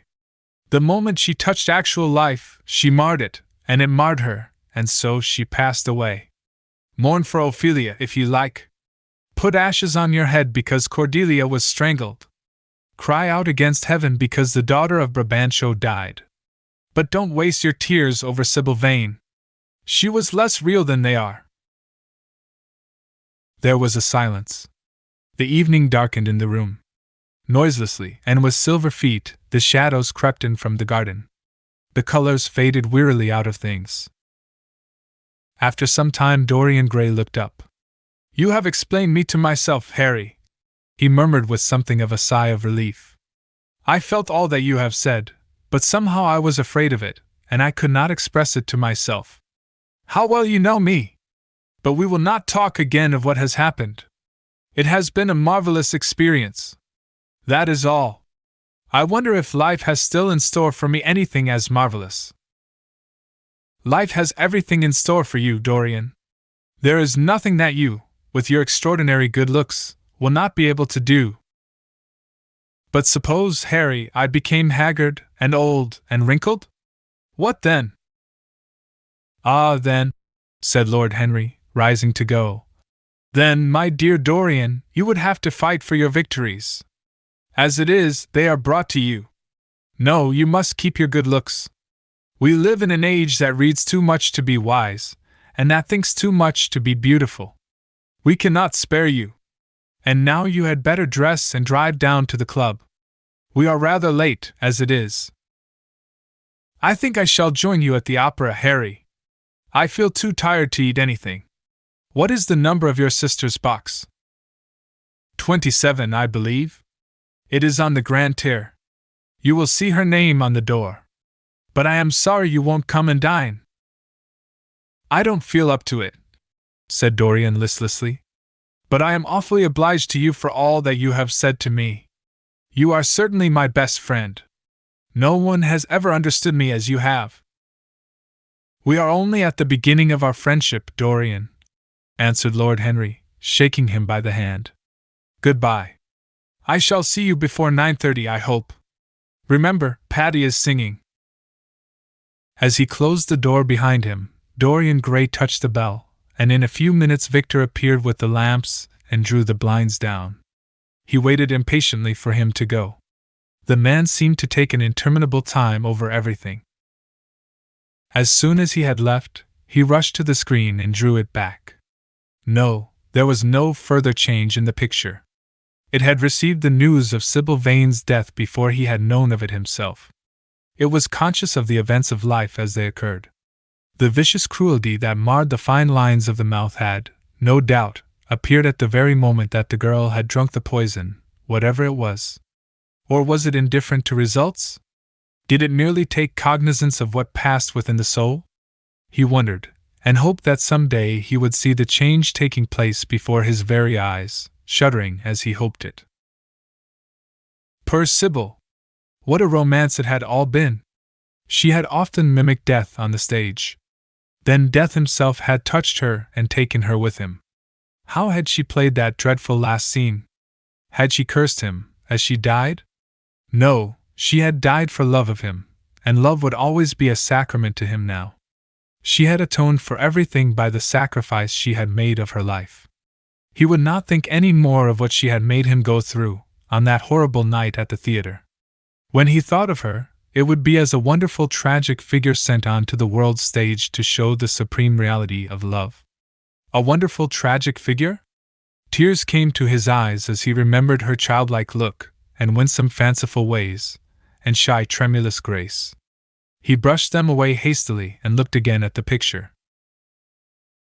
He felt that the time had really come for making his choice. Or had his choice already been made? Yes, life had decided that for him. Life, and his own infinite curiosity about life.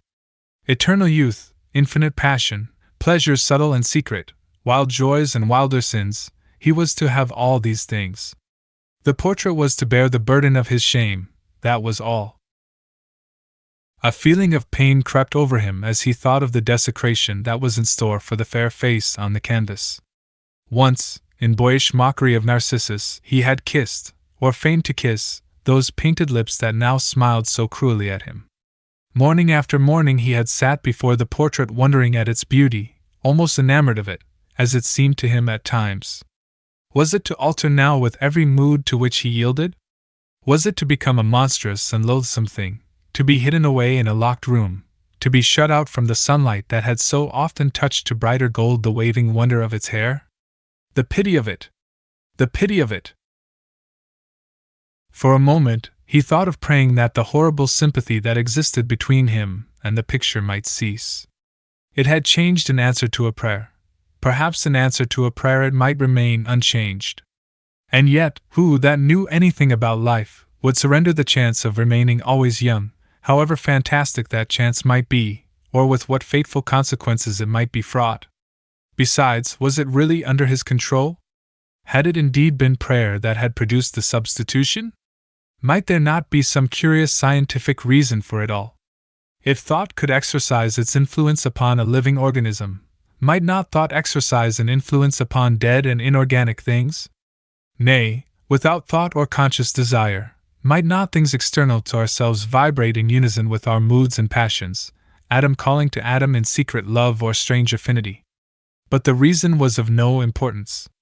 He would never again tempt by a prayer any terrible power. If the picture was to alter, it was to alter. That was all. Why inquire too closely into it? For there would be a real pleasure in watching it. He would be able to follow his mind into its secret places. This portrait would be to him the most magical of mirrors. As it had revealed to him his own body, so it would reveal to him his own soul. And when winter came upon it, he would still be standing where spring trembles on the verge of summer. When the blood crept from its face, and left behind a pallid mask of chalk with leaden eyes, he would keep the glamour of boyhood. Not one blossom of his loveliness would ever fade. Not one pulse of his life would ever weaken. Like the gods of the Greeks, he would be strong, and fleet, and joyous. What did it matter what happened to the colored image on the canvas? He would be safe. That was everything. He drew the screen back into its former place in front of the picture, smiling as he did so, and passed into his bedroom, where his valet was already waiting for him. An hour later he was at the opera, and Lord Henry was leaning over his chair. Chapter 9. As he was sitting at breakfast next morning, Basil Hallward was shown into the room. "I am so glad I have found you, Dorian," he said gravely.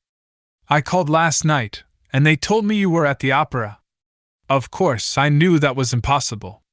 But I wish you had left word where you had really gone to. I passed a dreadful evening, half afraid that one tragedy might be followed by another. I think you might have telegraphed for me when you heard of it first. I read of it quite by chance in a late edition of the Globe that I picked up at the club. I came here at once and was miserable at not finding you. I can't tell you how heartbroken I am about the whole thing. I know what you must suffer. But where were you? Did you go down and see the girl's mother? For a moment I thought of following you there. They gave the address in the paper. Somewhere in the Euston Road, isn't it? But I was afraid of intruding upon a sorrow that I could not lighten. Poor woman! What a state she must be in! And her only child, too. What did she say about it all? My dear Basil, how do I know? Murmured Dorian Gray, sipping some pale yellow wine from a delicate, gold-beaded bubble of Venetian glass and looking dreadfully bored. I was at the opera. You should have come on there. I met Lady Gwendolen, Harry's sister, for the first time. We were in her box. She is perfectly charming, and Patty sang divinely. Don't talk about horrid subjects. If one doesn't talk about a thing, it has never happened. It is simply expression, as Harry says, that gives reality to things. I may mention that she was not the woman's only child. There is a son, a charming fellow, I believe. But he is not on the stage. He is a sailor or something. And now, tell me about yourself and what you are painting. You went to the opera? Said Hallward, speaking very slowly and with a strained touch of pain in his voice. You went to the opera while Sybil Vane was lying dead in some sordid lodging? You can talk to me of other women being charming, and of Patty singing divinely, before the girl you loved has even the quiet of a grave to sleep in. Why, man, there are horrors in store for that little white body of hers. Stop, Basil! I won't hear it! Cried Dorian, leaping to his feet. You must not tell me about things. What is done is done. What is past is past. You called yesterday the past? What has the actual lapse of time got to do with it? It is only shallow people who require years to get rid of an emotion. A man who is master of himself can end a sorrow as easily as he can invent a pleasure. I don't want to be at the mercy of my emotions. I want to use them, to enjoy them, and to dominate them. Dorian, this is horrible. Something has changed you completely. You look exactly the same wonderful boy who, day after day, used to come down to my studio to sit for his picture. But you were simple, natural, and affectionate then. You were the most unspoiled creature in the whole world. Now, I don't know what has come over you. You talk as if you had no heart, no pity in you. It is all Harry's influence. I see that. The lad flushed up and, going to the window, looked out for a few moments on the green, flickering, sun-lashed garden. I owe a great deal to Harry, Basil, he said at last. More than I owe to you. You only taught me to be vain. Well, I am punished for that, Dorian, or shall be some day. I don't know what you mean, Basil, he exclaimed, turning round. I don't know what you want. What do you want? I want the Dorian Gray I used to paint, said the artist sadly. Basil, said the lad, going over to him and putting his hand on his shoulder. You have come too late. Yesterday, when I heard that Sybil Vane had killed herself. Killed herself? Good heavens! Is there no doubt about that? Cried Hallward, looking up at him with an expression of horror.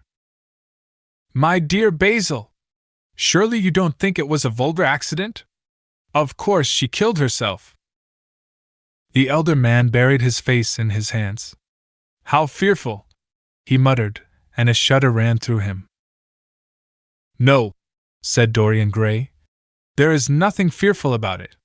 It is one of the great romantic tragedies of the age. As a rule, people who act lead the most commonplace lives. They are good husbands, or faithful wives, or something tedious. You know what I mean, middle-class virtue and all that kind of thing. How different Sybil was! She lived her finest tragedy. She was always a heroine. The last night she played, the night you saw her, she acted badly because she had known the reality of love. When she knew its unreality, she died, as Juliet might have died. She passed again into the sphere of art. There is something of the martyr about her. Her death has all the pathetic uselessness of martyrdom, all its wasted beauty. But, as I was saying, you must not think I have not suffered. If you had come in yesterday at a particular moment, about 5:30, perhaps, or 5:45, you would have found me in tears. Even Harry, who was here, who brought me the news, in fact, had no idea what I was going through. I suffered immensely. Then it passed away. I cannot repeat an emotion. No one can, except sentimentalists. And you are awfully unjust, Basil. You come down here to console me. That is charming of you. You find me consoled, and you are furious. How like a sympathetic person. You remind me of a story Harry told me about a certain philanthropist who spent 20 years of his life in trying to get some grievance redressed, or some unjust law altered. I forget exactly what it was. Finally he succeeded, and nothing could exceed his disappointment. He had absolutely nothing to do, almost died of ennui, and became a confirmed misanthrope. And besides, my dear old Basil, if you really want to console me, teach me rather to forget what has happened, or to see it from a proper artistic point of view. Was it not Gautier who used to write about La Consolation des Arts? I remember picking up a little vellum-covered book in your studio one day and chancing on that delightful phrase. Well, I am not like that young man you told me of when we were down at Marlow together, the young man who used to say that yellow satin could console one for all the miseries of life. I love beautiful things that one can touch and handle. Old brocades, green bronzes, lacquerwork, carved ivories, exquisite surroundings, luxury, pomp, there is much to be got from all these. But the artistic temperament that they create, or at any rate reveal, is still more to me. To become the spectator of one's own life, as Harry says, is to escape the suffering of life. I know you are surprised at my talking to you like this. You have not realized how I have developed. I was a schoolboy when you knew me. I am a man now. I have new passions, new thoughts, new ideas. I am different, but you must not like me less. I am changed, but you must always be my friend. Of course, I am very fond of Harry. But I know that you are better than he is. You are not stronger, you are too much afraid of life, but you are better. And how happy we used to be together. Don't leave me, Basil, and don't quarrel with me. I am what I am. There is nothing more to be said. The painter felt strangely moved. The lad was infinitely dear to him, and his personality had been the great turning point in his art. He could not bear the idea of reproaching him any more. After all, his indifference was probably merely a mood that would pass away. There was so much in him that was good, so much in him that was noble. Well, Dorian, he said at length, with a sad smile, I won't speak to you again about this horrible thing, after today. I only trust your name won't be mentioned in connection with it. The inquest is to take place this afternoon. Have they summoned you? Dorian shook his head, and a look of annoyance passed over his face at the mention of the word inquest. There was something so crude and vulgar about everything of the kind. They don't know my name, he answered. But surely she did? Only my Christian name, and that I am quite sure she never mentioned to anyone. She told me once that they were all rather curious to learn who I was, and that she invariably told them my name was Prince Charming. It was pretty of her. You must do me a drawing of Sybil, Basil. I should like to have something more of her than the memory of a few kisses and some broken pathetic words. I will try and do something, Dorian, if it would please you. But you must come and sit to me yourself again. I can't get on without you. I can never sit to you again, Basil. It is impossible, he exclaimed, starting back. The painter stared at him. My dear boy, what nonsense! He cried. Do you mean to say you don't like what I did of you? Where is it? Why have you pulled the screen in front of it? Let me look at it. It is the best thing I have ever done. Do take the screen away, Dorian. It is simply disgraceful of your servant hiding my work like that. I felt the room look different as I came in. My servant has nothing to do with it, Basil. You don't imagine I let him arrange my room for me? He settles my flowers for me sometimes, that is all. No, I did it myself. The light was too strong on the portrait. Too strong? Surely not, my dear fellow? It is an admirable place for it. Let me see it. And Hallward walked towards the corner of the room. A cry of terror broke from Dorian Gray's lips, and he rushed between the painter and the screen. Basil, he said, looking very pale. You must not look at it. I don't wish you to. Not look at my own work? You are not serious. Why shouldn't I look at it? Exclaimed Hallward, laughing. If you try to look at it, Basil, on my word of honor I will never speak to you again as long as I live. I am quite serious.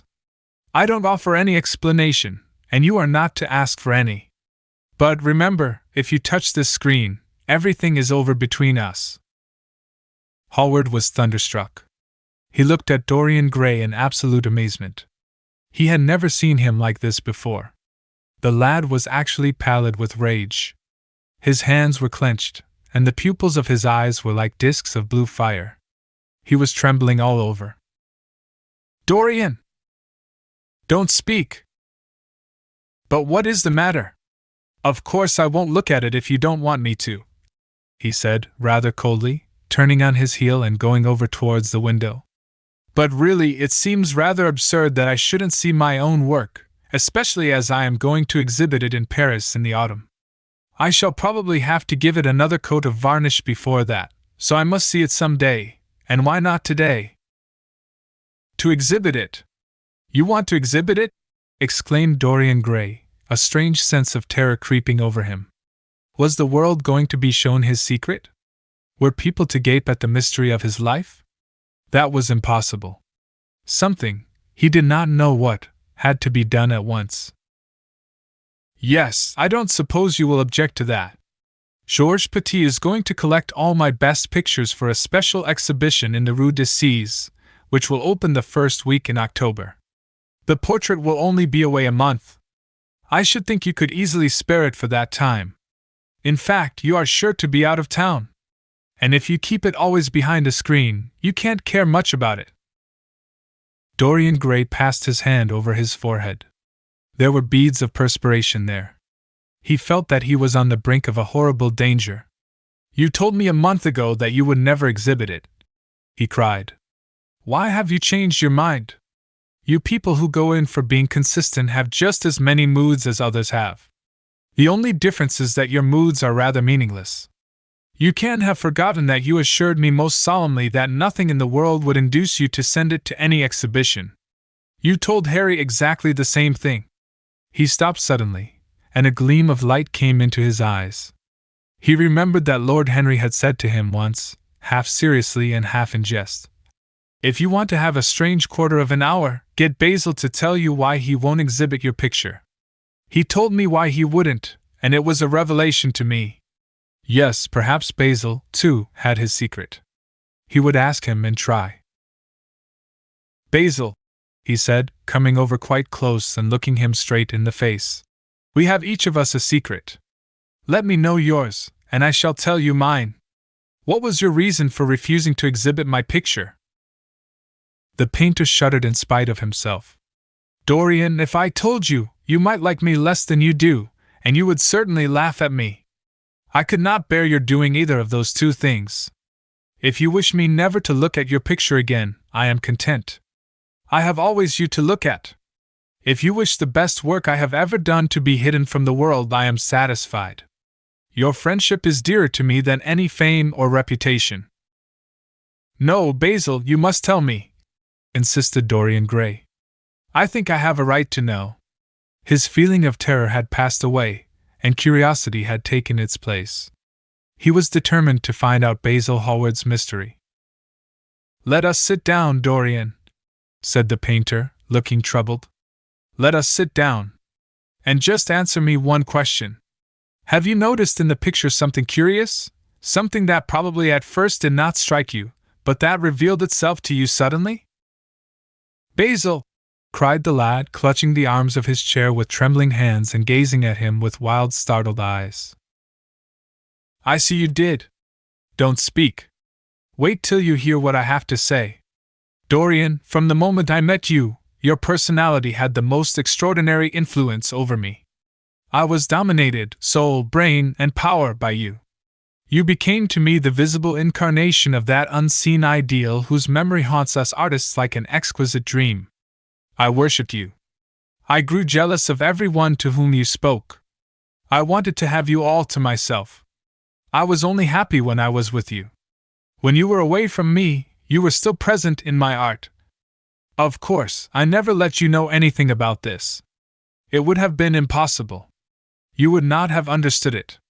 I hardly understood it myself. I only knew that I had seen perfection face to face, and that the world had become wonderful to my eyes, too wonderful, perhaps, for in such mad worships there is peril, the peril of losing them, no less than the peril of keeping them. Weeks and weeks went on, and I grew more and more absorbed in you. Then came a new development. I had drawn you as Paris in dainty armor, and as Adonis with huntsman's cloak and polished boar spear. Crowned with heavy lotus blossoms, you had sat on the prow of Adrian's barge, gazing across the green turbid Nile. You had leaned over the still pool of some Greek woodland and seen in the water's silent silver the marvel of your own face. And it had all been what art should be, unconscious, ideal, and remote.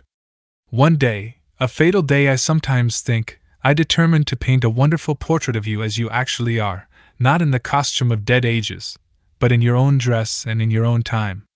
Whether it was the realism of the method, or the mere wonder of your own personality, thus directly presented to me without mist or veil, I cannot tell. But I know that as I worked at it, every flake and film of color seemed to me to reveal my secret. I grew afraid that others would know of my idolatry. I felt, Dorian, that I had told too much, that I had put too much of myself into it. Then it was that I resolved never to allow the picture to be exhibited. You were a little annoyed, but then you did not realize all that it meant to me. Harry, to whom I talked about it, laughed at me. But I did not mind that. When the picture was finished, and I sat alone with it, I felt that I was right. Well, after a few days the thing left my studio, and as soon as I had got rid of the intolerable fascination of its presence, it seemed to me that I had been foolish in imagining that I had seen anything in it, more than that you were extremely good-looking and that I could paint. Even now I cannot help feeling that it is a mistake to think that the passion one feels in creation is ever really shown in the work one creates. Art is always more abstract than we fancy. Form and color tell us of form and color, that is all. It often seems to me that art conceals the artist far more completely than it ever reveals him. And so when I got this offer from Paris, I determined to make your portrait the principal thing in my exhibition. It never occurred to me that you would refuse. I see now that you were right. The picture cannot be shown. You must not be angry with me, Dorian, for what I have told you. As I said to Harry once, you are made to be worshipped. Dorian Gray drew a long breath. The color came back to his cheeks, and a smile played about his lips. The peril was over. He was safe for the time. Yet he could not help feeling infinite pity for the painter who had just made this strange confession to him, and wondered if he himself would ever be so dominated by the personality of a friend. Lord Henry had the charm of being very dangerous. But that was all. He was too clever and too cynical to be really fond of. Would there ever be someone who would fill him with a strange idolatry? Was that one of the things that life had in store? It is extraordinary to me, Dorian, said Hallward, that you should have seen this in the portrait. Did you really see it? I saw something in it, he answered, something that seemed to me very curious. Well, you don't mind my looking at the thing now? Dorian shook his head. You must not ask me that, Basil. I could not possibly let you stand in front of that picture. You will some day, surely? Never. Well, perhaps you are right. And now goodbye, Dorian. You have been the one person in my life who has really influenced my art. Whatever I have done that is good, I owe to you. Ah, you don't know what it cost me to tell you all that I have told you. My dear Basil, said Dorian, what have you told me? Simply that you felt that you admired me too much. That is not even a compliment. It was not intended as a compliment. It was a confession. Now that I have made it, something seems to have gone out of me. Perhaps one should never put one's worship into words. It was a very disappointing confession. Why, what did you expect, Dorian? You didn't see anything else in the picture, did you? There was nothing else to see? No, there was nothing else to see. Why do you ask? But you mustn't talk about worship. It is foolish. You and I are friends, Basil, and we must always remain so. You have got Harry, said the painter sadly. Oh, Harry, cried the lad, with a ripple of laughter. Harry spends his days in saying what is incredible and his evenings in doing what is improbable. Just the sort of life I would like to lead. But still I don't think I would go to Harry if I were in trouble. I would sooner go to you, Basil. You will sit to me again? Impossible! You spoil my life as an artist by refusing, Dorian. No man comes across two ideal things. Few come across one. I can't explain it to you, Basil, but I must never sit to you again. There is something fatal about a portrait. It has a life of its own. I will come and have tea with you. That will be just as pleasant. Pleasanter for you, I am afraid, murmured Hallward regretfully. And now goodbye. I am sorry you won't let me look at the picture once again. But that can't be helped. I quite understand what you feel about it. As he left the room, Dorian Gray smiled to himself. Poor Basil! How little he knew of the true reason! And how strange it was that, instead of having been forced to reveal his own secret, he had succeeded, almost by chance, in wresting a secret from his friend. How much that strange confession explained to him! The painter's absurd fits of jealousy, his wild devotion, his extravagant panegyrics, his curious reticences, he understood them all now, and he felt sorry. There seemed to him to be something tragic in a friendship so colored by romance. He sighed and touched the bell. The portrait must be hidden away at all costs. He could not run such a risk of discovery again. It had been mad of him to have allowed the thing to remain, even for an hour, in a room to which any of his friends had access. Chapter 10. When his servant entered, he looked at him steadfastly, and wondered if he had thought of peering behind the screen. The man was quite impassive and waited for his orders. Dorian lit a cigarette, and walked over to the glass and glanced into it. He could see the reflection of Victor's face perfectly. It was like a placid mask of servility. There was nothing to be afraid of there. Yet he thought it best to be on his guard. Speaking very slowly, he told him to tell the housekeeper that he wanted to see her, and then to go to the frame-maker and ask him to send 2 of his men round at once. It seemed to him that as the man left the room his eyes wandered in the direction of the screen. Or was that merely his own fancy? After a few moments, in her black silk dress, with old-fashioned thread mittens on her wrinkled hands, Mrs. Leaf bustled into the library. He asked her for the key of the schoolroom. "The old schoolroom, Mr. Dorian?" she exclaimed. "Why, it is full of dust. I must get it arranged and put straight before you go into it. It is not fit for you to see, sir. It is not, indeed. I don't want it put straight, Leaf. I only want the key." "Well, sir, you'll be covered with cobwebs if you go into it.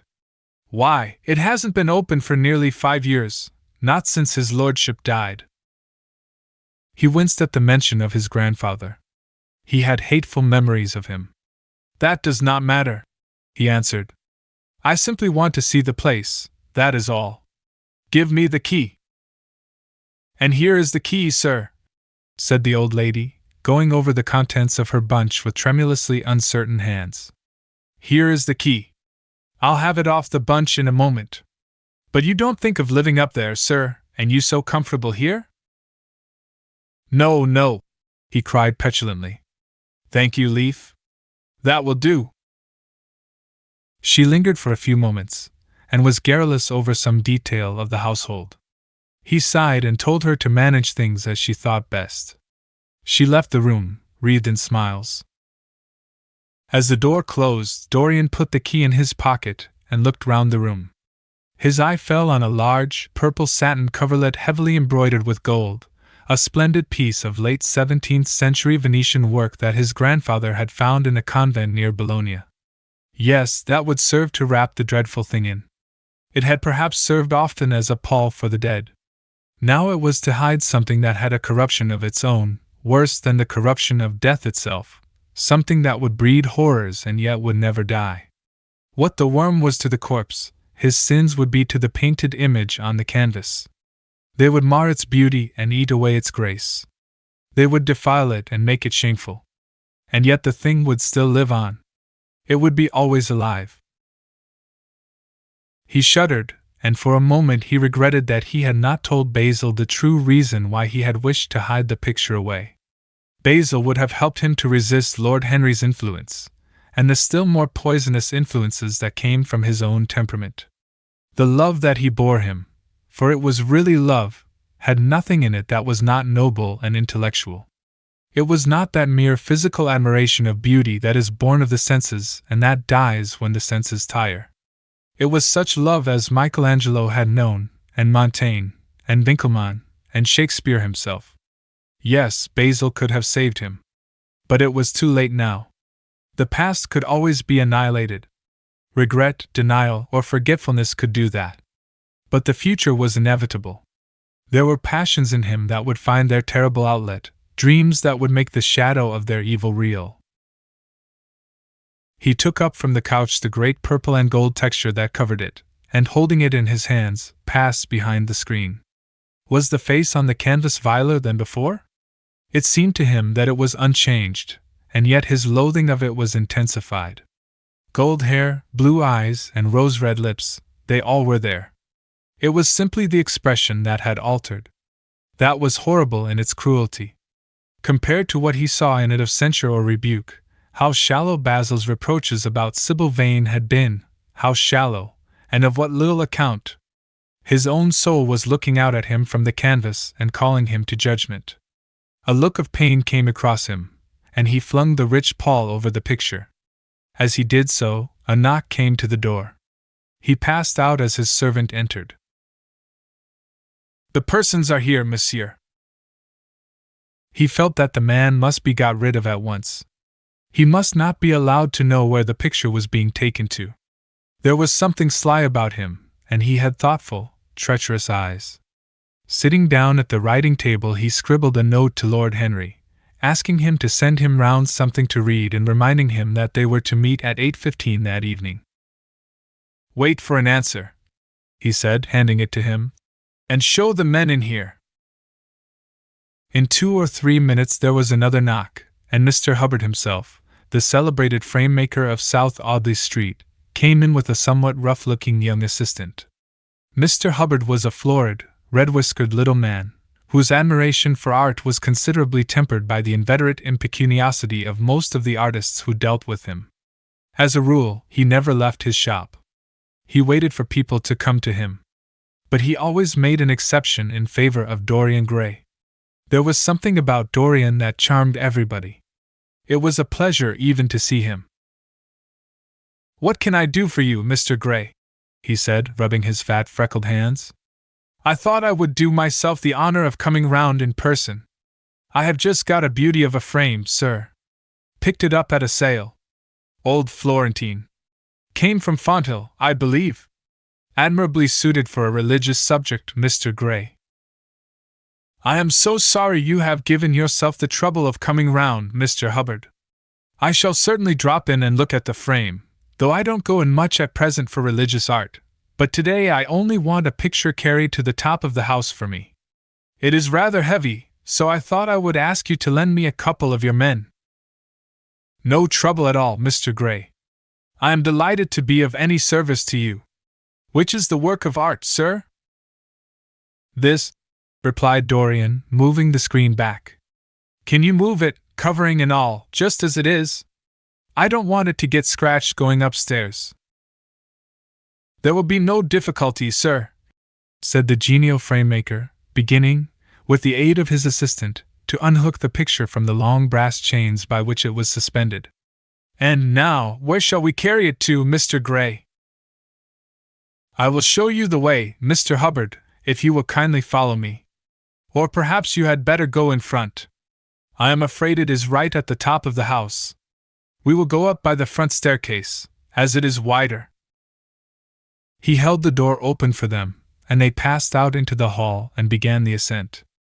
The elaborate character of the frame had made the picture extremely bulky, and now and then, in spite of the obsequious protests of Mr. Hubbard, who had the true tradesman's spirited dislike of seeing a gentleman doing anything useful, Dorian put his hand to it so as to help them. "Something of a load to carry, sir," gasped the little man when they reached the top landing. And he wiped his shiny forehead. "I am afraid it is rather heavy," murmured Dorian as he unlocked the door that opened into the room that was to keep for him the curious secret of his life and hide his soul from the eyes of men. He had not entered the place for more than 4 years, not, indeed, since he had used it first as a playroom when he was a child, and then as a study when he grew somewhat older. It was a large, well-proportioned room, which had been specially built by the last Lord Kelso for the use of the little grandson whom, for his strange likeness to his mother, and also for other reasons, he had always hated and desired to keep at a distance. It appeared to Dorian to have but little changed. There was the huge Italian cassone, with its fantastically painted panels and its tarnished gilt moldings, in which he had so often hidden himself as a boy. There the satinwood bookcase filled with his dog-eared schoolbooks. On the wall behind it was hanging the same ragged Flemish tapestry where a faded king and queen were playing chess in a garden, while a company of hawkers rode by, carrying hooded birds on their gauntlet wrists. How well he remembered it all! Every moment of his lonely childhood came back to him as he looked round. He recalled the stainless purity of his boyish life, and it seemed horrible to him that it was here the fatal portrait was to be hidden away. How little he had thought, in those dead days, of all that was in store for him. But there was no other place in the house so secure from prying eyes as this. He had the key, and no one else could enter it. Beneath its purple pall, the face painted on the canvas could grow bestial, sodden, and unclean. What did it matter? No one could see it. He himself would not see it. Why should he watch the hideous corruption of his soul? He kept his youth, that was enough. And besides, might not his nature grow finer, after all? There was no reason that the future should be so full of shame. Some love might come across his life, and purify him, and shield him from those sins that seemed to be already stirring in spirit and in flesh, those curious unpictured sins whose very mystery lent them their subtlety and their charm. Perhaps, some day, the cruel look would have passed away from the scarlet sensitive mouth, and he might show to the world Basil Hallward's masterpiece. No, that was impossible. Hour by hour, and week by week, the thing upon the canvas was growing old. It might escape the hideousness of sin, but the hideousness of age was in store for it. The cheeks would become hollow or flaccid. Yellow crow's feet would creep round the fading eyes and make them horrible. The hair would lose its brightness, the mouth would gape or droop, would be foolish or gross, as the mouths of old men are. There would be the wrinkled throat, the cold, blue-veined hands, the twisted body, that he remembered in the grandfather who had been so stern to him in his boyhood. The picture had to be concealed. There was no help for it. "Bring it in, Mr. Hubbard, please," he said wearily, turning round. "I am sorry I kept you so long. I was thinking of something else." "Always glad to have a rest, Mr. Gray," answered the frame-maker, who was still gasping for breath. "Where shall we put it, sir?" "Oh, anywhere. Here, this will do. I don't want to have it hung up. Just lean it against the wall. Thanks." "Might one look at the work of art, sir?" Dorian started. "It would not interest you, Mr. Hubbard," he said, keeping his eye on the man. He felt ready to leap upon him and fling him to the ground if he dared to lift the gorgeous hanging that concealed the secret of his life. "I shan't trouble you any more now. I am much obliged for your kindness in coming round." Not at all, Mr. Gray. Ever ready to do anything for you, sir." And Mr. Hubbard tramped downstairs, followed by the assistant, who glanced back at Dorian with a look of shy wonder in his rough, uncomely face. He had never seen anyone so marvelous. When the sound of their footsteps had died away, Dorian locked the door and put the key in his pocket.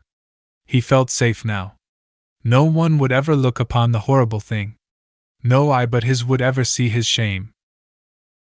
On reaching the library, he found that it was just after 5 o'clock and that the tea had been already brought up.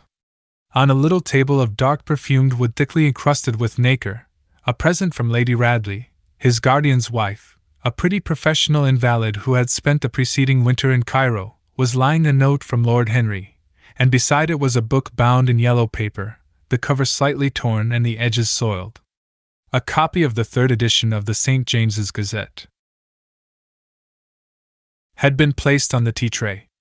It was evident that Victor had returned. He wondered if he had met the men in the hall as they were leaving the house and had wormed out of them what they had been doing. He would be sure to miss the picture, had no doubt missed it already, while he had been laying the tea things.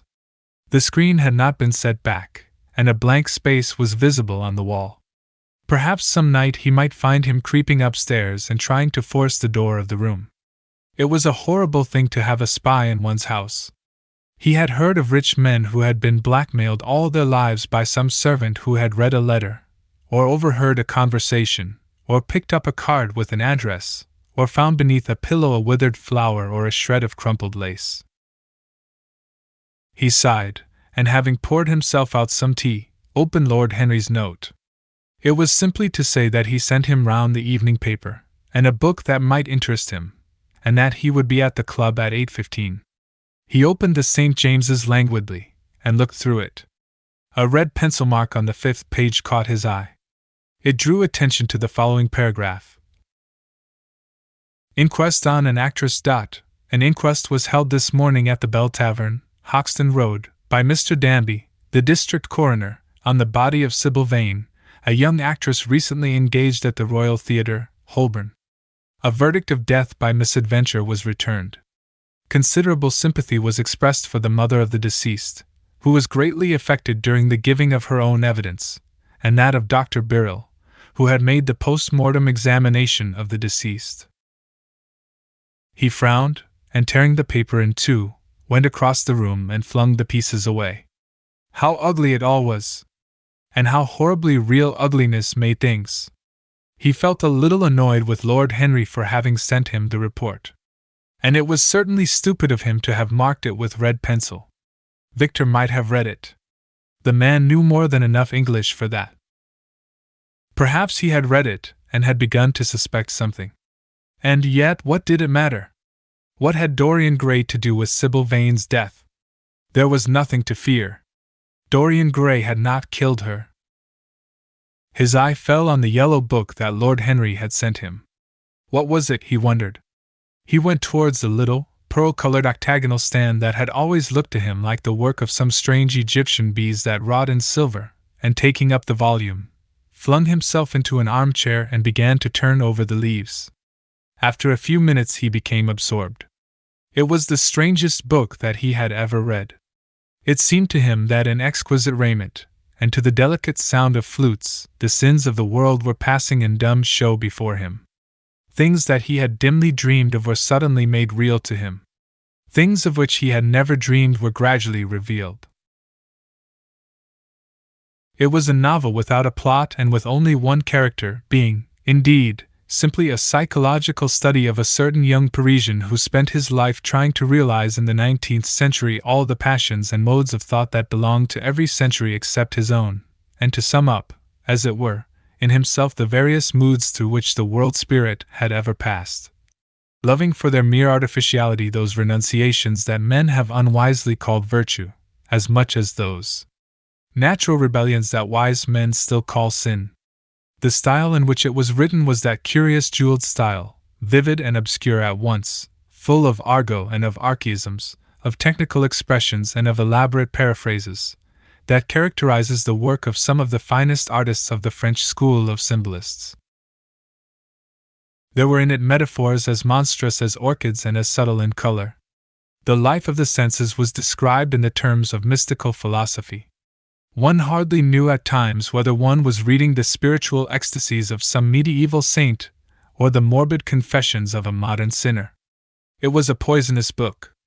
The heavy odor of incense seemed to cling about its pages and to trouble the brain. The mere cadence of the sentences, the subtle monotony of their music, so full as it was of complex refrains and movements elaborately repeated, produced in the mind of the lad, as he passed from chapter to chapter, a form of reverie, a malady of dreaming, that made him unconscious of the falling day and creeping shadows.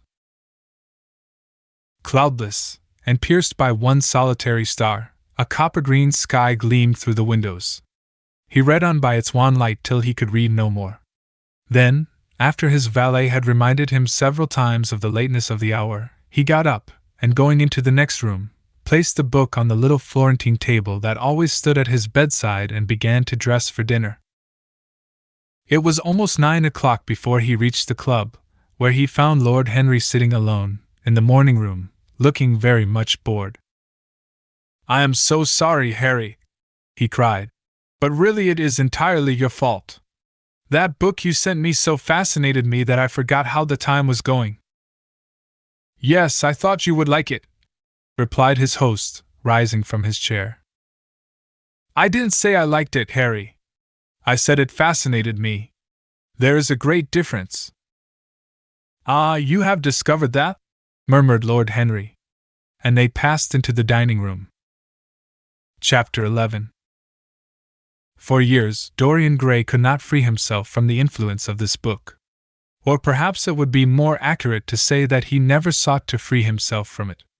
He procured from Paris no less than 9 large paper copies of the first edition, and had them bound in different colors, so that they might suit his various moods and the changing fancies of a nature over which he seemed, at times, to have almost entirely lost control.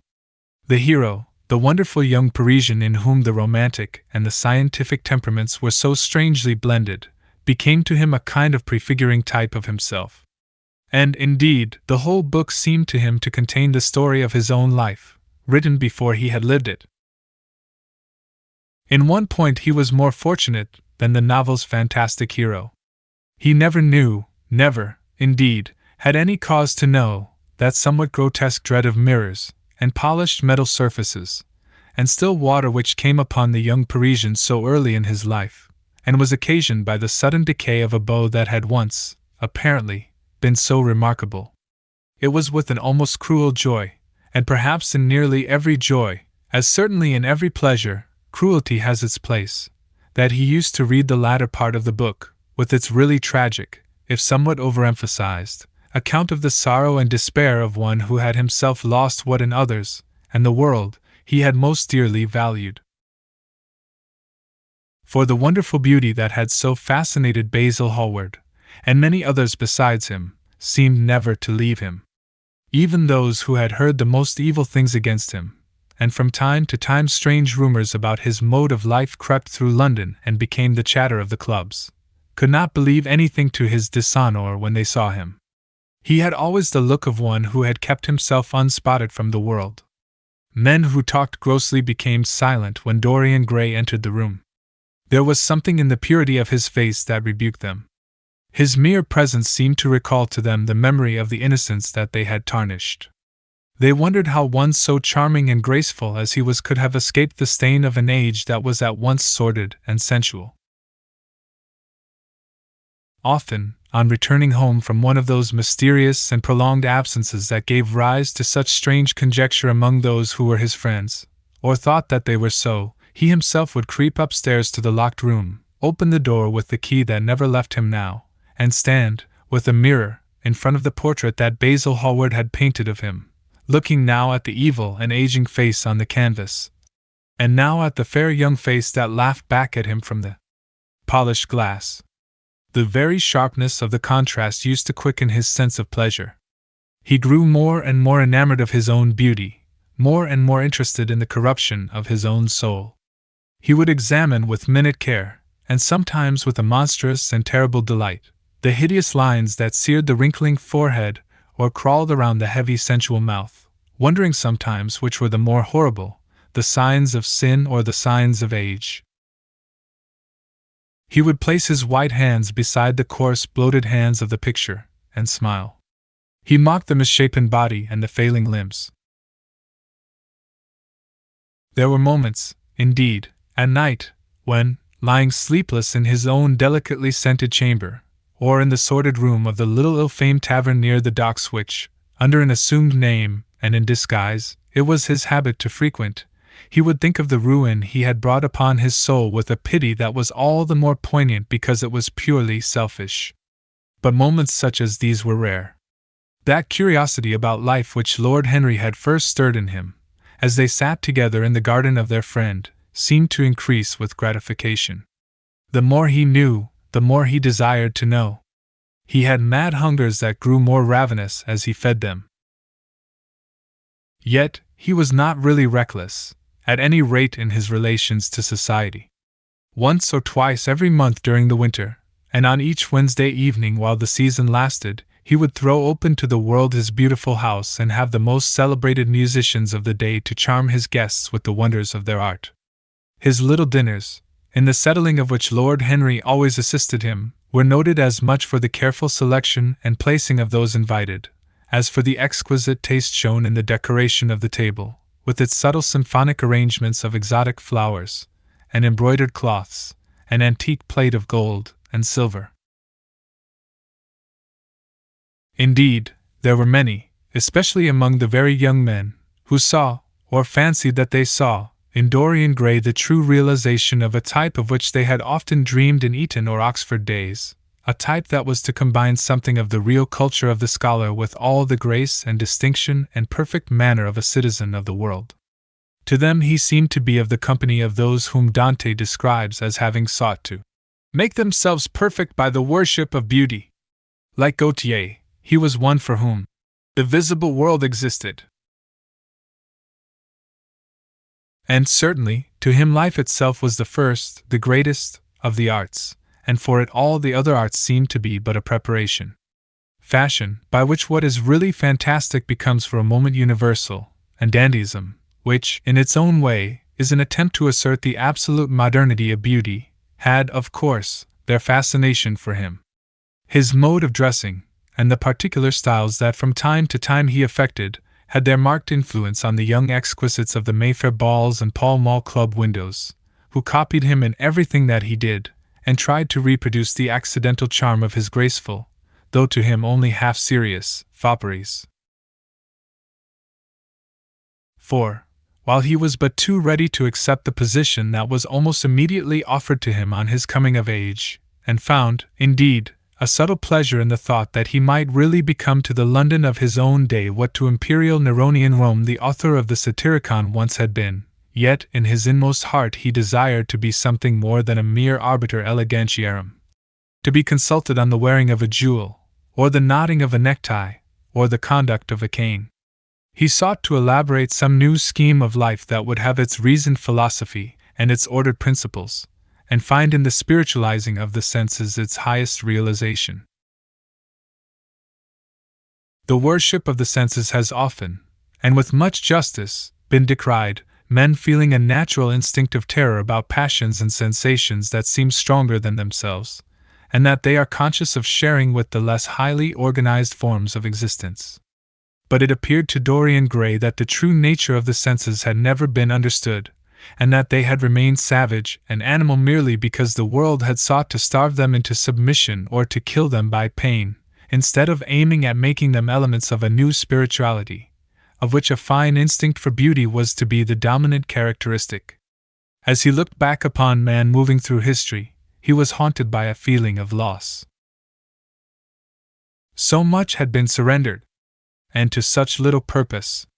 There had been mad wilful rejections, monstrous forms of self-torture and self-denial, whose origin was fear and whose result was a degradation infinitely more terrible than that fancied degradation from which, in their ignorance, they had sought to escape. Nature, in her wonderful irony, driving out the anchorite to feed with the wild animals of the desert and giving to the hermit the beasts of the field as his companions. Yes, there was to be, as Lord Henry had prophesied, a new hedonism that was to recreate life and to save it from that harsh, uncomely Puritanism that is having, in our own day, its curious revival. It was to have its service of the intellect, certainly, Yet it was never to accept any theory or system that would involve the sacrifice of any mode of passionate experience. Its aim, indeed, was to be experience itself, and not the fruits of experience, sweet or bitter as they might be. Of the asceticism that deadens the senses, as of the vulgar profligacy that dulls them, it was to know nothing. But it was to teach man to concentrate himself upon the moments of a life that is itself but a moment. There are few of us who have not sometimes wakened before dawn, either after one of those dreamless nights that make us almost enamored of death, or one of those nights of horror and misshapen joy, when through the chambers of the brain sweep phantoms more terrible than reality itself, and instinct with that vivid life that lurks in all grotesques, and that lends to Gothic art its enduring vitality, this art being, one might fancy, especially the art of those whose minds have been troubled with the malady of reverie. Gradually white fingers creep through the curtains, and they appear to tremble. In black fantastic shapes, dumb shadows crawl into the corners of the room and crouch there. Outside, there is the stirring of birds among the leaves, or the sound of men going forth to their work, or the sigh and sob of the wind coming down from the hills and wandering round the silent house, as though it feared to wake the sleepers and yet must needs call forth sleep from her purple cave. Veil after veil of thin dusky gauze is lifted, and by degrees the forms and colors of things are restored to them, and we watch the dawn remaking the world in its antique pattern. The wan mirrors get back their mimic life. The flameless tapers stand where we had left them, and beside them lies the half-cut book that we had been studying, or the wired flower that we had worn at the ball, or the letter that we had been afraid to read, or that we had read too often. Nothing seems to us changed. Out of the unreal shadows of the night comes back the real life that we had known. We have to resume it where we had left off, and there steals over us a terrible sense of the necessity for the continuance of energy in the same wearisome round of stereotyped habits, or a wild longing, it may be, that our eyelids might open some morning upon a world that had been refashioned anew in the darkness for our pleasure, a world in which things would have fresh shapes and colors, and be changed, or have other secrets. A world in which the past would have little or no place, or survive, at any rate, in no conscious form of obligation or regret, the remembrance even of joy having its bitterness, and the memories of pleasure their pain. It was the creation of such worlds as these that seemed to Dorian Gray to be the true object, or amongst the true objects, of life, and in his search for sensations that would be at once new and delightful, and possess that element of strangeness that is so essential to romance, he would often adopt certain modes of thought that he knew to be really alien to his nature, abandon himself to their subtle influences, and then, having, as it were, caught their color and satisfied his intellectual curiosity, leave them with that curious indifference that is not incompatible with a real ardor of temperament, and that, indeed, according to certain modern psychologists, is often a condition of it. It was rumored of him once that he was about to join the Roman Catholic communion, and certainly the Roman ritual had always a great attraction for him. The daily sacrifice, more awful really than all the sacrifices of the antique world, stirred him as much by its superb rejection of the evidence of the senses as by the primitive simplicity of its elements, and the eternal pathos of the human tragedy that it sought to symbolize. He loved to kneel down on the cold marble pavement and watch the priest, in his stiff flowered dalmatic, slowly and with white hands moving aside the veil of the tabernacle, or raising aloft the jeweled, lantern-shaped monstrance with that pallid wafer that at times, one would fain think, is indeed the panis caelestis, the bread of angels, or, robed in the garments of the Passion of Christ, breaking the host into the chalice and smiting his breast for his sins. The fuming censers that the grave boys, in their lace and scarlet, tossed into the air like great gilt flowers had their subtle fascination for him. As he passed out, he used to look with wonder at the black confessionals and long to sit in the dim shadow of one of them and listen to men and women whispering through the worn grating the true story of their lives. But he never fell into the error of arresting his intellectual development by any formal acceptance of creed or system, or of mistaking, for a house in which to live, an inn that is but suitable for the sojourn of a night, or for a few hours of a night in which there are no stars and the moon is in travail. Mysticism, with its marvelous power of making common things strange to us, and the subtle antinomianism that always seems to accompany it, moved him for a season, and for a season he inclined to the materialistic doctrines of the Darwinismus movement in Germany, and found a curious pleasure in tracing the thoughts and passions of men to some pearly cell in the brain, or some white nerve in the body, delighting in the conception of the absolute dependence of the spirit on certain physical conditions, morbid or healthy, normal or diseased. Yet, as has been said of him before, no theory of life seemed to him to be of any importance compared with life itself. He felt keenly conscious of how barren all intellectual speculation is when separated from action and experiment. He knew that the senses, no less than the soul, have their spiritual mysteries to reveal. And so he would now study perfumes and the secrets of their manufacture, distilling heavily scented oils and burning odorous gums from the East. He saw that there was no mood of the mind that had not its counterpart in the sensuous life, and set himself to discover their true relations, wondering what there was in frankincense that made one mystical, and in ambergris that stirred one's passions, and in violets that woke the memory of dead romances, and in musk that troubled the brain, and in chimpic that stained the imagination. And seeking often to elaborate a real psychology of perfumes, and to estimate the several influences of sweet smelling roots and scented, pollen-laden flowers, of aromatic balms and of dark and fragrant woods, of spikenard that sickens, of Hovenia that makes men mad, and of aloes that are said to be able to expel melancholy from the soul.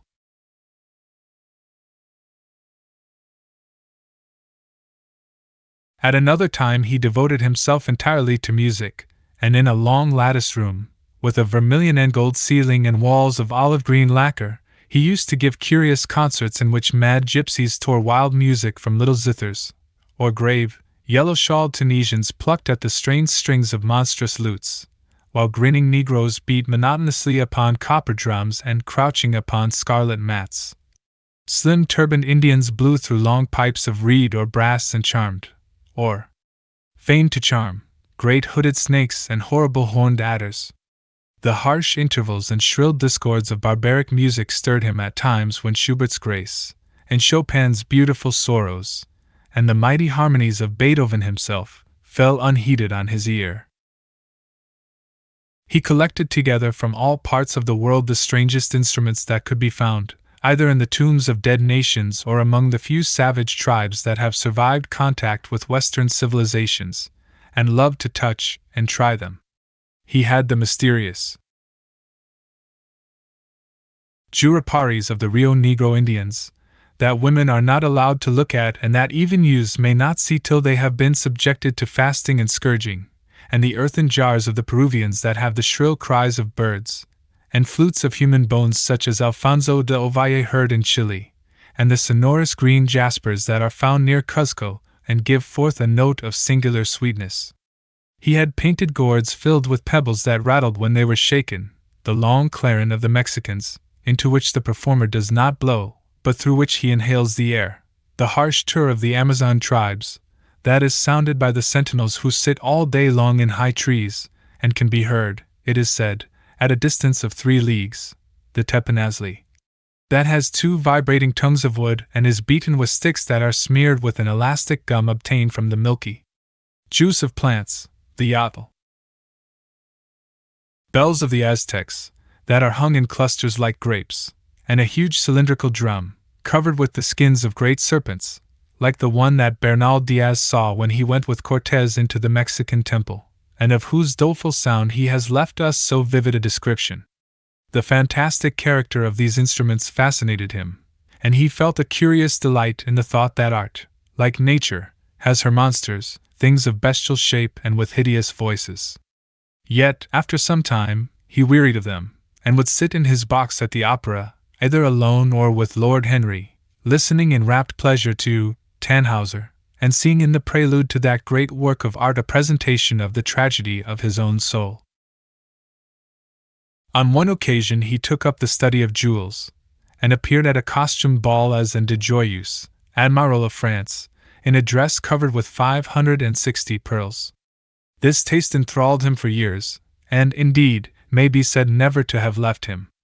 He would often spend a whole day settling and resettling in their cases the various stones that he had collected, such as the olive-green chrysoberyl that turns red by lamplight, the cymophane with its wire-like line of silver, the pistachio-colored peridot, rose-pink and wine-yellow topazes, carbuncles of fiery scarlet with tremulous, four-rayed stars, flame-red cinnamon stones, orange and violet spinels, and amethysts with their alternate layers of ruby and sapphire.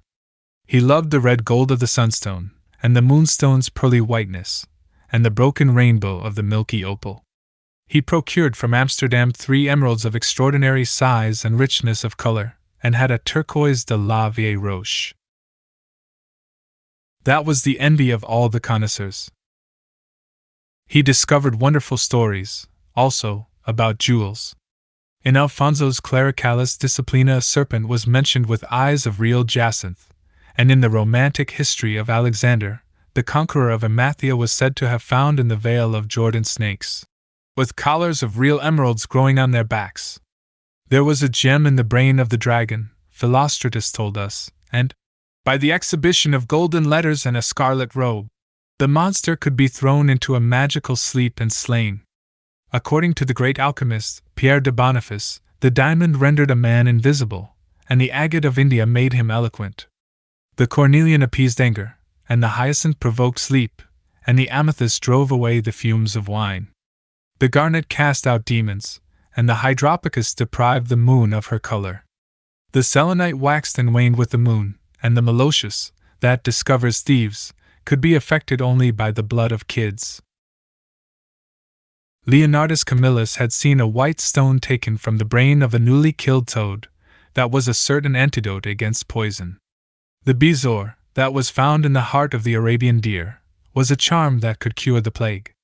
In the nests of Arabian birds was the aspilates, that, according to Democritus, kept the wearer from any danger by fire. The king of Ceylon rode through his city with a large ruby in his hand, as the ceremony of his coronation. The gates of the palace of John the priest were made of sardius, with the horn of the horned snake inwrought, so that no man might bring poison within.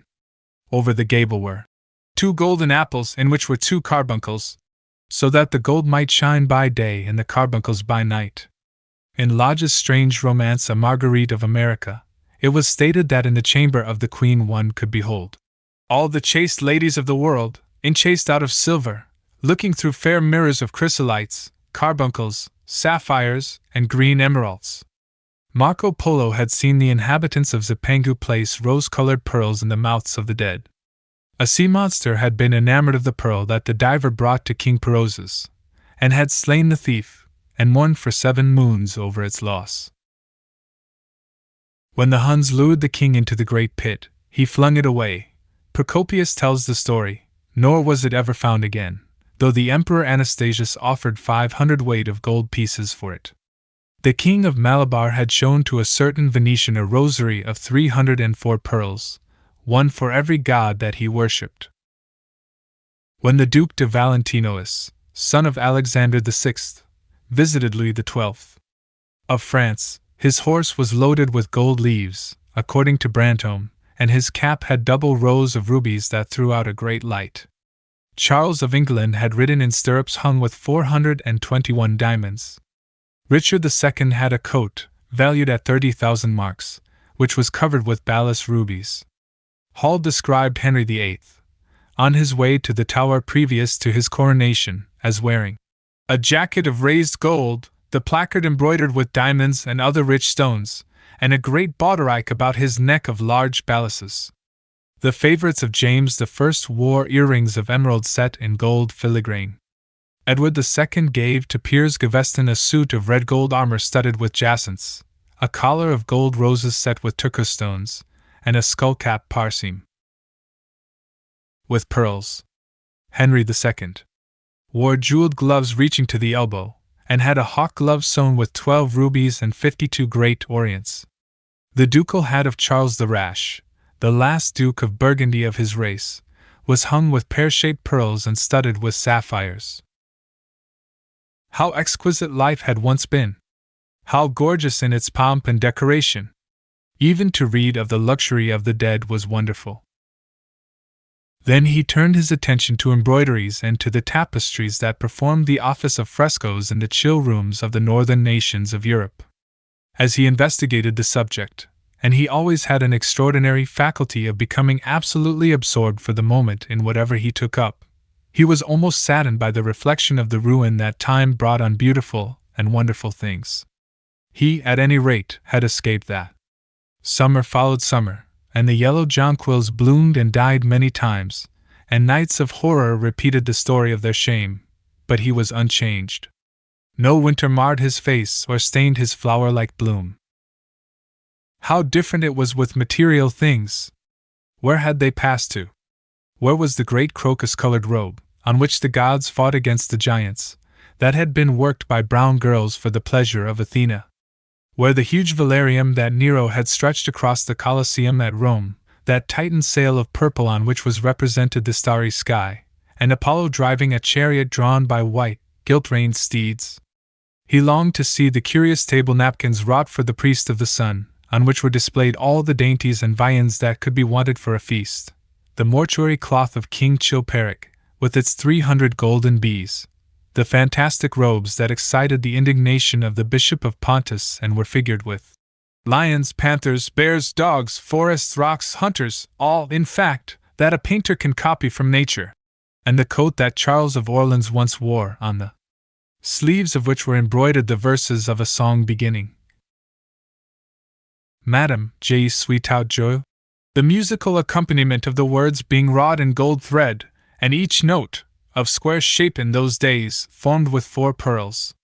He read of the room that was prepared at the palace at Reims for the use of Queen Joan of Burgundy and was decorated with 1,321 parrots, made in broidery, and blazoned with the king's arms, and 561 butterflies, whose wings were similarly ornamented with the arms of the queen, the whole worked in gold.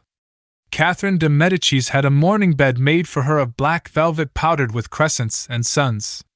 Its curtains were of damask, with leafy wreaths and garlands, figured upon a gold and silver ground, and fringed along the edges with broideries of pearls, and it stood in a room hung with rows of the queen's devices in cut black velvet upon cloth of silver.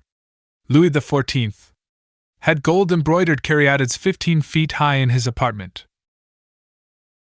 The state bed of Sobieski, King of Poland, was made of Smyrna gold brocade embroidered in turquoises with verses from the Quran.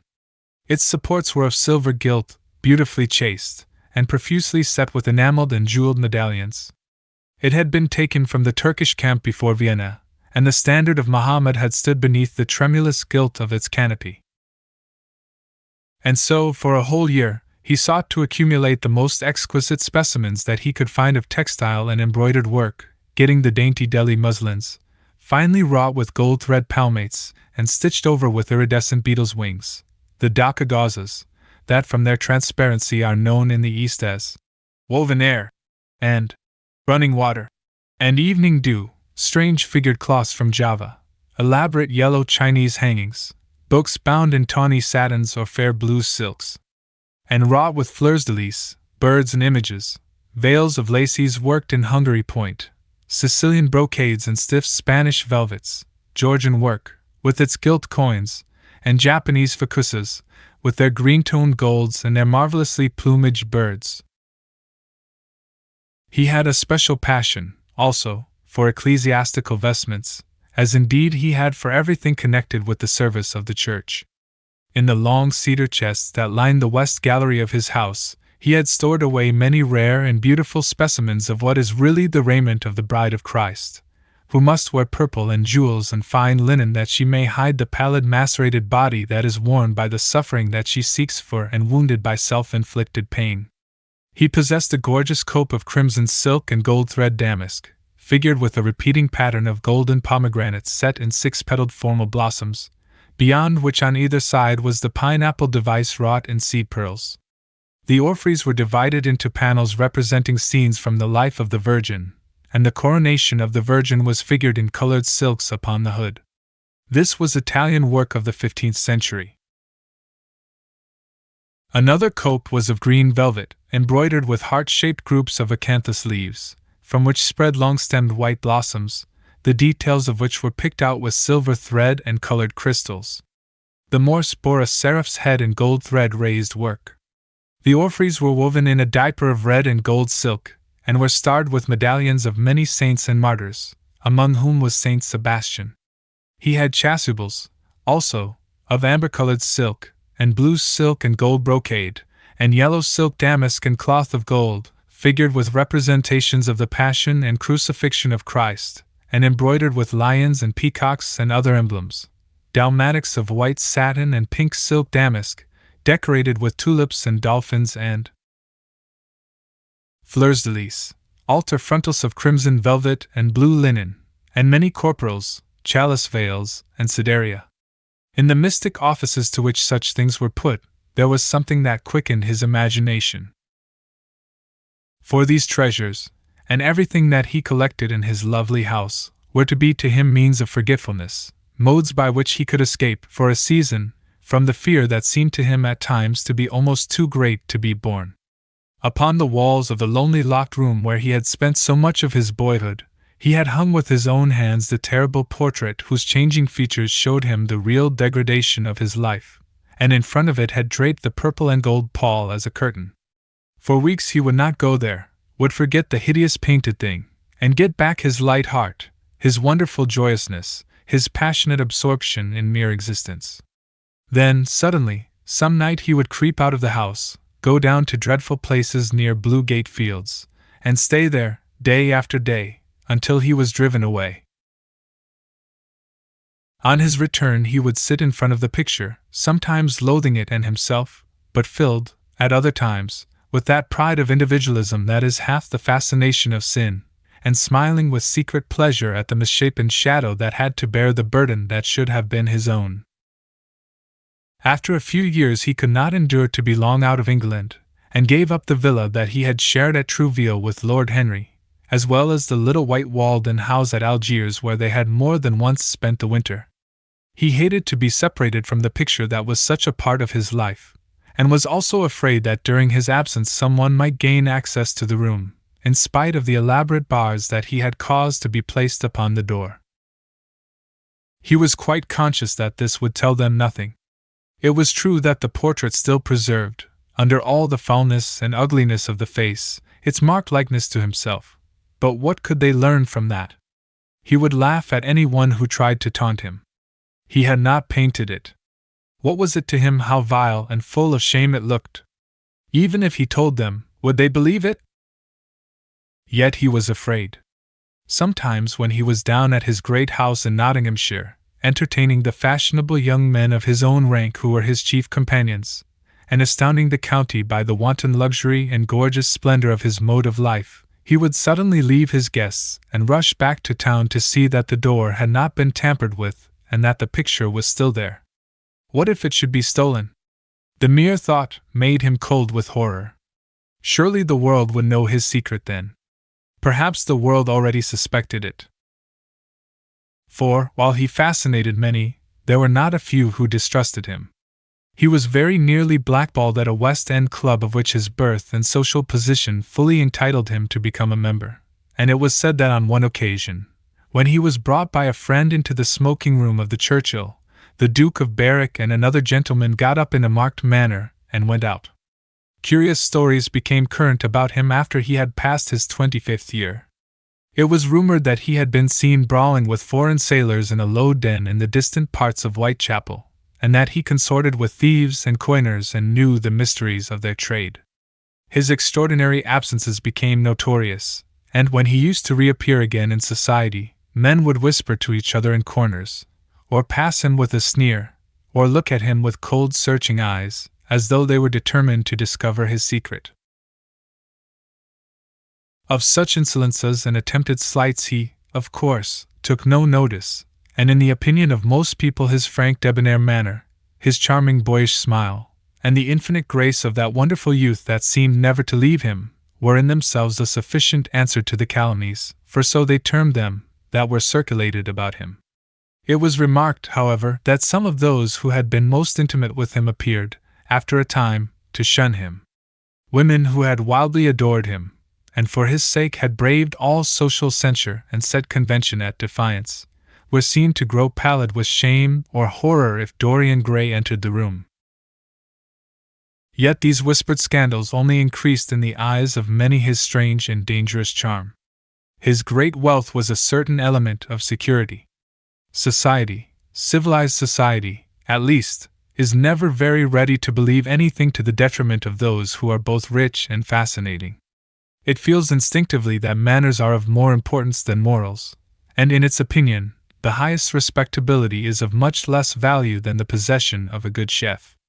And after all, it is a very poor consolation to be told that the man who has given one a bad dinner, or poor wine, is irreproachable in his private life. Even the cardinal virtues cannot atone for half-cold entrees. As Lord Henry remarked once, in a discussion on the subject, and there is possibly a good deal to be said for his view. For the canons of good society are, or should be, the same as the canons of art. Form is absolutely essential to it. It should have the dignity of a ceremony, as well as its unreality, and should combine the insincere character of a romantic play with the wit and beauty that makes such plays delightful to us. Is insincerity such a terrible thing? I think not. It is merely a method by which we can multiply our personalities. Such, at any rate, was Dorian Gray's opinion. He used to wonder at the shallow psychology of those who conceive the ego in man as a thing simple, permanent, reliable, and of one essence. To him, man was a being with myriad lives and myriad sensations, a complex multiform creature that bore within itself strange legacies of thought and passion, and whose very flesh was tainted with the monstrous maladies of the dead. He loved to stroll through the gaunt, cold picture gallery of his country house and look at the various portraits of those whose blood flowed in his veins. Here was Philip Herbert, described by Francis Osborne, in his memoirs on the reigns of Queen Elizabeth and King James, as one who was caressed by the court for his handsome face, which kept him not long company. Was it young Herbert's life that he sometimes led? Had some strange poisonous germ crept from body to body till it had reached his own? Was it some dim sense of that ruined grace that had made him so suddenly, and almost without cause, give utterance, in Basil Hallward's studio, to the mad prayer that had so changed his life? Here, in gold-embroidered red doublet, jeweled surcoat, and gilt-edged ruff and wristbands, stood Sir Anthony Sherard, with his silver and black armor piled at his feet. What had this man's legacy been? Had the lover of Giovanna of Naples bequeathed him some inheritance of sin and shame? Were his own actions merely the dreams that the dead man had not dared to realize? Here, from the fading canvas, smiled Lady Elizabeth Devereux, in her gauze hood, pearl stomacher, and pink slashed sleeves. A flower was in her right hand, and her left clasped an enameled collar of white and damask roses. On a table by her side lay a mandolin and an apple. There were large green rosettes upon her little pointed shoes. He knew her life, and the strange stories that were told about her lovers. Had he something of her temperament in him? These oval, heavy-lidded eyes seemed to look curiously at him. What of George Willoughby, with his powdered hair and fantastic patches? How evil he looked! The face was saturnine and swarthy, and the sensual lips seemed to be twisted with disdain. Delicate lace ruffles fell over the lean yellow hands that were so overladen with rings. He had been a macaroni of the 18th century, and the friend, in his youth, of Lord Ferrars. What of the second Lord Beckenham, the companion of the Prince Regent in his wildest days, and one of the witnesses at the secret marriage with Mrs. Fitzherbert? How proud and handsome he was, with his chestnut curls and insolent pose! What passions had he bequeathed? The world had looked upon him as infamous. He had led the orgies at Carlton House.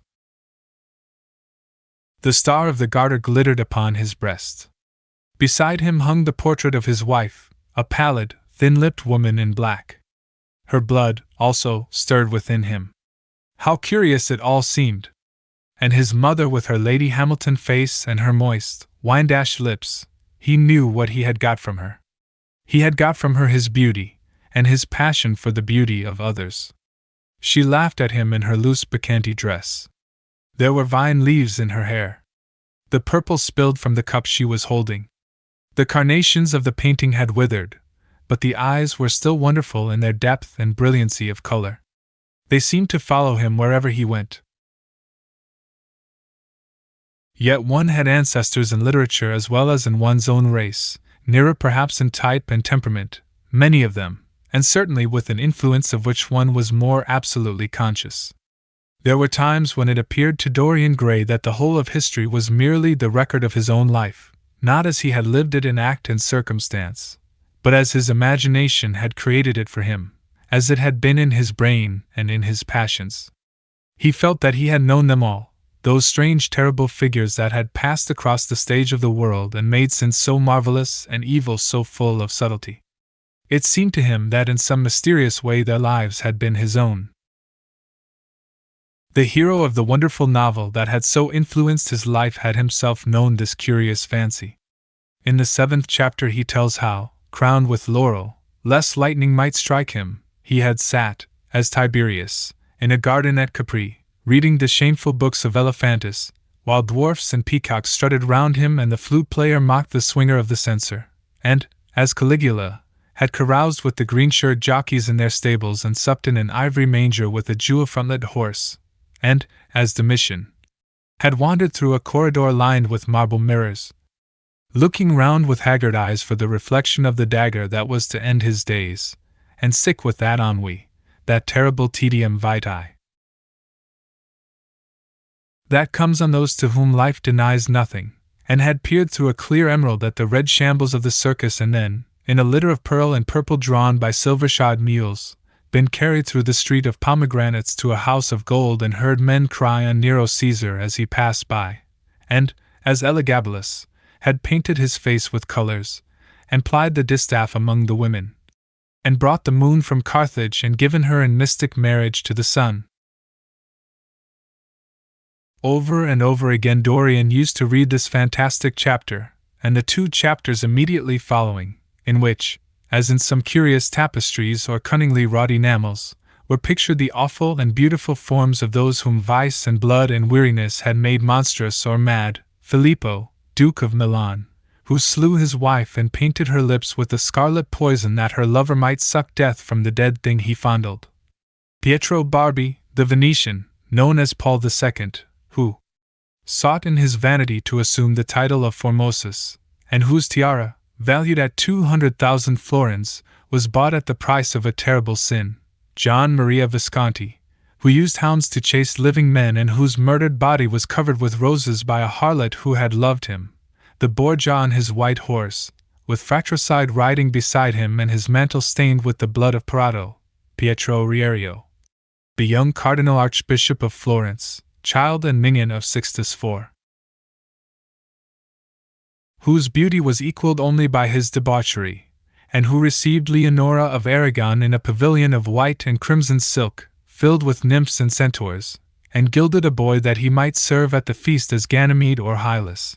Ezelin, whose melancholy could be cured only by the spectacle of death, and who had a passion for red blood, as other men have for red wine, the son of the fiend, as was reported, and one who had cheated his father at dice when gambling with him for his own soul. Giambattista Cibo, who in mockery took the name of Innocent and into whose torpid veins the blood of 3 lads was infused by a Jewish doctor. Sigismondo Malatesta, the lover of Isata and the lord of Rimini, whose effigy was burned at Rome as the enemy of God and man, who strangled Polissena with a napkin, and gave poison to Ginevra d'Este in a cup of emerald, and in honor of a shameful passion built a pagan church for Christian worship. Charles VI, who had so wildly adored his brother's wife that a leper had warned him of the insanity that was coming on him, and who, when his brain had sickened and grown strange, could only be soothed by Saracen cards painted with the images of love and death and madness, and in his trimmed jerkin and jeweled cap and acanthus-like curls, Griffinetto Baglioni, who slew Astor with his bride, and Simonetto with his page, and whose comeliness was such that, as he lay dying in the yellow piazza of Perugia, those who had hated him could not choose but weep, and Atlanta, who had cursed him, blessed him. There was a horrible fascination in them all. He saw them at night, and they troubled his imagination in the day. The Renaissance knew of strange manners of poisoning by a helmet and a lighted torch, by an embroidered glove and a jeweled fan, by a gilded pomander and by an amber chain. Dorian Gray had been poisoned by a book. There were moments when he looked on evil simply as a mode through which he could realize his conception of the beautiful. Chapter 12.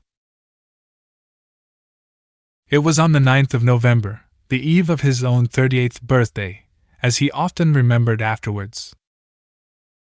He was walking home about 11 o'clock from Lord Henry's, where he had been dining, and was wrapped in heavy furs, as the night was cold and foggy. At the corner of Grosvenor Square and South Audley Street, a man passed him in the mist, walking very fast and with the collar of his grey ulster turned up. He had a bag in his hand.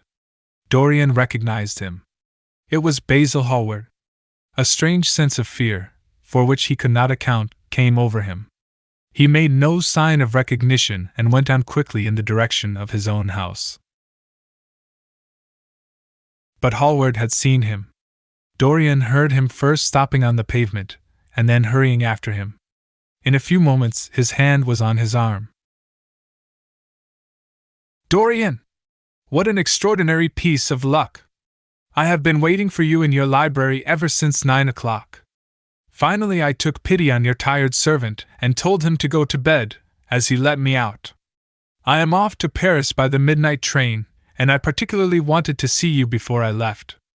I thought it was you, or rather your fur coat, as you passed me. But I wasn't quite sure. Didn't you recognize me? In this fog, my dear Basil? Why, I can't even recognize Grosvenor Square. I believe my house is somewhere about here, but I don't feel at all certain about it. I am sorry you are going away, as I have not seen you for ages. But I suppose you will be back soon? No, I am going to be out of England for 6 months. I intend to take a studio in Paris and shut myself up till I have finished a great picture I have in my head. However, it wasn't about myself I wanted to talk. Here we are at your door. Let me come in for a moment. I have something to say to you. I shall be charmed. But won't you miss your train? Said Dorian Gray languidly as he passed up the steps and opened the door with his latchkey. The lamplight struggled out through the fog, and Hallward looked at his watch. I have heaps of time, he answered. The train doesn't go till 12:15, and it is only just 11. In fact, I was on my way to the club to look for you, when I met you. You see, I shan't have any delay about luggage, as I have sent on my heavy things. All I have with me is in this bag, and I can easily get to Victoria in 20 minutes. Dorian looked at him and smiled. What a way for a fashionable painter to travel!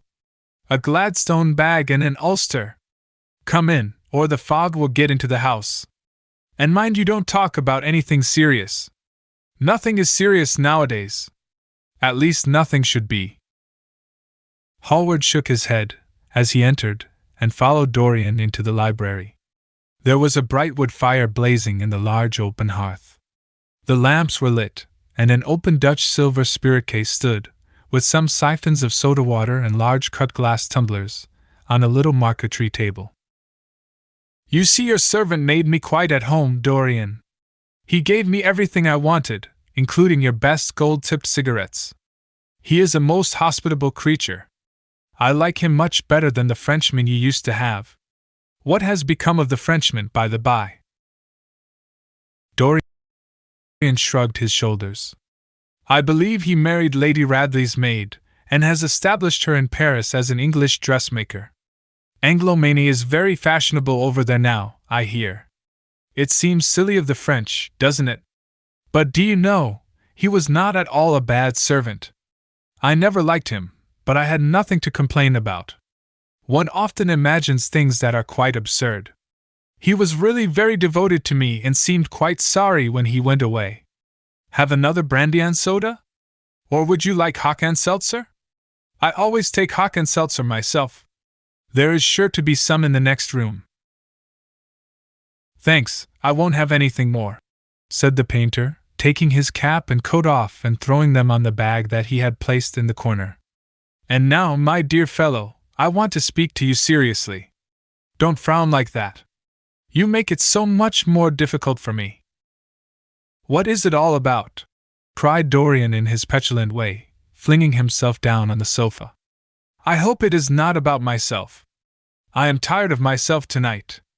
I should like to be somebody else." "It is about yourself," answered Hallward in his grave, deep voice. "And I must say it to you. I shall only keep you half an hour." Dorian sighed and lit a cigarette.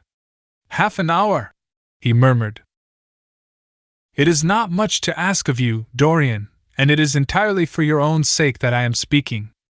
I think it right that you should know that the most dreadful things are being said against you in London. I don't wish to know anything about them. I love scandals about other people, but scandals about myself don't interest me. They have not got the charm of novelty." "They must interest you, Dorian. Every gentleman is interested in his good name. You don't want people to talk of you as something vile and degraded.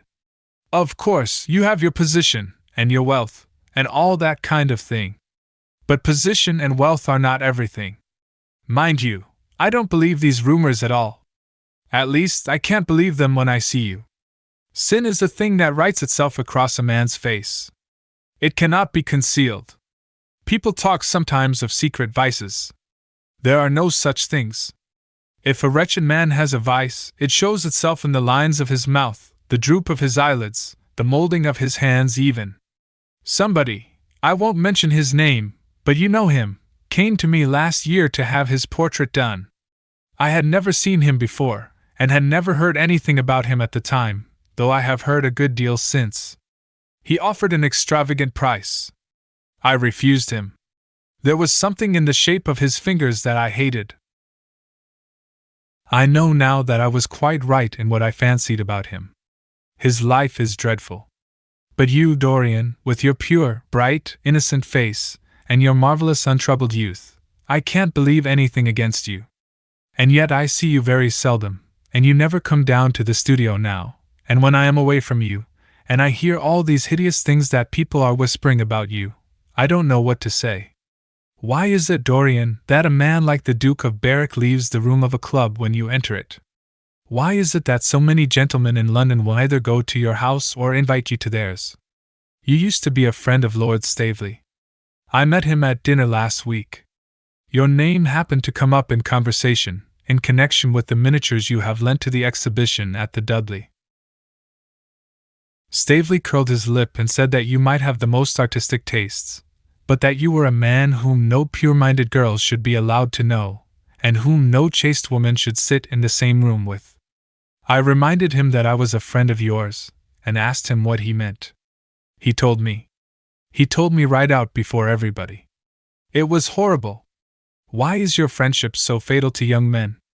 There was that wretched boy in the Guards who committed suicide. You were his great friend. There was Sir Henry Ashton, who had to leave England with a tarnished name. You and he were inseparable. What about Adrian Singleton and his dreadful end? What about Lord Kent's only son and his career? I met his father yesterday in St. James's Street. He seemed broken with shame and sorrow. What about the young Duke of Perth? What sort of life has he got now? What gentleman would associate with him? Stop, Basil. You are talking about things of which you know nothing, said Dorian Gray, biting his lip, and with a note of infinite contempt in his voice. You asked me why Berwick leaves a room when I enter it. It is because I know everything about his life, not because he knows anything about mine. With such blood as he has in his veins, how could his record be clean? You asked me about Henry Ashton and young Perth. Did I teach the one his vices, and the other his debauchery? If Kent's silly son takes his wife from the streets, what is that to me? If Adrian Singleton writes his friend's name across a bill, am I his keeper? I know how people chatter in England. The middle classes air their moral prejudices over their gross dinner tables, and whisper about what they call the profligacies of their betters in order to try and pretend that they are in smart society and on intimate terms with the people they slander. In this country, it is enough for a man to have distinction and brains for every common tongue to wag against him. And what sort of lives do these people, who pose as being moral, lead themselves? My dear fellow, you forget that we are in the native land of the hypocrite. Dorian, cried Hallward, that is not the question. England is bad enough, I know, and English society is all wrong. That is the reason why I want you to be fine. You have not been fine. One has a right to judge of a man by the effect he has over his friends. Yours seem to lose all sense of honor, of goodness, of purity. You have filled them with a madness for pleasure. They have gone down into the depths. You led them there. Yes, you led them there, and yet you can smile, as you are smiling now. And there is worse behind. I know you and Harry are inseparable. Surely for that reason, if for none other, you should not have made his sister's name a byword. Take care, Basil. You go too far. I must speak, and you must listen. You shall listen. When you met Lady Gwendolen, not a breath of scandal had ever touched her. Is there a single decent woman in London now who would drive with her in the park? Why, even her children are not allowed to live with her. Then there are other stories that you have been seen creeping at dawn out of dreadful houses and slinking in disguise into the foulest dens in London. Are they true? Can they be true? When I first heard them, I laughed. I hear them now, and they make me shudder. What about your country house and the life that is led there? Dorian, you don't know what is said about you. I won't tell you that I don't want to preach to you.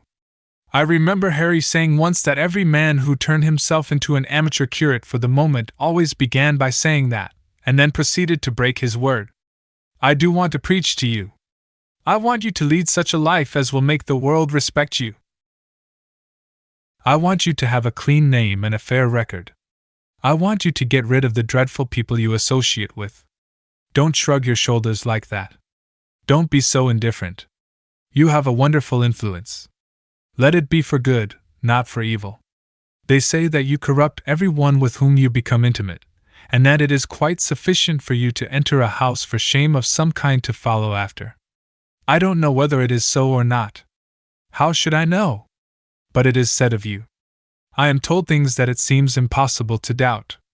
Lord Gloucester was one of my greatest friends at Oxford. He showed me a letter that his wife had written to him when she was dying alone in her villa at Mentone. Your name was implicated in the most terrible confession I ever read. I told him that it was absurd, that I knew you thoroughly and that you were incapable of anything of the kind. Know you? I wonder, do I know you?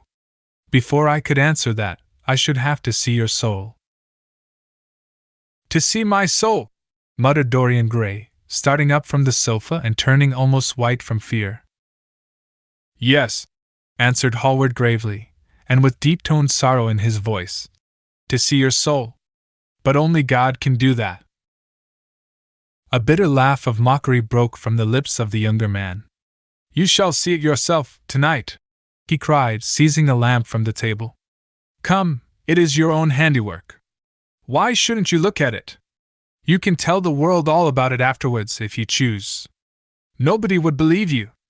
If they did believe you, they would like me all the better for it.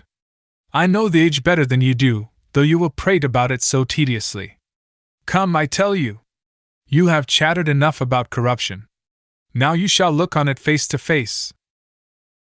There was the madness of pride in every word he uttered. He stamped his foot upon the ground in his boyish, insolent manner. He felt a terrible joy at the thought that someone else was to share his secret, and that the man who had painted the portrait that was the origin of all his shame was to be burdened for the rest of his life with the hideous memory of what he had done. Yes, he continued, coming closer to him and looking steadfastly into his stern eyes, I shall show you my soul. You shall see the thing that you fancy only God can see. Hallward started back. This is blasphemy, Dorian, he cried. You must not say things like that. They are horrible, and they don't mean anything. You think so? He laughed again. I know so. As for what I said to you tonight, I said it for your good. You know I have been always a stanch friend to you. Don't touch me. Finish what you have to say. A twisted flash of pain shot across the painter's face. He paused for a moment, and a wild feeling of pity came over him. After all, what right had he to pry into the life of Dorian Gray? If he had done a tithe of what was rumored about him, how much he must have suffered. Then he straightened himself up, and walked over to the fireplace, and stood there, looking at the burning logs with their frost-like ashes and their throbbing cores of flame. "I am waiting, Basil," said the young man in a hard, clear voice. He turned round. "What I have to say is this," he cried. "You must give me some answer to these horrible charges that are made against you. If you tell me that they are absolutely untrue from beginning to end, I shall believe you. Deny them, Dorian, deny them! Can't you see what I am going through? My God! Don't tell me that you are bad, and corrupt, and shameful." Dorian Gray smiled. There was a curl of contempt in his lips. "Come upstairs, Basil," he said quietly. "I keep a diary of my life from day to day, and it never leaves the room in which it is written. I shall show it to you if you come with me." "I shall come with you, Dorian, if you wish it. I see I have missed my train. That makes no matter. I can go tomorrow. But don't ask me to read anything tonight. All I want is a plain answer to my question. That shall be given to you upstairs. I could not give it here. You will not have to read long." Chapter 13. He passed out of the room and began the ascent, Basil Hallward following close behind. They walked softly, as men do instinctively at night. The lamp cast fantastic shadows on the wall and staircase. A rising wind made some of the windows rattle. When they reached the top landing, Dorian set the lamp down on the floor, and taking out the key, turned it in the lock. "You insist on knowing, Basil?" he asked in a low voice. "Yes." "I am delighted," he answered, smiling. Then he added somewhat harshly, "You are the one man in the world who is entitled to know everything about me. You have had more to do with my life than you think." And taking up the lamp, he opened the door and went in. A cold current of air passed them, and the light shot up for a moment in a flame of murky orange. He shuddered. "Shut the door behind you," he whispered, as he placed the lamp on the table. Hallward glanced round him with a puzzled expression. The room looked as if it had not been lived in for years. A faded Flemish tapestry, a curtain picture, an old Italian cassone, and an almost empty bookcase. That was all that it seemed to contain, besides a chair and a table. As Dorian Gray was lighting a half-burned candle that was standing on the mantelshelf, he saw that the whole place was covered with dust and that the carpet was in holes. A mouse ran scuffling behind the wainscoting. There was a damp odor of mildew. "So you think that it is only God who sees the soul, Basil? Draw that curtain back, and you will see mine." The voice that spoke was cold and cruel. "You are mad, Dorian, or playing a part," muttered Hallward, frowning. "You won't? Then I must do it myself," said the young man, and he tore the curtain from its rod and flung it on the ground. An exclamation of horror broke from the painter's lips as he saw in the dim light the hideous face on the canvas grinning at him. There was something in its expression that filled him with disgust and loathing. Good heavens! It was Dorian Gray's own face that he was looking at. The horror, whatever it was, had not yet entirely spoiled that marvelous beauty. There was still some gold in the thinning hair and some scarlet on the sensual mouth. The sodden eyes had kept something of the loveliness of their blue. The noble curves had not yet completely passed away from chiseled nostrils and from plastic throat. Yes, it was Dorian himself. But who had done it? He seemed to recognize his own brushwork, and the frame was his own design. The idea was monstrous, yet he felt afraid. He seized the lighted candle, and held it to the picture. In the left-hand corner was his own name, traced in long letters of bright vermilion. It was some foul parody, some infamous ignoble satire. He had never done that. Still, it was his own picture. He knew it, and he felt as if his blood had changed in a moment from fire to sluggish ice. His own picture. What did it mean? Why had it altered? He turned and looked at Dorian Gray with the eyes of a sick man. His mouth twitched, and his parched tongue seemed unable to articulate. He passed his hand across his forehead. It was dank with clammy sweat. The young man was leaning against the mantelshelf, watching him with that strange expression that one sees on the faces of those who are absorbed in a play when some great artist is acting. There was neither real sorrow in it nor real joy. There was simply the passion of the spectator, with perhaps a flicker of triumph in his eyes. He had taken the flower out of his coat, and was smelling it, or pretending to do so. "What does this mean?" cried Hallward at last. His own voice sounded shrill and curious in his ears. "Years ago, when I was a boy," said Dorian Gray, crushing the flower in his hand, "you met me, flattered me, and taught me to be vain of my good looks. One day you introduced me to a friend of yours, who explained to me the wonder of youth, and you finished a portrait of me that revealed to me the wonder of beauty. In a mad moment that, even now, I don't know whether I regret or not, I made a wish, perhaps you would call it a prayer. I remember it. Oh, how well I remember it! No! The thing is impossible. The room is damp. Mildew has got into the canvas. The paints I used had some wretched mineral poison in them. I tell you the thing is impossible." "Ah, what is impossible?" murmured the young man, going over to the window and leaning his forehead against the cold, mist-stained glass. "You told me you had destroyed it." "I was wrong. It has destroyed me. I don't believe it is my picture." "Can't you see your ideal in it?" said Dorian bitterly. "My ideal, as you call it." "As you called it. There was nothing evil in it, nothing shameful. You were to me such an ideal as I shall never meet again. This is the face of a satyr. It is the face of my soul. Christ! What a thing I must have worshipped! It has the eyes of a devil. Each of us has heaven and hell in him, Basil," cried Dorian with a wild gesture of despair. Hallward turned again to the portrait and gazed at it. "My God! If it is true," he exclaimed, "and this is what you have done with your life, why, you must be worse even than those who talk against you fancy you to be." He held the light up again to the canvas and examined it. The surface seemed to be quite undisturbed and as he had left it. It was from within, apparently, that the foulness and horror had come. Through some strange quickening of inner life the leprosies of sin were slowly eating the thing away.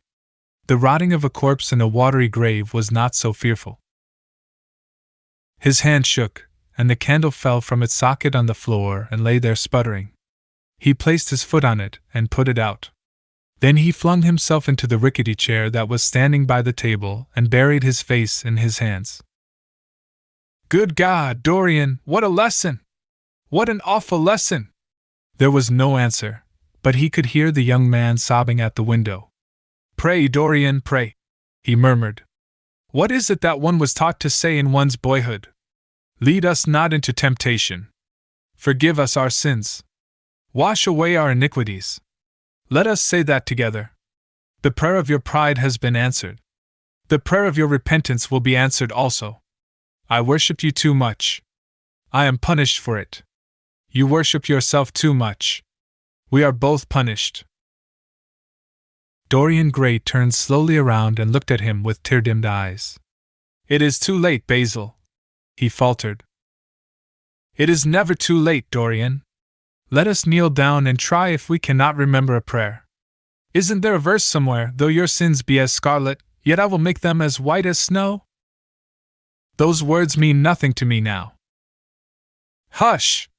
Don't say that. You have done enough evil in your life. My God! Don't you see that accursed thing leering at us?" Dorian Gray glanced at the picture, and suddenly an uncontrollable feeling of hatred for Basil Hallward came over him, as though it had been suggested to him by the image on the canvas, whispered into his ear by those grinning lips. The mad passions of a hunted animal stirred within him, and he loathed the man who was seated at the table, more than in his whole life he had ever loathed anything. He glanced wildly around. Something glimmered on the top of the painted chest that faced him. His eye fell on it. He knew what it was. It was a knife that he had brought up, some days before, to cut a piece of cord, and had forgotten to take away with him. He moved slowly towards it, passing Hallward as he did so. As soon as he got behind him, he seized it and turned round. Hallward stirred in his chair as if he was going to rise. He rushed at him and dug the knife into the great vein that is behind the ear, crushing the man's head down on the table and stabbing again and again. There was a stifled groan and the horrible sound of someone choking with blood. 3 times the outstretched arms shot up convulsively, waving grotesque, stiff-fingered hands in the air. He stabbed him twice more, but the man did not move. Something began to trickle on the floor. He waited for a moment, still pressing the head down. Then he threw the knife on the table, and listened. He could hear nothing but the drip, drip on the threadbare carpet. He opened the door and went out on the landing. The house was absolutely quiet. No one was about. For a few seconds he stood bending over the balustrade and peering down into the black seething well of darkness. Then he took out the key and returned to the room, locking himself in as he did so. The thing was still seated in the chair, straining over the table with bowed head and humped back and long fantastic arms. Had it not been for the red jagged tear in the neck and the clotted black pool that was slowly widening on the table, one would have said that the man was simply asleep. How quickly it had all been done! He felt strangely calm, and walking over to the window, opened it and stepped out on the balcony. The wind had blown the fog away, and the sky was like a monstrous peacock's tail, starred with myriads of golden eyes. He looked down and saw the policeman going his rounds and flashing the long beam of his lantern on the doors of the silent houses. The crimson spot of a prowling hansom gleamed at the corner, and then vanished. A woman in a fluttering shawl was creeping slowly by the railings, staggering as she went. Now and then she stopped and peered back. Once, she began to sing in a hoarse voice. The policeman strolled over and said something to her. She stumbled away, laughing. A bitter blast swept across the square. The gas lamps flickered and became blue, and the leafless trees shook their black iron branches to and fro. He shivered and went back, closing the window behind him. Having reached the door, he turned the key and opened it. He did not even glance at the murdered man. He felt that the secret of the whole thing was not to realize the situation. The friend who had painted the fatal portrait to which all his misery had been due had gone out of his life. That was enough. Then he remembered the lamp. It was a rather curious one of Moorish workmanship, made of dull silver inlaid with arabesques of burnished steel, and studded with coarse turquoises. Perhaps it might be missed by his servant, and questions would be asked. He hesitated for a moment, then he turned back and took it from the table. He could not help seeing the dead thing. How still it was! How horribly white the long hands looked! It was like a dreadful wax image. Having locked the door behind him, he crept quietly downstairs. The woodwork creaked and seemed to cry out as if in pain. He stopped several times and waited. No, everything was still. It was merely the sound of his own footsteps. When he reached the library, he saw the bag and coat in the corner. They must be hidden away somewhere. He unlocked a secret press that was in the wainscoting, a press in which he kept his own curious disguises, and put them into it. He could easily burn them afterwards. Then he pulled out his watch. It was 20 minutes to 2. He sat down and began to think. Every year, every month, almost, men were strangled in England for what he had done.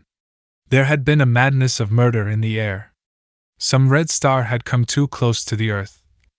And yet, what evidence was there against him? Basil Hallward had left the house at 11. No one had seen him come in again. Most of the servants were at Selby Royal. His valet had gone to bed. Paris! Yes. It was to Paris that Basil had gone, and by the midnight train, as he had intended. With his curious reserved habits, it would be months before any suspicions would be roused. Months.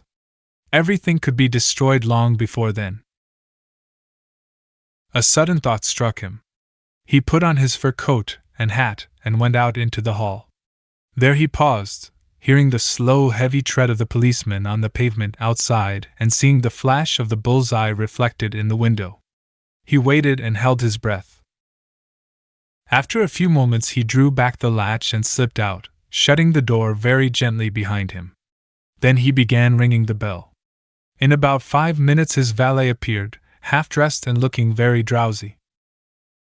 "I am sorry to have had to wake you up, Francis," he said, stepping in, "but I had forgotten my latchkey. What time is it?" 10 minutes past 2, sir," answered the man, looking at the clock and blinking. 10 minutes past 2? How horribly late! You must wake me at 9 tomorrow. I have some work to do."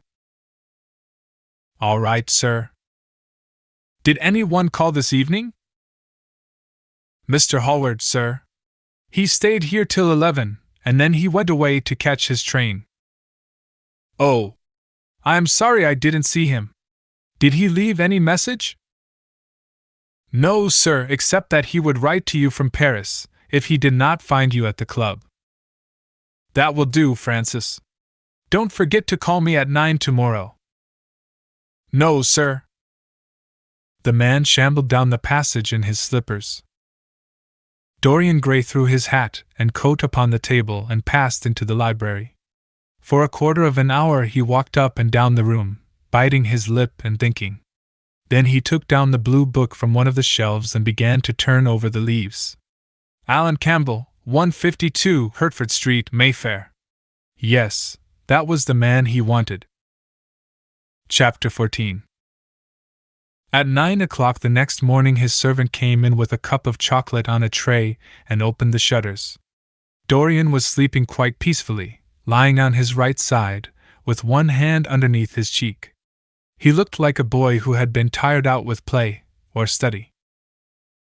The man had to touch him twice on the shoulder before he woke, and as he opened his eyes a faint smile passed across his lips, as though he had been lost in some delightful dream.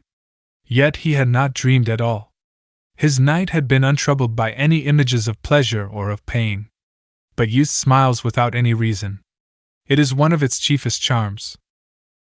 He turned round, and leaning upon his elbow, began to sip his chocolate. The mellow November sun came streaming into the room. The sky was bright, and there was a genial warmth in the air. It was almost like a morning in May. Gradually the events of the preceding night crept with silent, blood-stained feet into his brain and reconstructed themselves there with terrible distinctness. He winced at the memory of all that he had suffered, and for a moment the same curious feeling of loathing for Basil Hallward that had made him kill him as he sat in the chair came back to him, and he grew cold with passion. The dead man was still sitting there, too, and in the sunlight now. How horrible that was! Such hideous things were for the darkness, not for the day. He felt that if he brooded on what he had gone through he would sicken or grow mad. There were sins whose fascination was more in the memory than in the doing of them, strange triumphs that gratified the pride more than the passions, and gave to the intellect a quickened sense of joy, greater than any joy they brought, or could ever bring, to the senses. But this was not one of them. It was a thing to be driven out of the mind, to be drugged with poppies, to be strangled lest it might strangle one itself. When the half-hour struck, he passed his hand across his forehead, and then got up hastily and dressed himself with even more than his usual care, giving a good deal of attention to the choice of his necktie and scarf-pin, and changing his rings more than once. He spent a long time also over breakfast, tasting the various dishes, talking to his valet about some new liveries that he was thinking of getting made for the servants at Selby, and going through his correspondence. At some of the letters he smiled. 3 of them bored him. One he read several times over and then tore up with a slight look of annoyance in his face. That awful thing, a woman's memory, as Lord Henry had once said. After he had drunk his cup of black coffee, he wiped his lips slowly with a napkin, motioned to his servant to wait, and going over to the table, sat down and wrote 2 letters. One he put in his pocket, the other he handed to the valet. "Take this round to 152 Hertford Street, Francis, and if Mr. Campbell is out of town, get his address." As soon as he was alone, he lit a cigarette and began sketching upon a piece of paper, drawing first flowers and bits of architecture, and then human faces. Suddenly he remarked that every face that he drew seemed to have a fantastic likeness to Basil Hallward. He frowned, and getting up, went over to the bookcase and took out a volume at hazard. He was determined that he would not think about what had happened until it became absolutely necessary that he should do so. When he had stretched himself on the sofa, he looked at the title page of the book. It was Gautier's Amo et Cames, Charpentier's Japanese paper edition, with the Jacquemart etching. The binding was of citron green leather, with a design of gilt trellis work and dotted pomegranates. It had been given to him by Adrian Singleton. As he turned over the pages, his eye fell on the poem about the hand of Lacenaire, the cold yellow hand. Du supplice encore mal lavé, with its downy red hairs and its doigts de faune. He glanced at his own white taper fingers, shuddering slightly in spite of himself, and passed on, till he came to those lovely stanzas upon Venice. Sur un gamme chromatique, le sein de perles ruisselant, la Venus de l'Adriatique sort de l'eau sun cor rose et blanc. Les domes, sur l'azur de Andes servant la phrase au percanter, s'enflant comme de gorges rondes qui s'élèvent un super d'amour. L'esquif à bord et me dépose, jetant son amar au pilaire, devant une façade rose, sur le marbre d'un escalier. How exquisite they were! As one read them, one seemed to be floating down the green waterways of the pink and pearl city, seated in a black gondola with silver prow and trailing curtains. The mere lines looked to him like those straight lines of turquoise blue that follow one as one pushes out to the Lido. The sudden flashes of color reminded him of the gleam of the opal and iris-throated birds that flutter round the tall honeycombed campanile, or stalk, with such stately grace, through the dim, dust-stained arcades.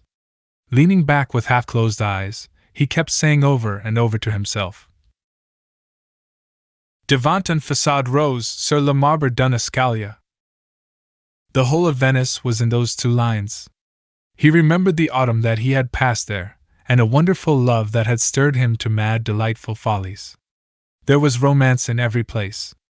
But Venice, like Oxford, had kept the background for romance, and to the true romantic, background was everything, or almost everything.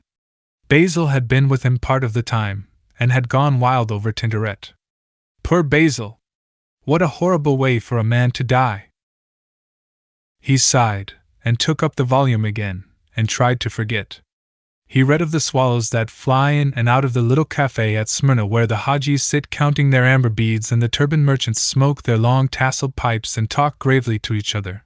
He read of the obelisk in the Place de la Concorde that weeps tears of granite in its lonely sunless exile and longs to be back by the hot, lotus-covered Nile, where there are sphinxes, and rose-red ibises, and white vultures with gilded claws, and crocodiles with small beryl eyes that crawl over the green steaming mud.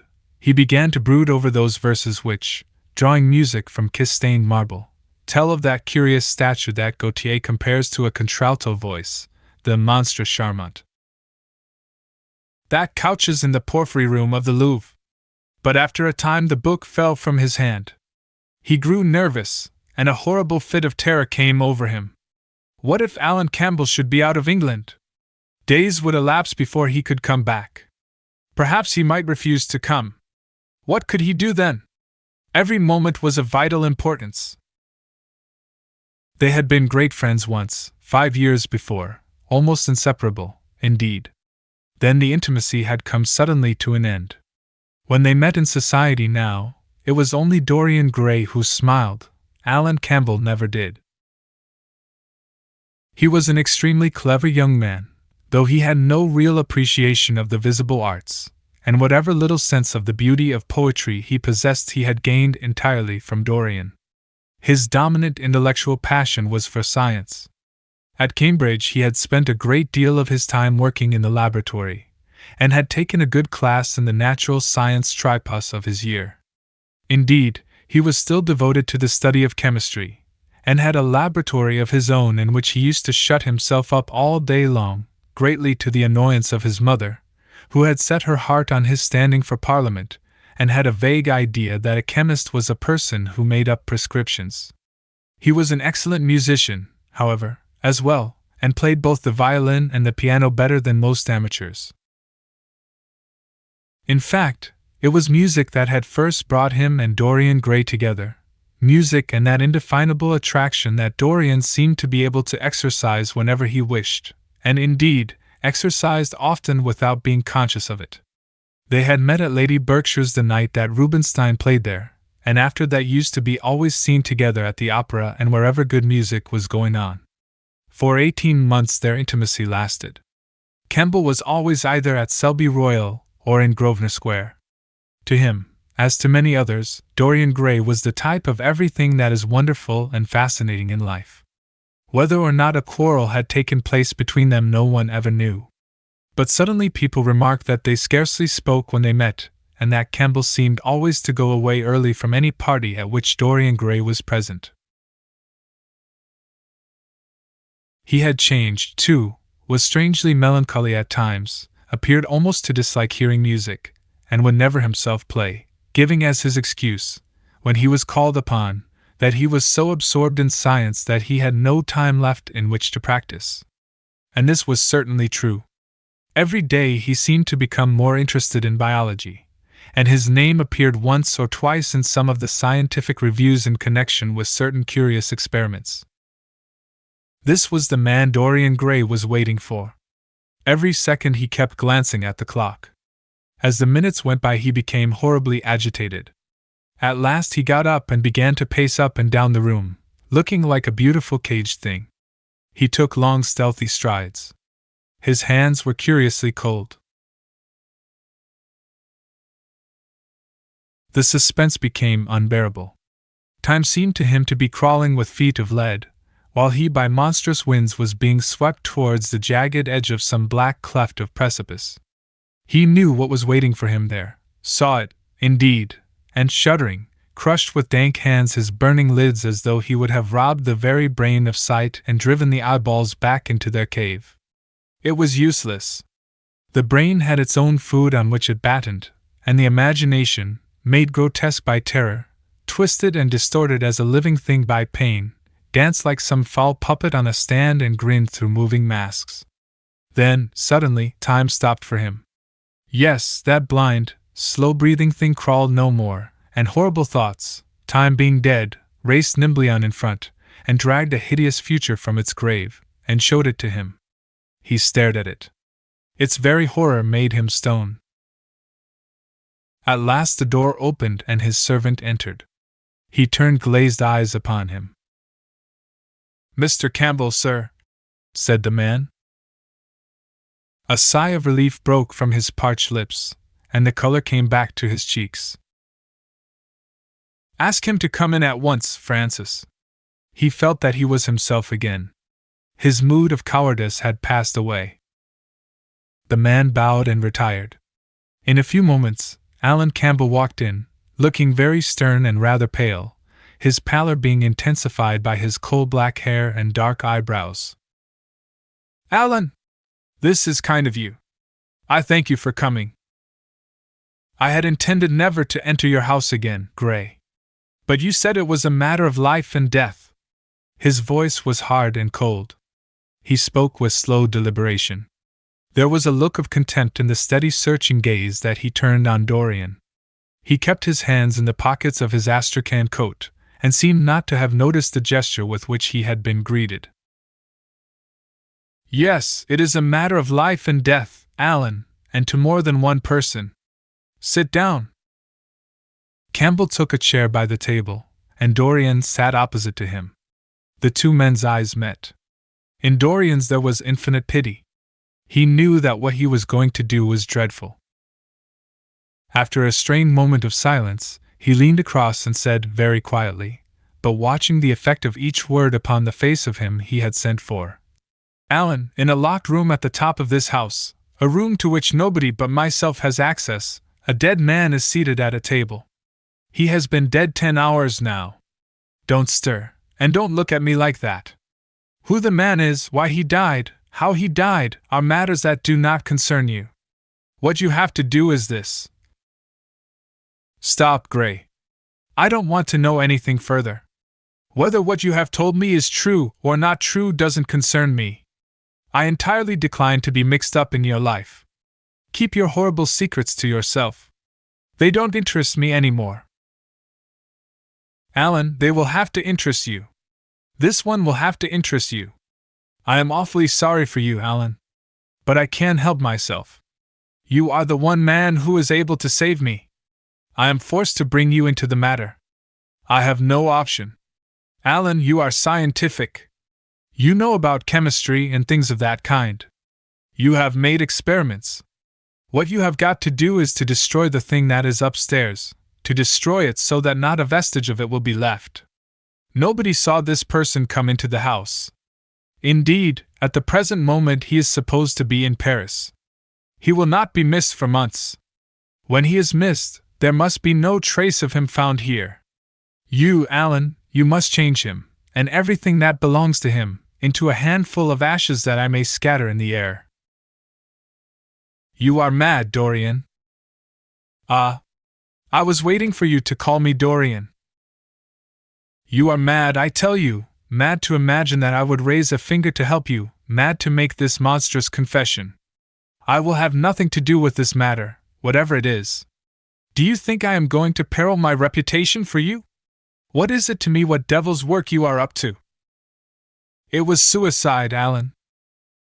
I am glad of that. But who drove him to it? You, I should fancy. Do you still refuse to do this for me? Of course I refuse. I will have absolutely nothing to do with it. I don't care what shame comes on you. You deserve it all. I should not be sorry to see you disgraced, publicly disgraced.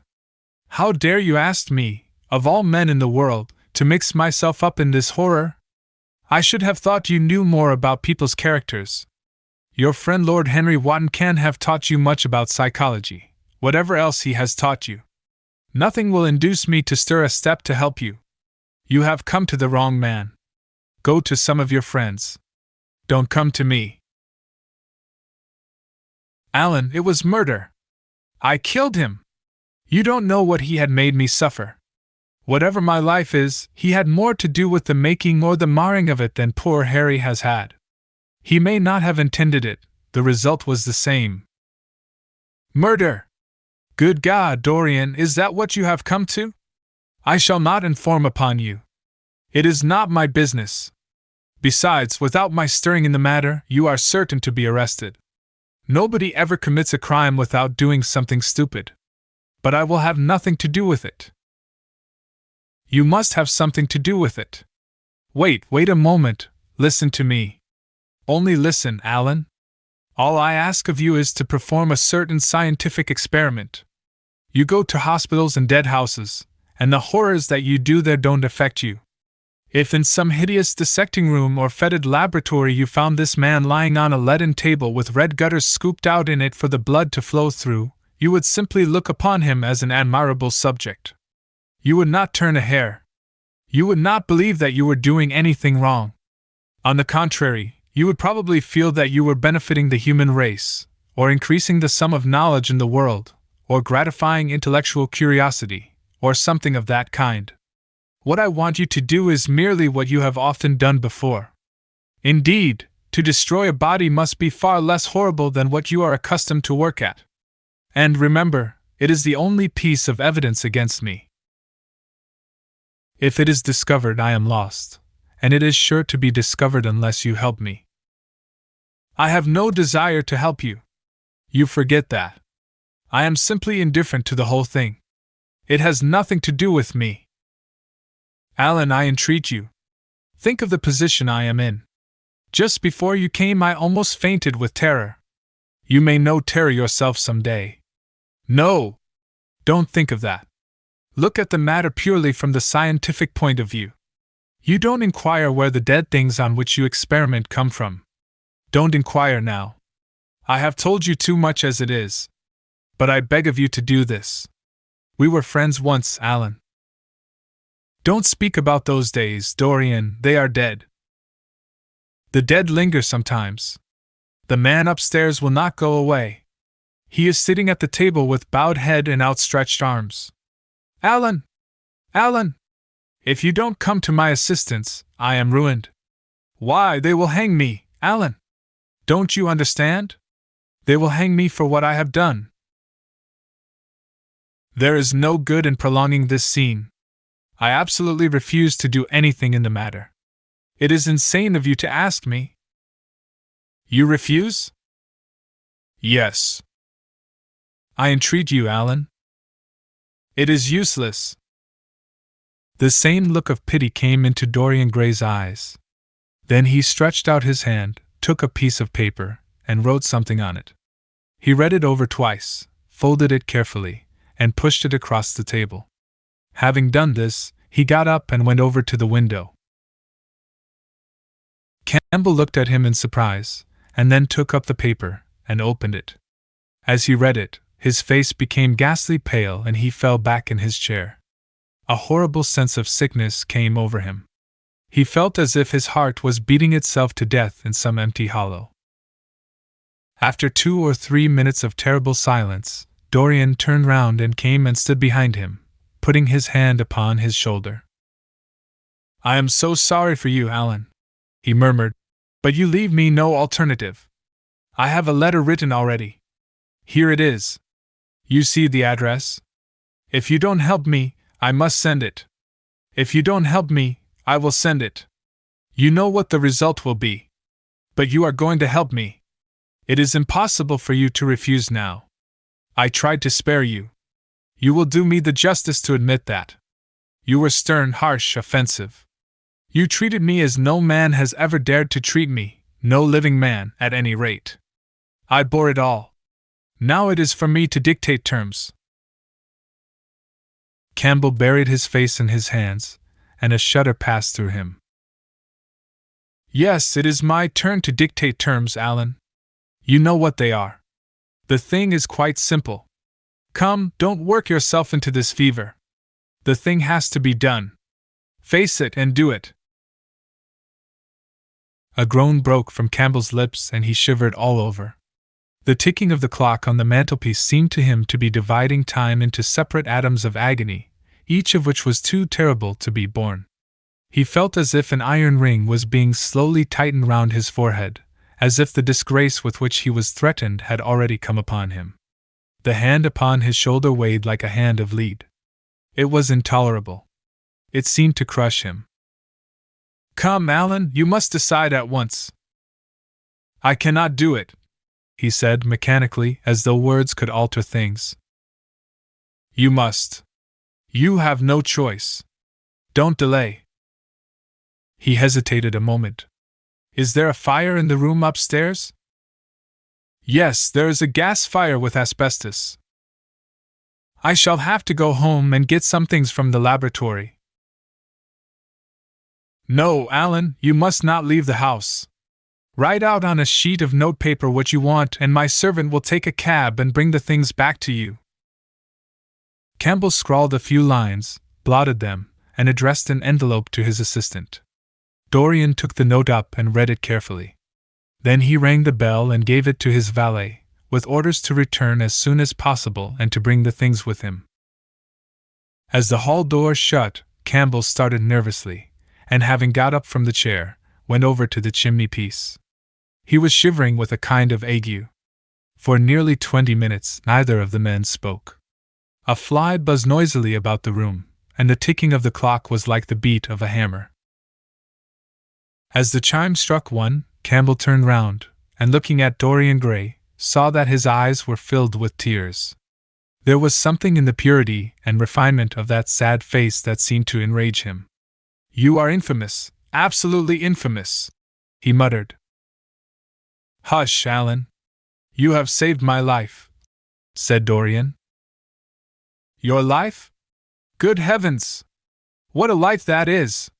You have gone from corruption to corruption, And now you have culminated in crime. In doing what I am going to do, what you force me to do, it is not of your life that I am thinking. Ah, Alan, murmured Dorian with a sigh. I wish you had 1,000th part of the pity for me that I have for you. He turned away as he spoke and stood looking out at the garden. Campbell made no answer. After about 10 minutes a knock came to the door, and the servant entered, carrying a large mahogany chest of chemicals, with a long coil of steel and platinum wire and 2 rather curiously shaped iron clamps. Shall I leave the things here, sir? He asked Campbell. Yes, said Dorian. And I am afraid, Francis, that I have another errand for you. What is the name of the man at Richmond who supplies Selby with orchids? Harden, sir. Yes, Harden. You must go down to Richmond at once, see Harden personally, and tell him to send twice as many orchids as I ordered, and to have as few white ones as possible. In fact, I don't want any white ones. It is a lovely day, Francis, and Richmond is a very pretty place, otherwise I wouldn't bother you about it. No trouble, sir. At what time shall I be back? Dorian looked at Campbell. How long will your experiment take, Alan? He said in a calm, indifferent voice. The presence of a third person in the room seemed to give him extraordinary courage. Campbell frowned and bit his lip. It will take about 5 hours, he answered. It will be time enough, then, if you are back at 7:30, Francis. Or stay, just leave my things out for dressing. You can have the evening to yourself. I am not dining at home, so I shall not want you. Thank you, sir, said the man, leaving the room. Now, Alan, there is not a moment to be lost. How heavy this chest is! I'll take it for you. You bring the other things. He spoke rapidly and in an authoritative manner. Campbell felt dominated by him. They left the room together. When they reached the top landing, Dorian took out the key and turned it in the lock. Then he stopped, and a troubled look came into his eyes. He shuddered. I don't think I can go in, Alan, he murmured. It is nothing to me. I don't require you, said Campbell coldly. Dorian half opened the door. As he did so, he saw the face of his portrait leering in the sunlight. On the floor in front of it the torn curtain was lying. He remembered that the night before he had forgotten, for the first time in his life, to hide the fatal canvas, and was about to rush forward, when he drew back with a shudder. What was that loathsome red dew that gleamed, wet and glistening, on one of the hands, as though the canvas had sweated blood? How horrible it was, more horrible, it seemed to him for the moment, than the silent thing that he knew was stretched across the table, the thing whose grotesque misshapen shadow on the spotted carpet showed him that it had not stirred, but was still there, as he had left it. He heaved a deep breath, opened the door a little wider, and with half-closed eyes and averted head, walked quickly in, determined that he would not look even once upon the dead man. Then, stooping down and taking up the gold and purple hanging, he flung it right over the picture. There he stopped, feeling afraid to turn round, and his eyes fixed themselves on the intricacies of the pattern before him. He heard Campbell bringing in the heavy chest, and the irons, and the other things that he had required for his dreadful work. He began to wonder if he and Basil Hallward had ever met, and if so, what they had thought of each other. "Leave me now," said a stern voice behind him. He turned and hurried out, just conscious that the dead man had been thrust back into the chair and that Campbell was gazing into a glistening yellow face. As he was going downstairs, he heard the key being turned in the lock. It was long after 7 when Campbell came back into the library. He was pale, but absolutely calm. "I have done what you asked me to do," he muttered. "And now, goodbye. Let us never see each other again." "You have saved me from ruin, Alan." "I cannot forget that," said Dorian simply. As soon as Campbell had left, he went upstairs. There was a horrible smell of nitric acid in the room. But the thing that had been sitting at the table was gone. Chapter 15.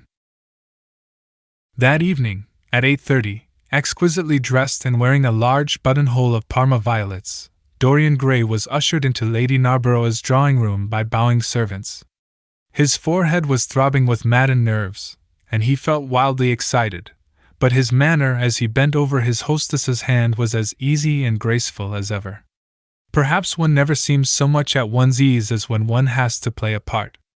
Certainly no one looking at Dorian Gray that night could have believed that he had passed through a tragedy as horrible as any tragedy of our age.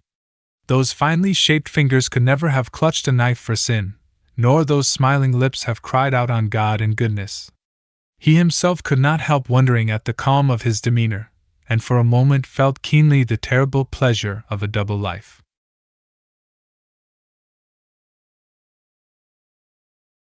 It was a small party, got up rather in a hurry by Lady Narborough, who was a very clever woman with what Lord Henry used to describe as the remains of really remarkable ugliness.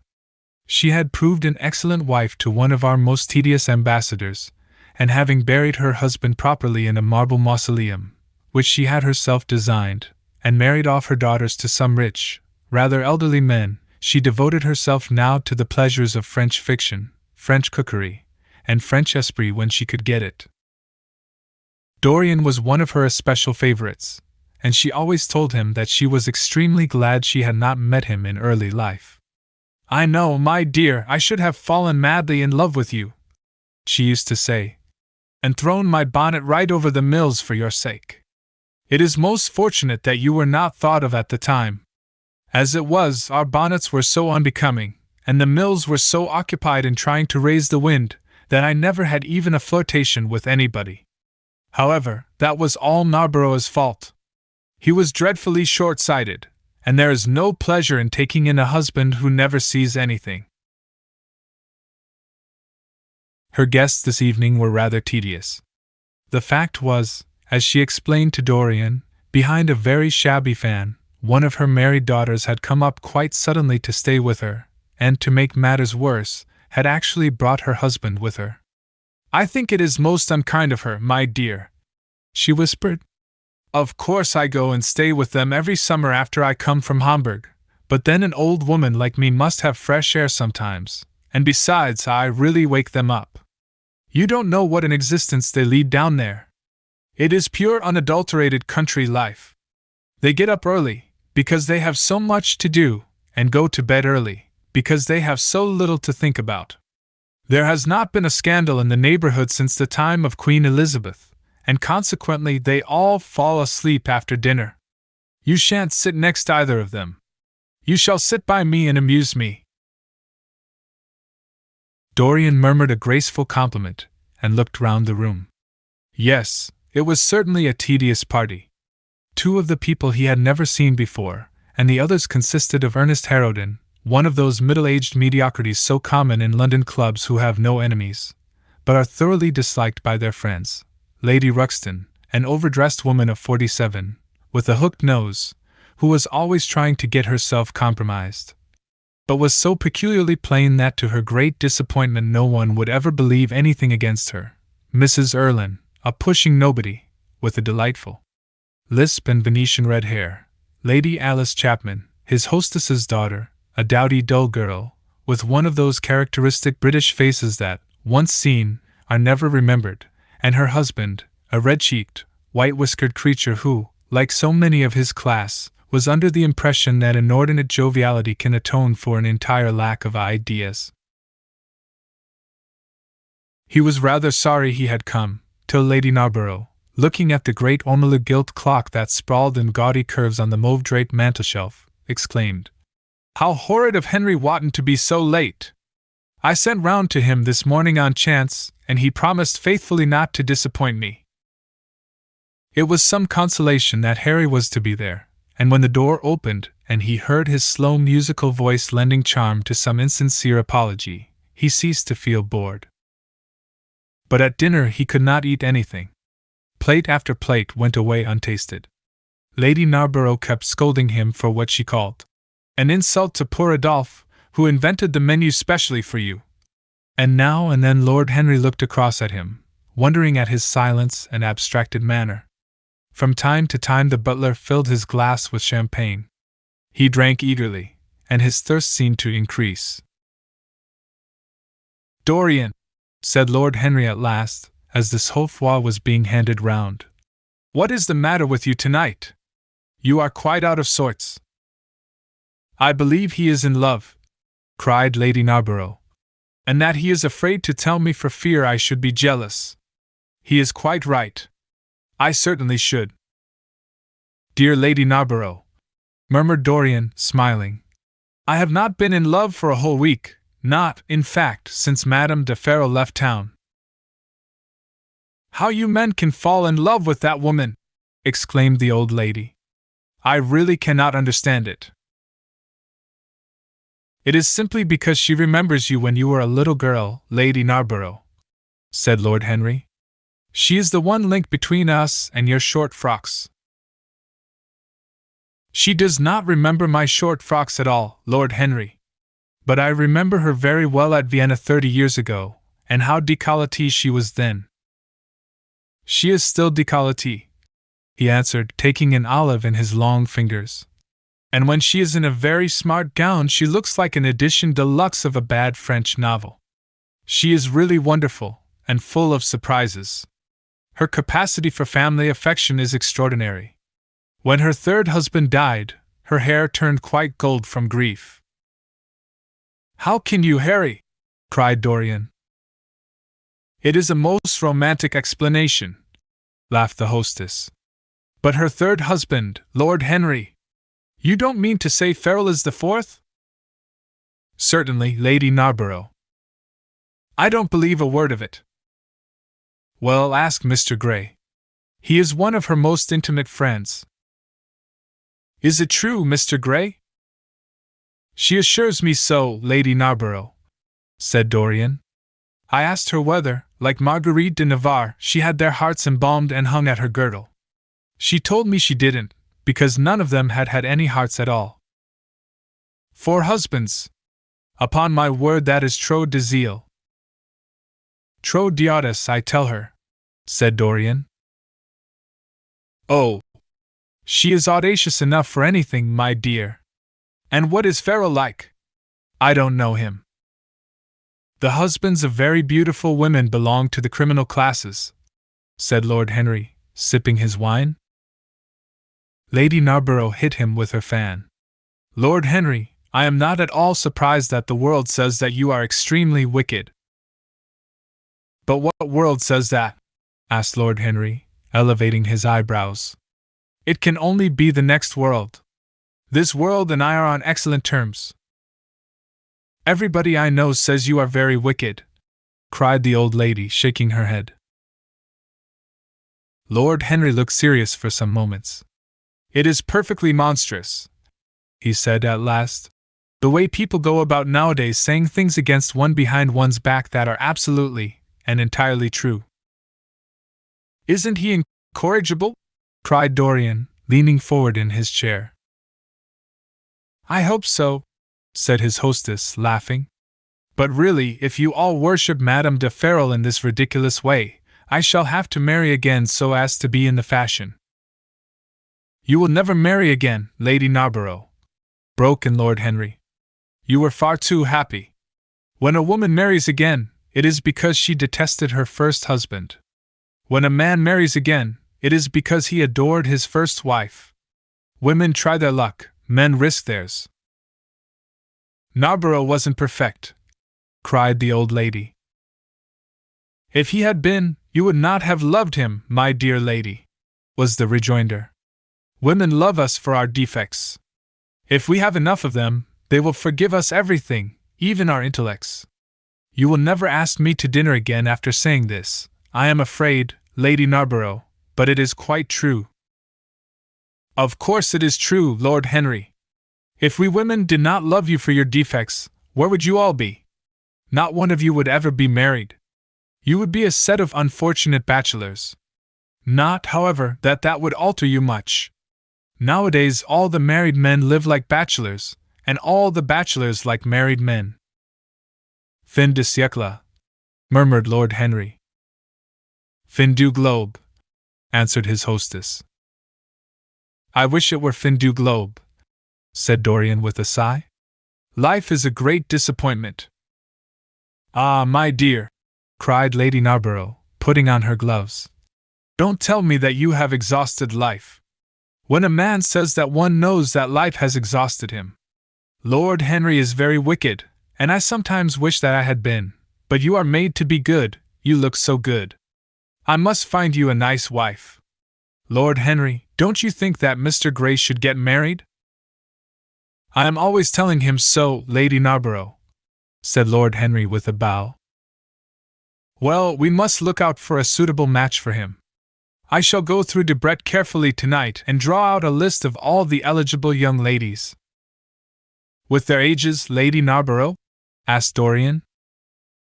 Of course, with their ages, slightly edited. But nothing must be done in a hurry. I want it to be what the Morning Post calls a suitable alliance, and I want you both to be happy. What nonsense people talk about happy marriages! Exclaimed Lord Henry. A man can be happy with any woman, as long as he does not love her. Ah! What a cynic you are! Cried the old lady, pushing back her chair and nodding to Lady Ruxton. You must come and dine with me soon again. You are really an admirable tonic, much better than what Sir Andrew prescribes for me. You must tell me what people you would like to meet, though. I want it to be a delightful gathering. I like men who have a future and women who have a past, he answered. Or do you think that would make it a petticoat party? I fear so, she said, laughing as she stood up. 1,000 pardons, my dear Lady Ruxton, she added. I didn't see you hadn't finished your cigarette. Never mind, Lady Narborough. I smoke a great deal too much. I am going to limit myself for the future. Pray don't, Lady Ruxton, said Lord Henry. Moderation is a fatal thing. Enough is as bad as a meal. More than enough is as good as a feast. Lady Ruxton glanced at him curiously. You must come and explain that to me some afternoon, Lord Henry. It sounds a fascinating theory, she murmured as she swept out of the room. Now, mind you don't stay too long over your politics and scandal, cried Lady Narborough from the door. If you do, we are sure to squabble upstairs. The men laughed, and Mr. Chapman got up solemnly from the foot of the table and came up to the top. Dorian Gray changed his seat and went and sat by Lord Henry. Mr. Chapman began to talk in a loud voice about the situation in the House of Commons. He guffawed at his adversaries. The word doctrinaire, word full of terror to the British mind, reappeared from time to time between his explosions. An alliterative prefix served as an ornament of oratory. He hoisted the Union Jack on the pinnacles of thought. The inherited stupidity of the race, sound English common sense he jovially termed it, was shown to be the proper bulwark for society. A smile curved Lord Henry's lips, and he turned round and looked at Dorian. Are you better, my dear fellow? He asked. You seemed rather out of sorts at dinner. I am quite well, Harry. I am tired. That is all.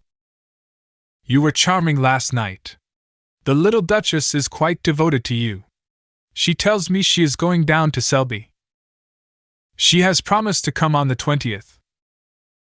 Is Monmouth to be there, too? Oh, yes, Harry.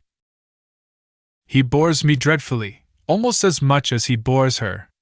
She is very clever, too clever for a woman. She lacks the indefinable charm of weakness. It is the feet of clay that make the gold of the image precious. Her feet are very pretty, but they are not feet of clay. White porcelain feet, if you like. They have been through the fire, and what fire does not destroy, it hardens. She has had experiences. How long has she been married? Asked Dorian. An eternity, she tells me. I believe, according to the peerage, it is 10 years, but 10 years with Monmouth must have been like eternity, with time thrown in. Who else is coming? Oh, the Willoughbys, Lord Rugby and his wife, our hostess, Geoffrey Clouston, the usual set. I have asked Lord Grotrian. I like him, said Lord Henry. A great many people don't, but I find him charming. He atones for being occasionally somewhat overdressed by being always absolutely overeducated. He is a very modern type. I don't know if he will be able to come, Harry. He may have to go to Monte Carlo with his father. Ah, what a nuisance people's people are. Try and make him come. By the way, Dorian, you ran off very early last night. You left before 11. What did you do afterwards? Did you go straight home? Dorian glanced at him hurriedly and frowned. No, Harry, he said at last. I did not get home till nearly 3. Did you go to the club? Yes, he answered. Then he bit his lip. No, I don't mean that. I didn't go to the club. I walked about. I forget what I did. How inquisitive you are, Harry! You always want to know what one has been doing. I always want to forget what I have been doing. I came in at 2:30, if you wish to know the exact time. I had left my latchkey at home, and my servant had to let me in. If you want any corroborative evidence on the subject, you can ask him. Lord Henry shrugged his shoulders. My dear fellow, as if I cared. Let us go up to the drawing-room. No sherry, thank you, Mr. Chapman. Something has happened to you, Dorian. Tell me what it is. You are not yourself tonight. Don't mind me, Harry. I am irritable and out of temper. I shall come round and see you tomorrow or next day. Make my excuses to Lady Narborough. I shan't go upstairs. I shall go home. I must go home. All right, Dorian. I dare say I shall see you tomorrow at tea time. The Duchess is coming. I will try to be there, Harry, he said, leaving the room. As he drove back to his own house, he was conscious that the sense of terror he thought he had strangled had come back to him. Lord Henry's casual questioning had made him lose his nerve for the moment, and he wanted his nerve still. Things that were dangerous had to be destroyed. He winced. He hated the idea of even touching them. Yet it had to be done. He realized that, and when he had locked the door of his library, he opened the secret press into which he had thrust Basil Hallward's coat and bag. A huge fire was blazing. He piled another log on it. The smell of the singeing clothes and burning leather was horrible. It took him 3/4 of an hour to consume everything. At the end he felt faint and sick, and having lit some Algerian pastilles in a pierced copper brazier, he bathed his hands and forehead with a cool musk-scented vinegar. Suddenly he started. His eyes grew strangely bright, and he gnawed nervously at his underlip. Between 2 of the windows stood a large Florentine cabinet, made out of ebony and inlaid with ivory and blue lapis. He watched it as though it were a thing that could fascinate and make afraid, as though it held something that he longed for and yet almost loathed. His breath quickened. A mad craving came over him. He lit a cigarette and then threw it away. His eyelids drooped till the long fringed lashes almost touched his cheek. But he still watched the cabinet. At last he got up from the sofa on which he had been lying, went over to it, and having unlocked it, touched some hidden spring. A triangular drawer passed slowly out. His fingers moved instinctively towards it, dipped in, and closed on something. It was a small Chinese box of black and gold dust lacquer, elaborately wrought, the sides patterned with curved waves, and the silken cords hung with round crystals and tasseled in plaited metal threads. He opened it.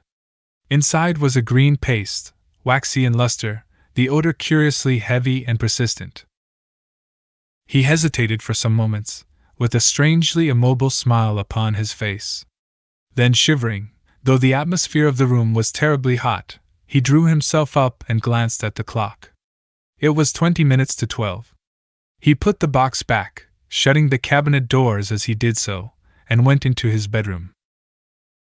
As midnight was striking bronze blows upon the dusky air, Dorian Gray, dressed commonly, and with a muffler wrapped round his throat, crept quietly out of his house. In Bond Street he found a hansom with a good horse. He hailed it, and in a low voice gave the driver an address. The man shook his head. "It is too far for me," he muttered. "Here is a sovereign for you," said Dorian. "You shall have another if you drive fast." "All right, sir," answered the man.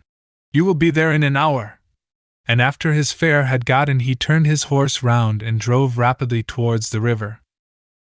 Chapter 16. A cold rain began to fall, and the blurred street lamps looked ghastly in the dripping mist. The public houses were just closing, and dim men and women were clustering in broken groups round their doors. From some of the bars came the sound of horrible laughter. In others, drunkards brawled and screamed. Lying back in the hansom, with his hat pulled over his forehead, Dorian Gray watched with listless eyes the sordid shame of the great city, and now and then he repeated to himself the words that Lord Henry had said to him on the first day they had met. To cure the soul by means of the senses, and the senses by means of the soul. Yes, that was the secret. He had often tried it, and would try it again now. There were opium dens where one could buy oblivion, dens of horror where the memory of old sins could be destroyed by the madness of sins that were new. The moon hung low in the sky like a yellow skull. From time to time a huge misshapen cloud stretched a long arm across and hid it. The gas lamps grew fewer, and the streets more narrow and gloomy. Once the man lost his way and had to drive back half a mile. A steam rose from the horse as it splashed up the puddles. The side windows of the hansom were clogged with a grey flannel mist. To cure the soul by means of the senses, and the senses by means of the soul! How the words rang in his ears! His soul, certainly, was sick to death. Was it true that the senses could cure it? Innocent blood had been spilled. What could atone for that? Ah! For that there was no atonement. But though forgiveness was impossible, forgetfulness was possible still, and he was determined to forget, to stamp the thing out, to crush it as one would crush the adder that had stung one. Indeed, what right had Basil to have spoken to him as he had done? Who had made him a judge over others? He had said things that were dreadful, horrible, not to be endured. On and on plodded the hansom, going slower, it seemed to him, at each step. He thrust up the trap and called to the man to drive faster. The hideous hunger for opium began to gnaw at him. His throat burned and his delicate hands twitched nervously together. He struck at the horse madly with his stick. The driver laughed and whipped up. He laughed in answer, and the man was silent. The way seemed interminable, and the streets like the black web of some sprawling spider. The monotony became unbearable, and as the mist thickened, he felt afraid. Then they passed by lonely brick fields. The fog was lighter here, and he could see the strange, bottle-shaped kilns with their orange, fan-like tongues of fire. A dog barked as they went by, and far away in the darkness some wandering seagull screamed. The horse stumbled in a rut, then swerved aside and broke into a gallop. After some time they left the clay road and rattled again over rough-paven streets. Most of the windows were dark, but now and then fantastic shadows were silhouetted against some lamplit blind.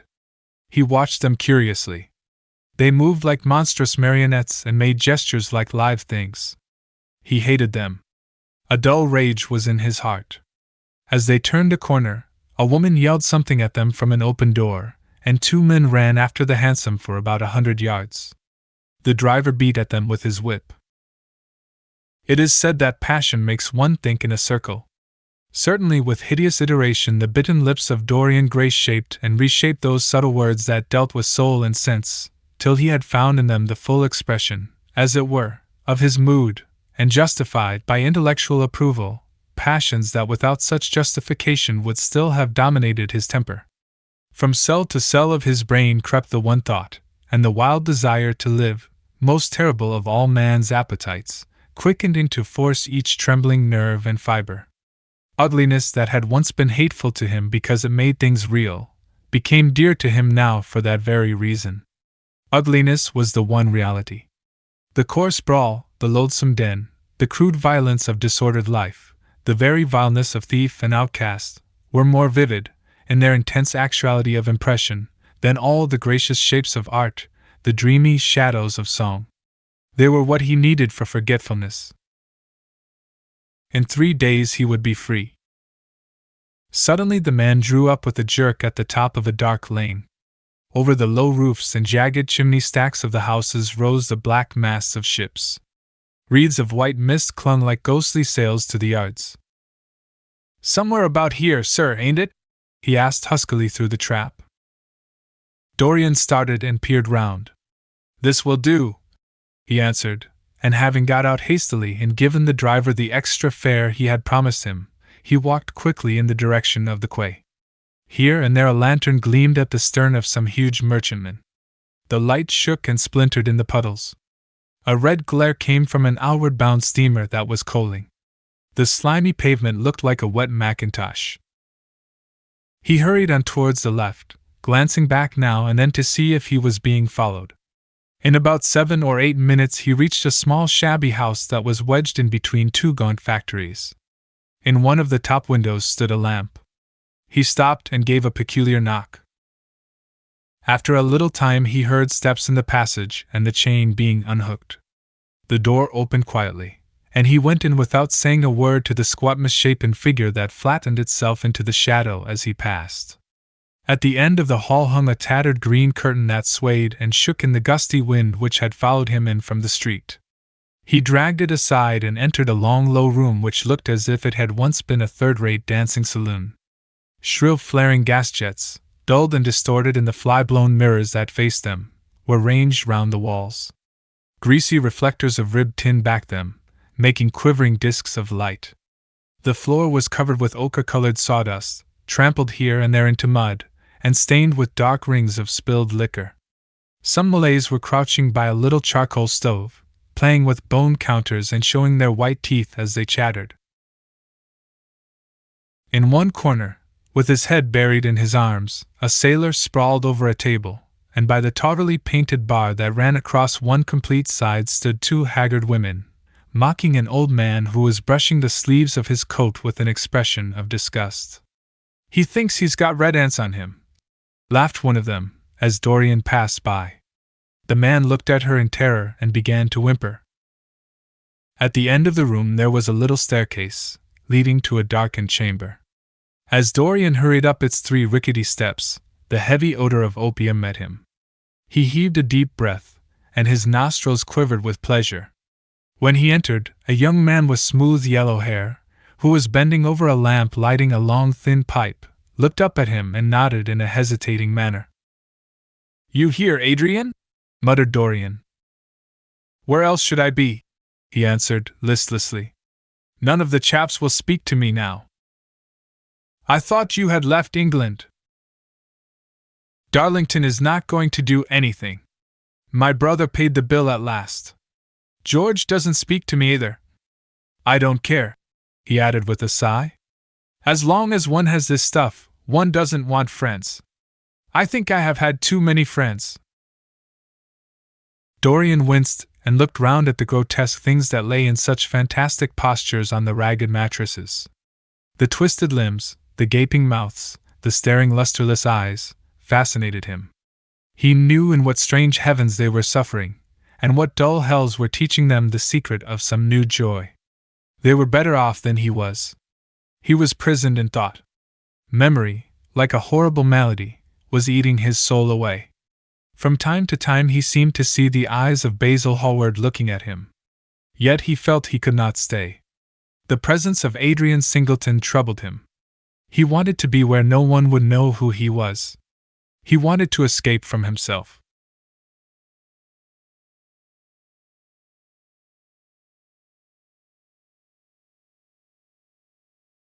"I am going on to the other place," he said after a pause. "On the wharf?" "Yes. That mad cat is sure to be there. They won't have her in this place now." Dorian shrugged his shoulders. "I am sick of women who love one. Women who hate one are much more interesting. Besides, the stuff is better." "Much the same." "I like it better. Come and have something to drink." "I must have something." "I don't want anything," murmured the young man. "Never mind." Adrian Singleton rose up wearily and followed Dorian to the bar. A half-caste, in a ragged turban and a shabby ulster, grinned a hideous greeting as he thrust a bottle of brandy and 2 tumblers in front of them. The women sidled up and began to chatter. Dorian turned his back on them and said something in a low voice to Adrian Singleton. A crooked smile, like a Malay crease, writhed across the face of one of the women. "We are very proud tonight," she sneered. "For God's sake, don't talk to me," cried Dorian, stamping his foot on the ground. "What do you want? Money? Here it is. Don't ever talk to me again." 2 red sparks flashed for a moment in the woman's sodden eyes, then flickered out and left them dull and glazed. She tossed her head and raked the coins off the counter with greedy fingers. Her companion watched her enviously. "It's no use," sighed Adrian Singleton.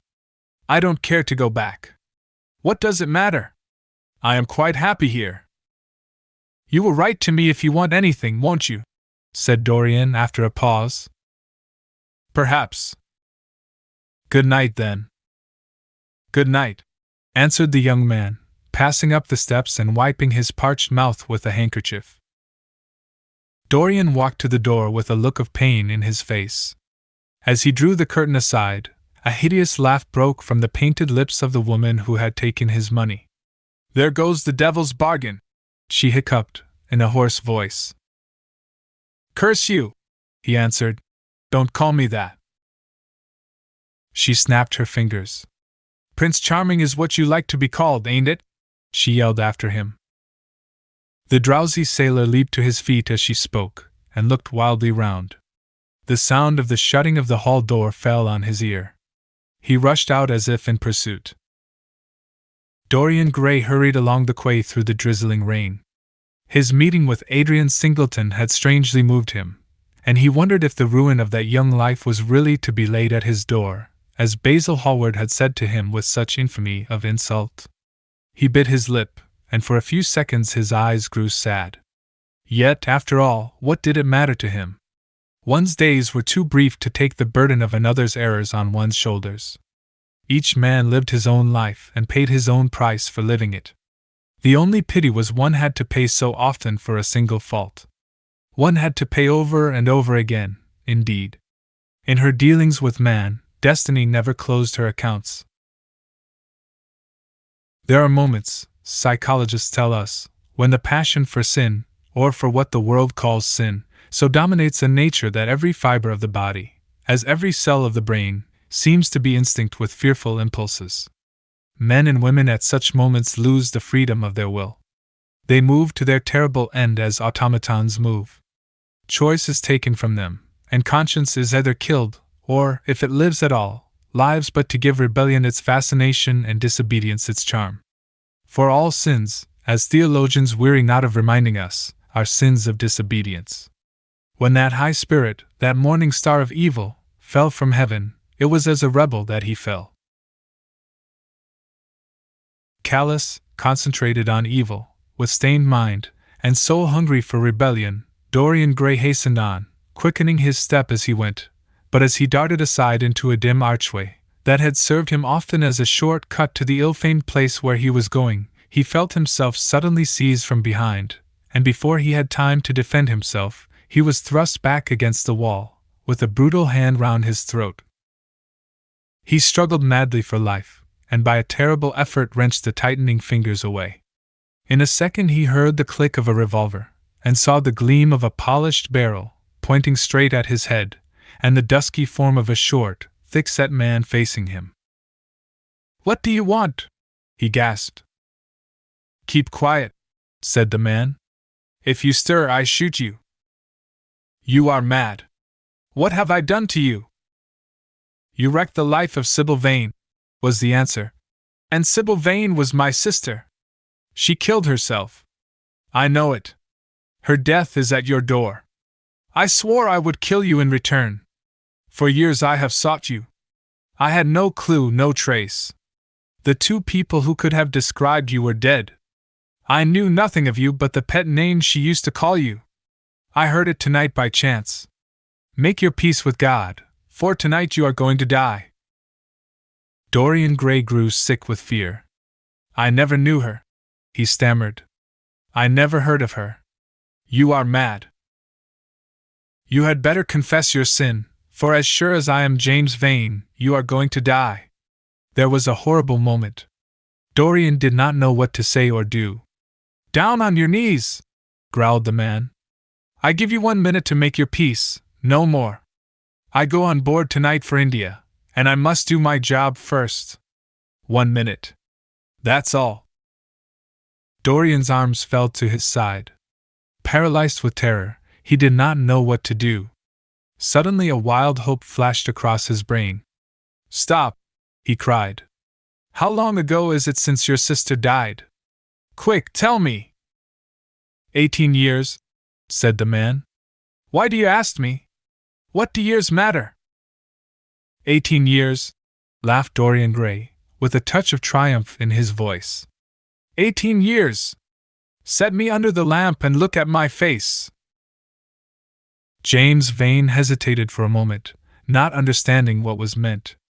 Then he seized Dorian Gray and dragged him from the archway.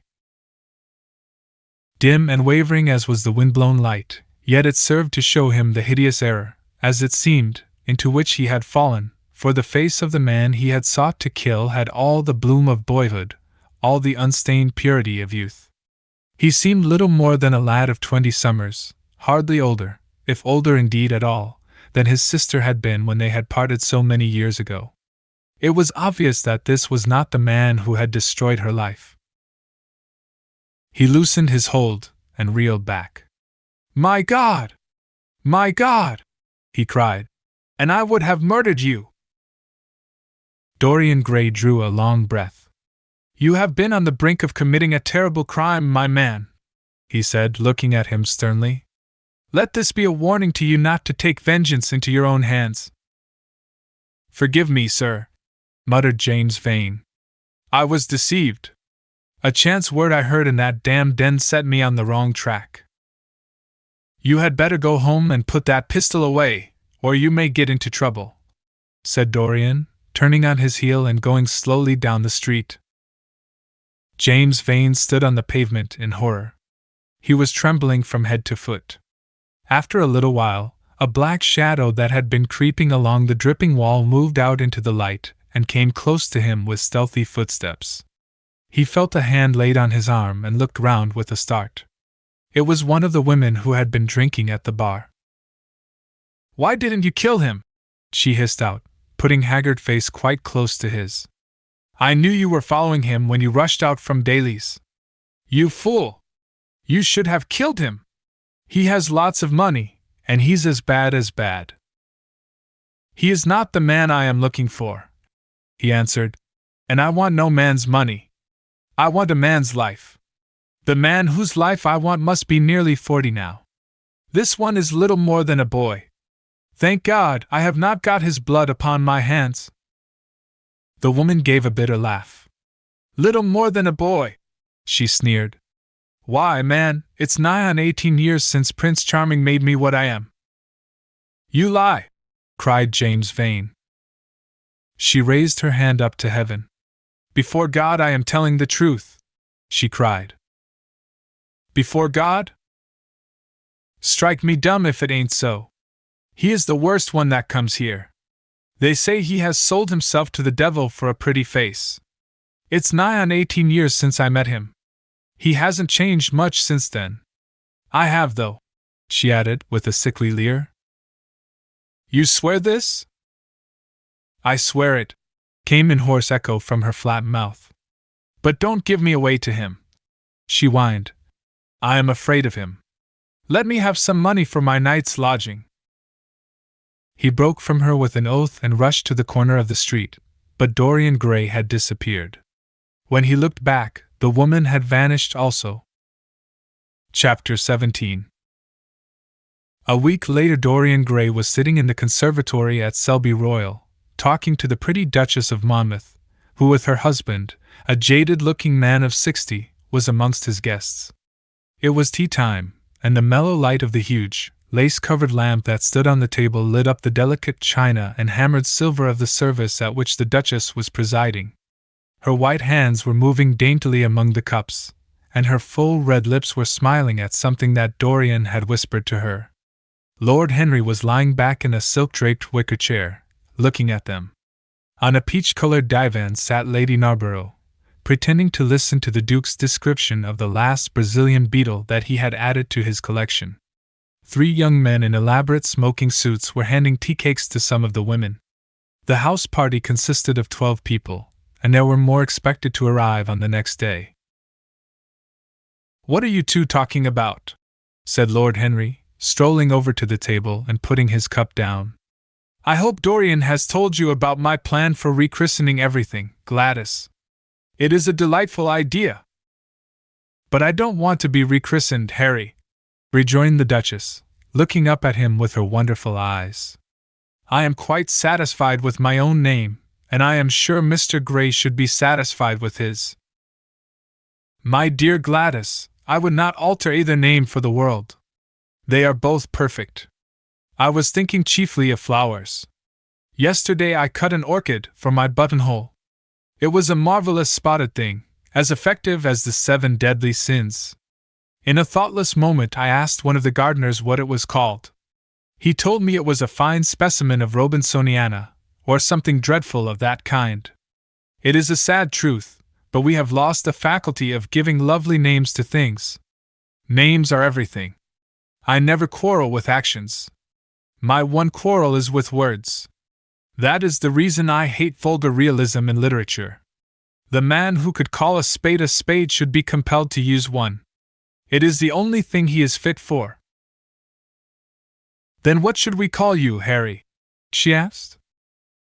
"His name is Prince Paradox," said Dorian. "I recognize him in a flash," exclaimed the Duchess. "I won't hear of it," laughed Lord Henry, sinking into a chair. "From a label there is no escape. I refuse the title." "Royalties may not abdicate," fell as a warning from pretty lips. "You wish me to defend my throne, then?" "Yes." "I give the truths of tomorrow."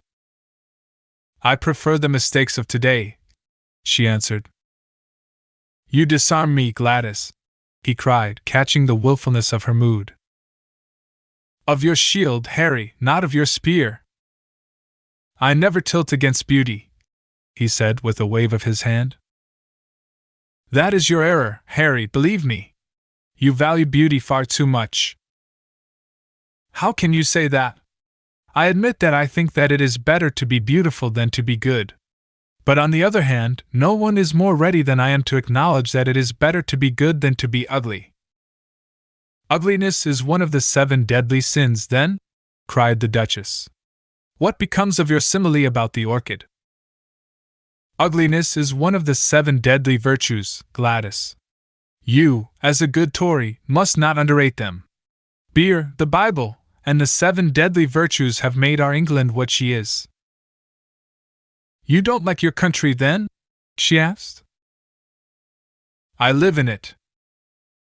"That you may censure it the better." "Would you have me take the verdict of Europe on it?" he inquired. "What do they say of us?" "That Tartuffe has emigrated to England and opened a shop." "Is that yours, Harry?" "I give it to you." "I could not use it. It is too true." "You need not be afraid. Our countrymen never recognize a description. They are practical. They are more cunning than practical. When they make up their ledger, they balance stupidity by wealth, and vice by hypocrisy. Still, we have done great things. Great things have been thrust on us, Gladys. We have carried their burden. Only as far as the stock exchange." She shook her head. "I believe in the race," she cried. "It represents the survival of the pushing. It has development. Decay fascinates me more." "What of art?" she asked. "It is a malady." "Love?" "An illusion." "Religion?" "The fashionable substitute for belief." "You are a skeptic." Never! Skepticism is the beginning of faith. What are you? To define is to limit.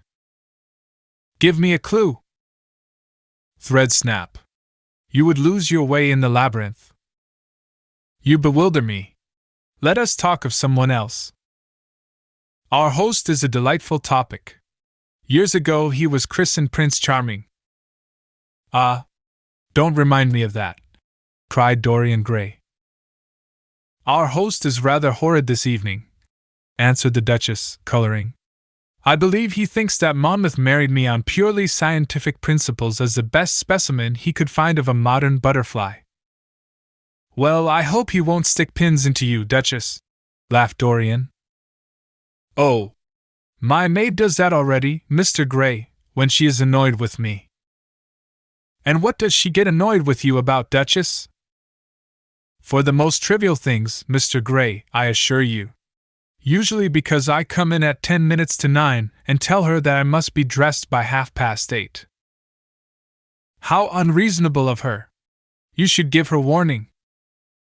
I daren't, Mr. Gray. Why, she invents hats for me. You remember the one I wore at Lady Hillstone's garden party? You don't, but it is nice of you to pretend that you do. Well, she made it out of nothing. All good hats are made out of nothing. Like all good reputations, Gladys, interrupted Lord Henry. Every effect that one produces gives one an enemy. To be popular one must be a mediocrity. Not with women, said the Duchess, shaking her head. And women rule the world. I assure you we can't bear mediocrities. We women, as someone says, love with our ears, just as you men love with your eyes, if you ever love at all. It seems to me that we never do anything else, murmured Dorian. Ah, then you never really love, Mr. Gray, answered the Duchess with mock sadness. My dear Gladys, cried Lord Henry, how can you say that? Romance lives by repetition, and repetition converts an appetite into an art. Besides, each time that one loves is the only time one has ever loved. Difference of object does not alter singleness of passion. It merely intensifies it. We can have in life but one great experience at best, and the secret of life is to reproduce that experience as often as possible. Even when one has been wounded by it, Harry? Asked the Duchess after a pause. Especially when one has been wounded by it, answered Lord Henry. The Duchess turned and looked at Dorian Gray with a curious expression in her eyes. What do you say to that, Mr. Gray? She inquired. Dorian hesitated for a moment. Then he threw his head back and laughed. I always agree with Harry, Duchess. Even when he is wrong? Harry is never wrong, Duchess. And does his philosophy make you happy? I have never searched for happiness. Who wants happiness? I have searched for pleasure. And found it, Mr. Gray? Often. Too often. The Duchess sighed. I am searching for peace, she said, and if I don't go and dress, I shall have none this evening. Let me get you some orchids, Duchess, cried Dorian, starting to his feet and walking down the conservatory. You are flirting disgracefully with him, said Lord Henry to his cousin. You had better take care. He is very fascinating. If he were not, there would be no battle. Greek meets Greek, then? I am on the side of the Trojans. They fought for a woman. They were defeated. There are worse things than capture, she answered. You gallop with a loose rein. Pace gives life, was the riposte. I shall write it in my diary tonight. What? That a burnt child loves the fire. I am not even singed. My wings are untouched. You use them for everything except flight. Courage has passed from men to women. It is a new experience for us. You have a rival.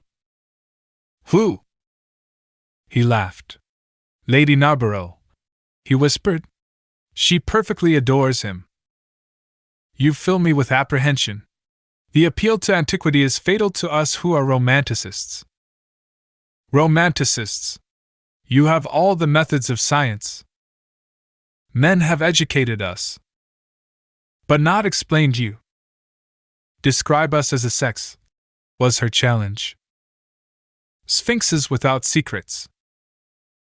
She looked at him, smiling. How long Mr. Gray is, she said. Let us go and help him.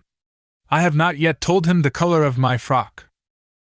Ah, you must suit your frock to his flowers, Gladys. That would be a premature surrender. Romantic art begins with its climax. I must keep an opportunity for retreat. In the Parthian manner? They found safety in the desert. I could not do that. Women are not always allowed a choice, he answered, but hardly had he finished the sentence before from the far end of the conservatory came a stifled groan, followed by the dull sound of a heavy fall. Everybody started up. The Duchess stood motionless in horror. And with fear in his eyes, Lord Henry rushed through the flapping palms to find Dorian Gray lying face downwards on the tiled floor in a death-like swoon. He was carried at once into the blue drawing-room and laid upon one of the sofas. After a short time, he came to himself and looked round with a dazed expression. What has happened? He asked. Oh, I remember. Am I safe here, Harry? He began to tremble. My dear Dorian, answered Lord Henry, you merely fainted. That was all. You must have overtired yourself. You had better not come down to dinner. I will take your place. No, I will come down, he said, struggling to his feet. I would rather come down. I must not be alone. He went to his room and dressed. There was a wild recklessness of gaiety in his manner as he sat at table, but now and then a thrill of terror ran through him when he remembered that, pressed against the window of the conservatory, like a white handkerchief, he had seen the face of James Vane watching him. Chapter 18. The next day he did not leave the house, and indeed spent most of the time in his own room, sick with a wild terror of dying, and yet indifferent to life itself. The consciousness of being hunted, snared, tracked down, had begun to dominate him. If the tapestry did but tremble in the wind, he shook. The dead leaves that were blown against the leaded panes seemed to him like his own wasted resolutions and wild regrets.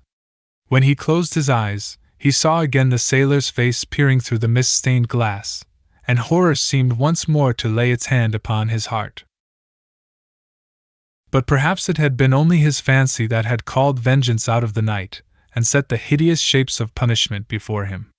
Actual life was chaos, but there was something terribly logical in the imagination. It was the imagination that set remorse to dog the feet of sin.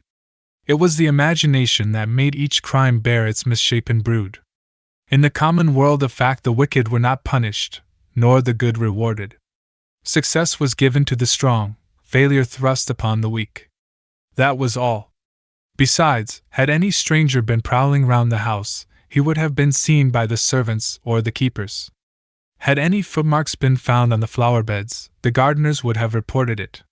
Yes, it had been merely fancy. Sybil Vane's brother had not come back to kill him. He had sailed away in his ship to founder in some winter sea. From him, at any rate, he was safe. Why, the man did not know who he was, could not know who he was. The mask of youth had saved him.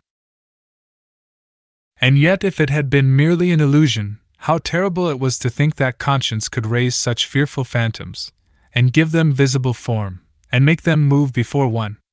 What sort of life would his be if, day and night, shadows of his crime were to peer at him from silent corners, to mock him from secret places, to whisper in his ear as he sat at the feast, to wake him with icy fingers as he lay asleep? As the thought crept through his brain, he grew pale with terror, and the air seemed to him to have become suddenly colder. Oh! In what a wild hour of madness he had killed his friend! How ghastly the mere memory of the scene! He saw it all again. Each hideous detail came back to him with added horror. Out of the black cave of time, terrible and swathed in scarlet, rose the image of his sin. When Lord Henry came in at 6 o'clock, he found him crying as one whose heart will break. It was not till the third day that he ventured to go out. There was something in the clear, pine-scented air of that winter morning that seemed to bring him back his joyousness and his ardor for life. But it was not merely the physical conditions of environment that had caused the change. His own nature had revolted against the excess of anguish that had sought to maim and mar the perfection of its calm.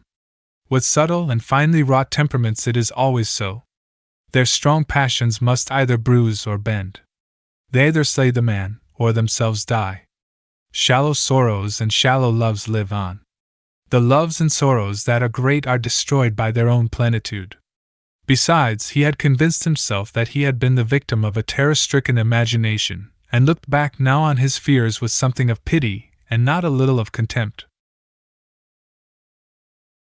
After breakfast, he walked with the Duchess for an hour in the garden, and then drove across the park to join the shooting party. The crisp frost lay like salt upon the grass. The sky was an inverted cup of blue metal.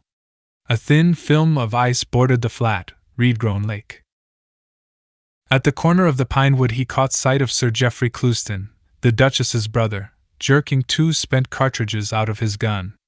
He jumped from the cart, and having told the groom to take the mare home, made his way towards his guest through the withered bracken and rough undergrowth. "Have you had good sport, Geoffrey?" he asked. "Not very good, Dorian. I think most of the birds have gone to the open. I dare say it will be better after lunch, when we get to new ground." Dorian strolled along by his side. The keen aromatic air, the brown and red lights that glimmered in the wood, the hoarse cries of the beaters ringing out from time to time, and the sharp snaps of the guns that followed, fascinated him and filled him with a sense of delightful freedom. He was dominated by the carelessness of happiness, by the high indifference of joy. Suddenly, from a lumpy tussock of old grass some 20 yards in front of them, with black-tipped ears erect and long hinder limbs throwing it forward, started a hare. It bolted for a thicket of alders. Sir Geoffrey put his gun to his shoulder, but there was something in the animal's grace of movement that strangely charmed Dorian Gray, and he cried out at once, "Don't shoot it, Geoffrey. Let it live." "What nonsense, Dorian!" laughed his companion, and as the hare bounded into the thicket, he fired. There were 2 cries heard, the cry of a hare in pain, which is dreadful, the cry of a man in agony, which is worse. "Good heavens! I have hit a beater!" exclaimed Sir Geoffrey. "What an ass the man was to get in front of the guns! Stop shooting there!" he called out at the top of his voice. "A man is hurt." The head keeper came running up with a stick in his hand. "Where, sir? Where is he?" he shouted. At the same time, the firing ceased along the line. "Here," answered Sir Geoffrey angrily, hurrying towards the thicket. "Why on earth don't you keep your men back? Spoiled my shooting for the day." Dorian watched them as they plunged into the alder clump, brushing the lithe swinging branches aside. In a few moments they emerged, dragging a body after them into the sunlight. He turned away in horror. It seemed to him that misfortune followed wherever he went. He heard Sir Geoffrey ask if the man was really dead, and the affirmative answer of the keeper. The wood seemed to him to have become suddenly alive with faces. There was the trampling of myriad feet and the low buzz of voices. A great copper-breasted pheasant came beating through the boughs overhead. After a few moments, that were to him, in his perturbed state, like endless hours of pain, he felt a hand laid on his shoulder. He started and looked round. "Dorian," said Lord Henry, "I had better tell them that the shooting is stopped for today. It would not look well to go on." "I wish it were stopped forever, Harry," he answered bitterly. "The whole thing is hideous and cruel. Is the man—" He could not finish the sentence. "I am afraid so," rejoined Lord Henry. "He got the whole charge of shot in his chest. He must have died almost instantaneously. Come, let us go home." They walked side by side in the direction of the avenue for nearly 50 yards without speaking. Then Dorian looked at Lord Henry and said, with a heavy sigh, "It is a bad omen, Harry, a very bad omen." "What is?" asked Lord Henry. "Oh, this accident, I suppose? My dear fellow, it can't be helped. It was the man's own fault. Why did he get in front of the guns? Besides, it is nothing to us. It is rather awkward for Geoffrey, of course. It does not do to pepper beaters. It makes people think that one is a wild shot. And Geoffrey is not. He shoots very straight. But there is no use talking about the matter." Dorian shook his head. "It is a bad omen, Harry. I feel as if something horrible were going to happen to some of us. To myself, perhaps," he added, passing his hand over his eyes, with a gesture of pain. The elder man laughed. "The only horrible thing in the world is ennui, Dorian. That is the one sin for which there is no forgiveness. But we are not likely to suffer from it unless these fellows keep chattering about this thing at dinner. I must tell them that the subject is to be tabooed. As for omens, there is no such thing as an omen. Destiny does not send us heralds. She is too wise or too cruel for that. Besides, what on earth could happen to you, Dorian? You have everything in the world that a man can want. There is no one who would not be delighted to change places with you." "There is no one with whom I would not change places, Harry. Don't laugh like that. I am telling you the truth. The wretched peasant who has just died is better off than I am. I have no terror of death. It is the coming of death that terrifies me. Its monstrous wings seem to wheel in the leaden air around me. Good heavens! Don't you see a man moving behind the trees there, watching me, waiting for me?" Lord Henry looked in the direction in which the trembling gloved hand was pointing. "Yes," he said, smiling. "I see the gardener waiting for you. I suppose he wants to ask you what flowers you wish to have on the table tonight. How absurdly nervous you are, my dear fellow! You must come and see my doctor, when we get back to town." Dorian heaved a sigh of relief as he saw the gardener approaching. The man touched his hat, glanced for a moment at Lord Henry in a hesitating manner, and then produced a letter, which he handed to his master. "Her Grace told me to wait for an answer," he murmured. Dorian put the letter into his pocket. "Tell Her Grace that I am coming in," he said coldly. The man turned round and went rapidly in the direction of the house. "How fond women are of doing dangerous things!" laughed Lord Henry. "It is one of the qualities in them that I admire most. A woman will flirt with anybody in the world as long as other people are looking on." "How fond you are of saying dangerous things, Harry! In the present instance, you are quite astray. I like the Duchess very much, but I don't love her. And the Duchess loves you very much, but she likes you less, so you are excellently matched. You are talking scandal, Harry, and there is never any basis for scandal." "The basis of every scandal is an immoral certainty," said Lord Henry, lighting a cigarette. "You would sacrifice anybody, Harry, for the sake of an epigram." "The world goes to the altar of its own accord," was the answer. "I wish I could love," cried Dorian Gray with a deep note of pathos in his voice. "But I seem to have lost the passion and forgotten the desire. I am too much concentrated on myself. My own personality has become a burden to me. I want to escape, to go away, to forget. It was silly of me to come down here at all. I think I shall send a wire to Harvey to have the yacht got ready. On a yacht one is safe." "Safe from what, Dorian? You are in some trouble. Why not tell me what it is? You know I would help you." "I can't tell you, Harry," he answered sadly. "And I dare say it is only a fancy of mine. This unfortunate accident has upset me. I have a horrible presentiment that something of the kind may happen to me." "What nonsense!" "I hope it is, but I can't help feeling it. Ah, here is the Duchess, looking like Artemis in a tailor-made gown. You see we have come back, Duchess." "I have heard all about it, Mr. Gray," she answered. "Poor Geoffrey is terribly upset. And it seems that you asked him not to shoot the hare. How curious! Yes, it was very curious. I don't know what made me say it. Some whim, I suppose. It looked the loveliest of little live things. But I am sorry they told you about the man. It is a hideous subject. It is an annoying subject, broke in Lord Henry. It has no psychological value at all. Now, if Geoffrey had done the thing on purpose, how interesting he would be.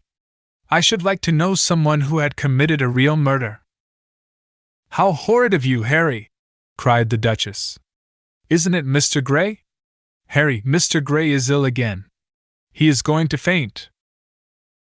Dorian drew himself up with an effort and smiled. It is nothing, Duchess, he murmured. My nerves are dreadfully out of order. That is all. I am afraid I walked too far this morning. I didn't hear what Harry said. Was it very bad? You must tell me some other time. I think I must go and lie down. You will excuse me, won't you? They had reached the great flight of steps that led from the conservatory on to the terrace. As the glass door closed behind Dorian, Lord Henry turned and looked at the Duchess with his slumberous eyes. Are you very much in love with him? He asked. She did not answer for some time, but stood gazing at the landscape. I wish I knew, she said at last. He shook his head. Knowledge would be fatal. It is the uncertainty that charms one. A mist makes things wonderful. One may lose one's way. Always end at the same point, my dear Gladys. What is that? Disillusion. It was my debut in life. She sighed. It came to you crowned. I am tired of strawberry leaves. They become you. Only in public. You would miss them, said Lord Henry. I will not part with a petal. Monmouth has ears. Old age is dull of hearing. Has he never been jealous? I wish he had been. He glanced about as if in search of something. What are you looking for? She inquired. The button from your foil, he answered. You have dropped it. She laughed. I have still the mask. It makes your eyes lovelier, was his reply. She laughed again. Her teeth showed like white seeds in a scarlet fruit. Upstairs, in his own room, Dorian Gray was lying on a sofa, with terror in every tingling fiber of his body. Life had suddenly become too hideous a burden for him to bear.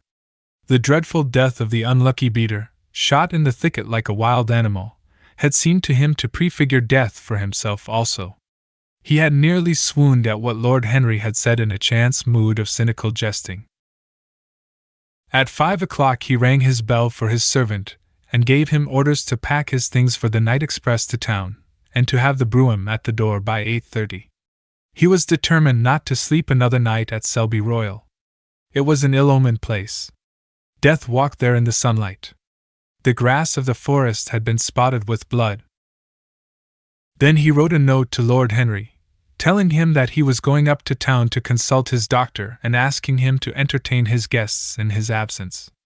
As he was putting it into the envelope, a knock came to the door, and his valet informed him that the headkeeper wished to see him. He frowned and bit his lip. Send him in, he muttered, after some moments' hesitation. As soon as the man entered, Dorian pulled his checkbook out of a drawer and spread it out before him. I suppose you have come about the unfortunate accident of this morning, Thornton? He said, taking up a pen. Yes, sir, answered the gamekeeper. Was the poor fellow married? Had he any people dependent on him? Asked Dorian, looking bored. If so, I should not like them to be left in want, and will send them any sum of money you may think necessary. We don't know who he is, sir. That is what I took the liberty of coming to you about. Don't know who he is, said Dorian, listlessly. What do you mean? Wasn't he one of your men? No, sir. Never saw him before. Seems like a sailor, sir. The pen dropped from Dorian Gray's hand, and he felt as if his heart had suddenly stopped beating. "A sailor?" he cried out. "Did you say a sailor?" "Yes, sir. He looks as if he had been a sort of sailor, tattooed on both arms, and that kind of thing." "Was there anything found on him?" said Dorian, leaning forward and looking at the man with startled eyes. "Anything that would tell his name?" "Some money, sir, not much, and a 6-shooter. There was no name of any kind. A decent-looking man, sir, but rough-like. A sort of sailor, we think." Dorian started to his feet. A terrible hope fluttered past him. He clutched at it madly. "Where is the body?" he exclaimed. "Quick! I must see it at once." "It is in an empty stable in the home farm, sir. The folk don't like to have that sort of thing in their houses. They say a corpse brings bad luck." "The home farm? Go there at once and meet me. Tell one of the grooms to bring my horse round." "No. Never mind. I'll go to the stables myself. It will save time." In less than a quarter of an hour, Dorian Gray was galloping down the long avenue as hard as he could go. The trees seemed to sweep past him in spectral procession, and wild shadows to fling themselves across his path. Once the mare swerved at a white gate post and nearly threw him. He lashed her across the neck with his crop. She cleft the dusky air like an arrow. The stones flew from her hoofs. At last he reached the home farm. 2 men were loitering in the yard. He leaped from the saddle and threw the reins to one of them. In the farthest stable a light was glimmering. Something seemed to tell him that the body was there, and he hurried to the door and put his hand upon the latch. There he paused for a moment, feeling that he was on the brink of a discovery that would either make or mar his life. Then he thrust the door open and entered. On a heap of sacking in the far corner was lying the dead body of a man dressed in a coarse shirt and a pair of blue trousers. A spotted handkerchief had been placed over the face. A coarse candle, stuck in a bottle, sputtered beside it. Dorian Gray shuddered. He felt that his could not be the hand to take the handkerchief away, and called out to one of the farm servants to come to him. "Take that thing off the face. I wish to see it," he said, clutching at the doorpost for support. When the farm servant had done so, he stepped forward. A cry of joy broke from his lips. The man who had been shot in the thicket was James Vane. He stood there for some minutes looking at the dead body. As he rode home, his eyes were full of tears, for he knew he was safe. Chapter 19. "There is no use your telling me that you are going to be good," cried Lord Henry, dipping his white fingers into a red copper bowl filled with rosewater. "You are quite perfect. Pray don't change." Dorian Gray shook his head. "No, Harry, I have done too many dreadful things in my life. I am not going to do any more. I began my good actions yesterday." "Where were you yesterday?" "In the country, Harry. I was staying at a little inn by myself." "My dear boy," said Lord Henry, smiling, "anybody can be good in the country. There are no temptations there. That is the reason why people who live out of town are so absolutely uncivilized. Civilization is not by any means an easy thing to attain to. There are only 2 ways by which man can reach it. One is by being cultured, the other by being corrupt. Country people have no opportunity of being either, so they stagnate." "Culture and corruption," echoed Dorian. "I have known something of both. It seems terrible to me now that they should ever be found together. For I have a new ideal, Harry. I am going to alter. I think I have altered." "You have not yet told me what your good action was. Or did you say you had done more than one?" asked his companion as he spilled into his plate a little crimson pyramid of seeded strawberries and threw a perforated, shell-shaped spoon, snowed white sugar upon them. "I can tell you, Harry. It is not a story I could tell to anyone else. I spared somebody. It sounds vain, but you understand what I mean. She was quite beautiful and wonderfully like Sybil Vane. I think it was that which first attracted me to her. You remember Sybil, don't you? How long ago that seems! Well, Hetty was not one of our own class, of course. She was simply a girl in a village. But I really loved her. I am quite sure that I loved her. All during this wonderful May that we have been having, I used to run down and see her 2 or 3 times a week. Yesterday she met me in a little orchard. The apple blossoms kept tumbling down on her hair, and she was laughing. We were to have gone away together this morning at dawn. Suddenly I determined to leave her as flower-like as I had found her. I should think the novelty of the emotion must have given you a thrill of real pleasure, Dorian, interrupted Lord Henry. But I can finish your idyll for you. You gave her good advice and broke her heart. That was the beginning of your reformation. Harry, you are horrible. You mustn't say these dreadful things. Hetty's heart is not broken. Of course, she cried and all that. But there is no disgrace upon her. She can live, like Perdita, in her garden of mint and marigold. And weep over a faithless Florizel, said Lord Henry, laughing, as he leaned back in his chair. My dear Dorian, you have the most curiously boyish moods. Do you think this girl will ever be really content now with any one of her own rank? I suppose she will be married some day to a rough carter or a grinning ploughman. Well, the fact of having met you, and loved you, will teach her to despise her husband, and she will be wretched. From a moral point of view, I cannot say that I think much of your great renunciation. Even as a beginning, it is poor. Besides, how do you know that Hetty isn't floating at the present moment in some starlit millpond, with lovely water lilies round her, like Ophelia? I can't bear this, Harry. You mock at everything, and then suggest the most serious tragedies. I am sorry I told you now. I don't care what you say to me. I know I was right in acting as I did. Poor Hetty! As I rode past the farm this morning, I saw her white face at the window, like a spray of jasmine. Don't let us talk about it any more, and don't try to persuade me that the first good action I have done for years, the first little bit of self-sacrifice I have ever known, is really a sort of sin. I want to be better. I am going to be better. Tell me something about yourself. What is going on in town? I have not been to the club for days. The people are still discussing poor Basil's disappearance. I should have thought they had got tired of that by this time, said Dorian, pouring himself out some wine and frowning slightly. My dear boy, they have only been talking about it for 6 weeks, and the British public are really not equal to the mental strain of having more than one topic every 3 months.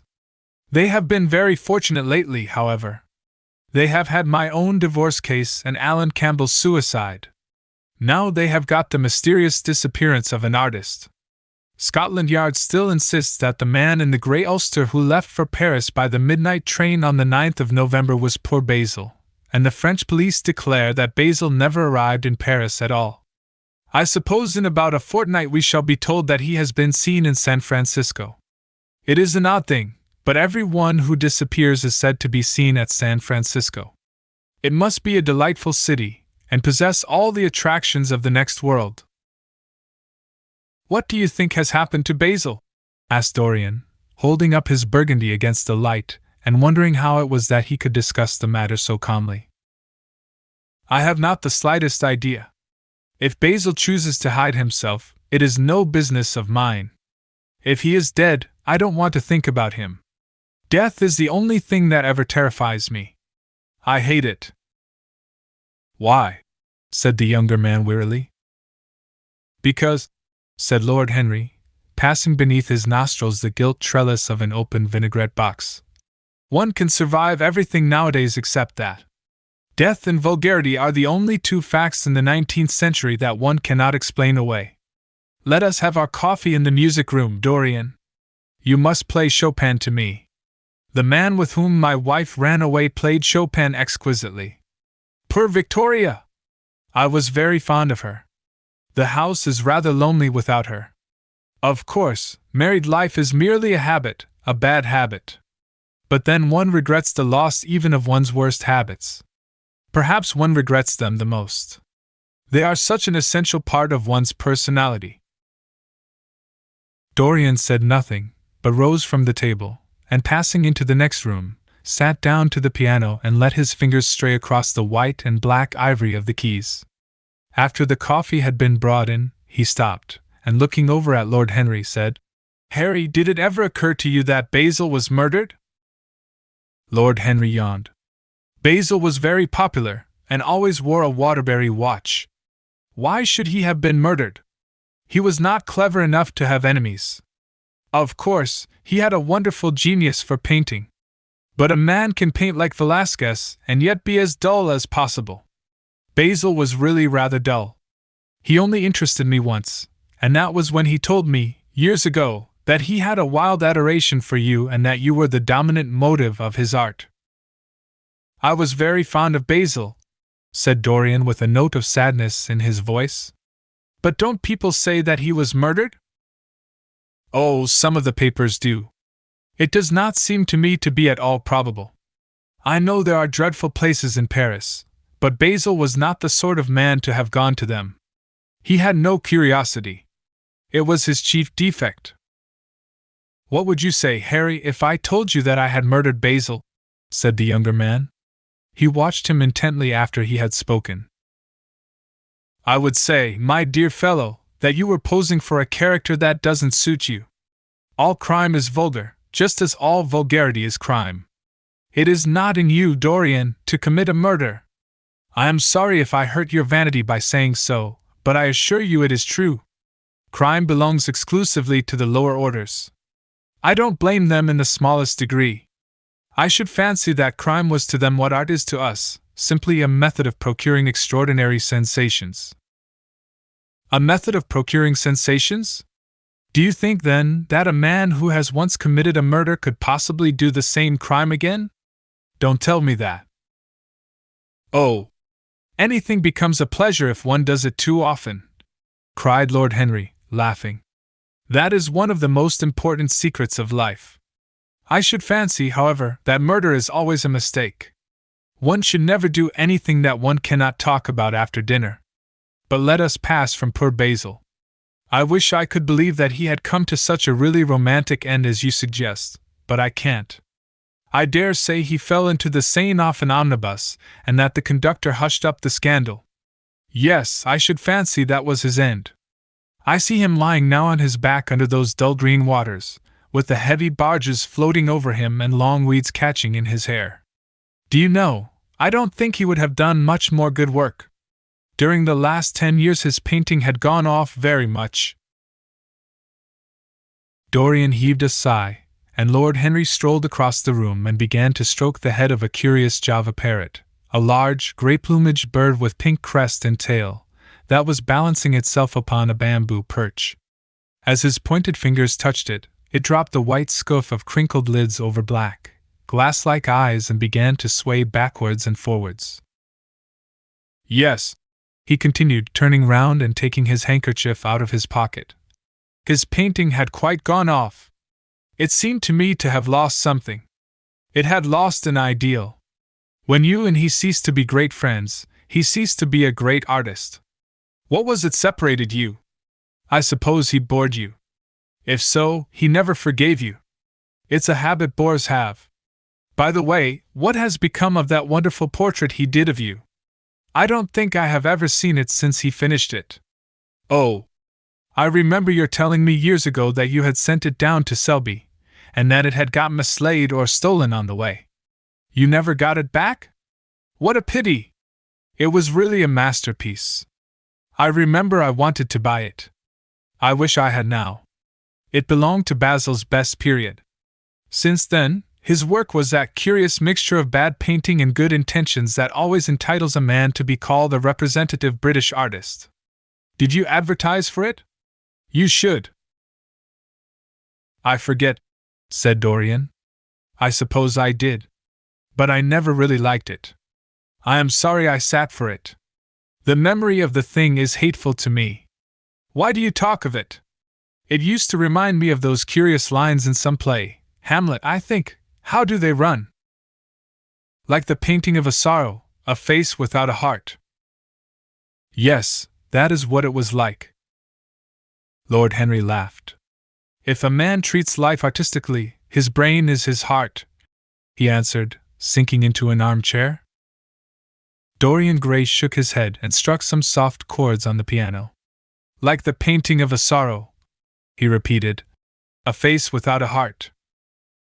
The elder man lay back and looked at him with half-closed eyes. By the way, Dorian, he said after a pause, what does it profit a man if he gain the whole world and lose, how does the quotation run, his own soul? The music jarred, and Dorian Gray started and stared at his friend. Why do you ask me that, Harry? My dear fellow, said Lord Henry, elevating his eyebrows in surprise, I asked you because I thought you might be able to give me an answer. That is all. I was going through the park last Sunday, and close by the Marble Arch there stood a little crowd of shabby-looking people listening to some vulgar street preacher. As I passed by, I heard the man yelling out that question to his audience. It struck me as being rather dramatic. London is very rich in curious effects of that kind. A wet Sunday, an uncouth Christian in a mackintosh, a ring of sickly white faces under a broken roof of dripping umbrellas, and a wonderful phrase flung into the air by shrill hysterical lips. It was really very good in its way, quite a suggestion. I thought of telling the prophet that art had a soul, but that man had not. I am afraid, however, he would not have understood me. Don't, Harry. The soul is a terrible reality.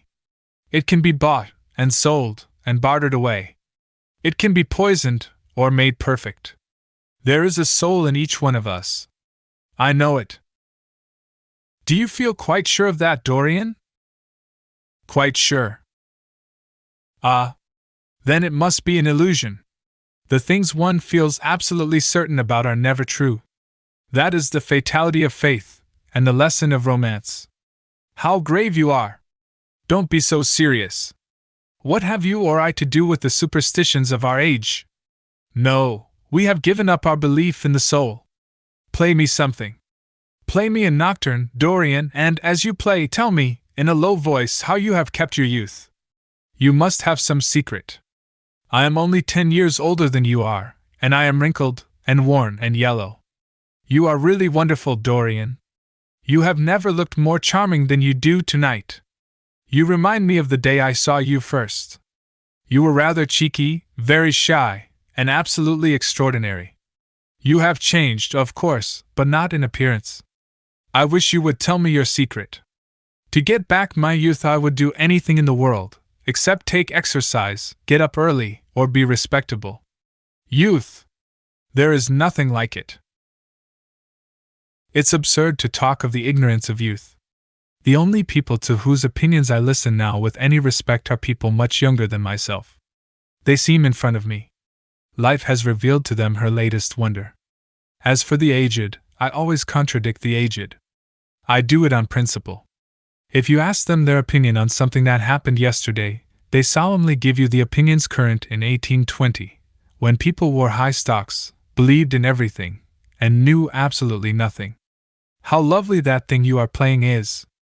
I wonder, did Chopin write it at Majorca, with the sea weeping round the villa and the salt spray dashing against the panes? It is marvelously romantic.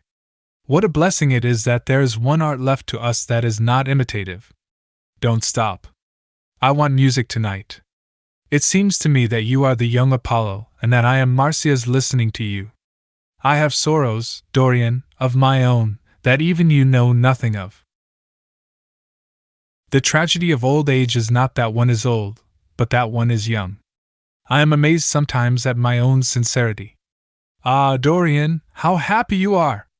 What an exquisite life you have had! You have drunk deeply of everything. You have crushed the grapes against your palate. Nothing has been hidden from you. And it has all been to you no more than the sound of music. It has not marred you. You are still the same. I am not the same, Harry. Yes, you are the same. I wonder what the rest of your life will be. Don't spoil it by renunciations. At present you are a perfect type. Don't make yourself incomplete. You are quite flawless now. You need not shake your head, You know you are. Besides, Dorian, don't deceive yourself. Life is not governed by will or intention. Life is a question of nerves and fibers, and slowly built up cells in which thought hides itself and passion has its dreams. You may fancy yourself safe and think yourself strong. But a chance tone of color in a room or a morning sky, a particular perfume that you had once loved and that brings subtle memories with it, a line from a forgotten poem that you had come across again, a cadence from a piece of music that you had ceased to play. I tell you, Dorian, that it is on things like these that our lives depend. Browning writes about that somewhere, but our own senses will imagine them for us. There are moments when the odor of Lillis Blanc passes suddenly across me, and I have to live the strangest month of my life over again. I wish I could change places with you, Dorian. The world has cried out against us both, but it has always worshipped you. It always will worship you. You are the type of what the age is searching for, and what it is afraid it has found. I am so glad that you have never done anything, never carved a statue, or painted a picture, or produced anything outside of yourself. Life has been your art. You have set yourself to music. Your days are your sonnets. Dorian rose up from the piano and passed his hand through his hair. Yes, life has been exquisite, he murmured, but I am not going to have the same life, Harry. And you must not say these extravagant things to me. You don't know everything about me. I think that if you did, even you would turn from me. You laugh. Don't laugh. Why have you stopped playing, Dorian? Go back and give me the nocturne over again. Look at that great, honey-colored moon that hangs in the dusky air. She is waiting for you to charm her, and if you play she will come closer to the earth. You won't? Let us go to the club, then. It has been a charming evening, and we must end it charmingly. There is someone at White's who wants immensely to know you, young Lord Poole, Bournemouth's eldest son. He has already copied your neckties, and has begged me to introduce him to you. He is quite delightful and rather reminds me of you. I hope not, said Dorian with a sad look in his eyes. But I am tired tonight, Harry. I shan't go to the club. It is nearly 11, and I want to go to bed early. Do stay. You have never played so well as tonight. There was something in your touch that was wonderful. It had more expression than I had ever heard from it before. It is because I am going to be good, he answered, smiling. I am a little changed already. You cannot change to me, Dorian, said Lord Henry. You and I will always be friends. Yet you poisoned me with a book once. I should not forgive that. Harry, promise me that you will never lend that book to anyone. It does harm. My dear boy, you are really beginning to moralize. You will soon be going about like the converted, and the revivalist, warning people against all the sins of which you have grown tired. You are much too delightful to do that. Besides, it is no use. You and I are what we are, and will be what we will be. As for being poisoned by a book, there is no such thing as that.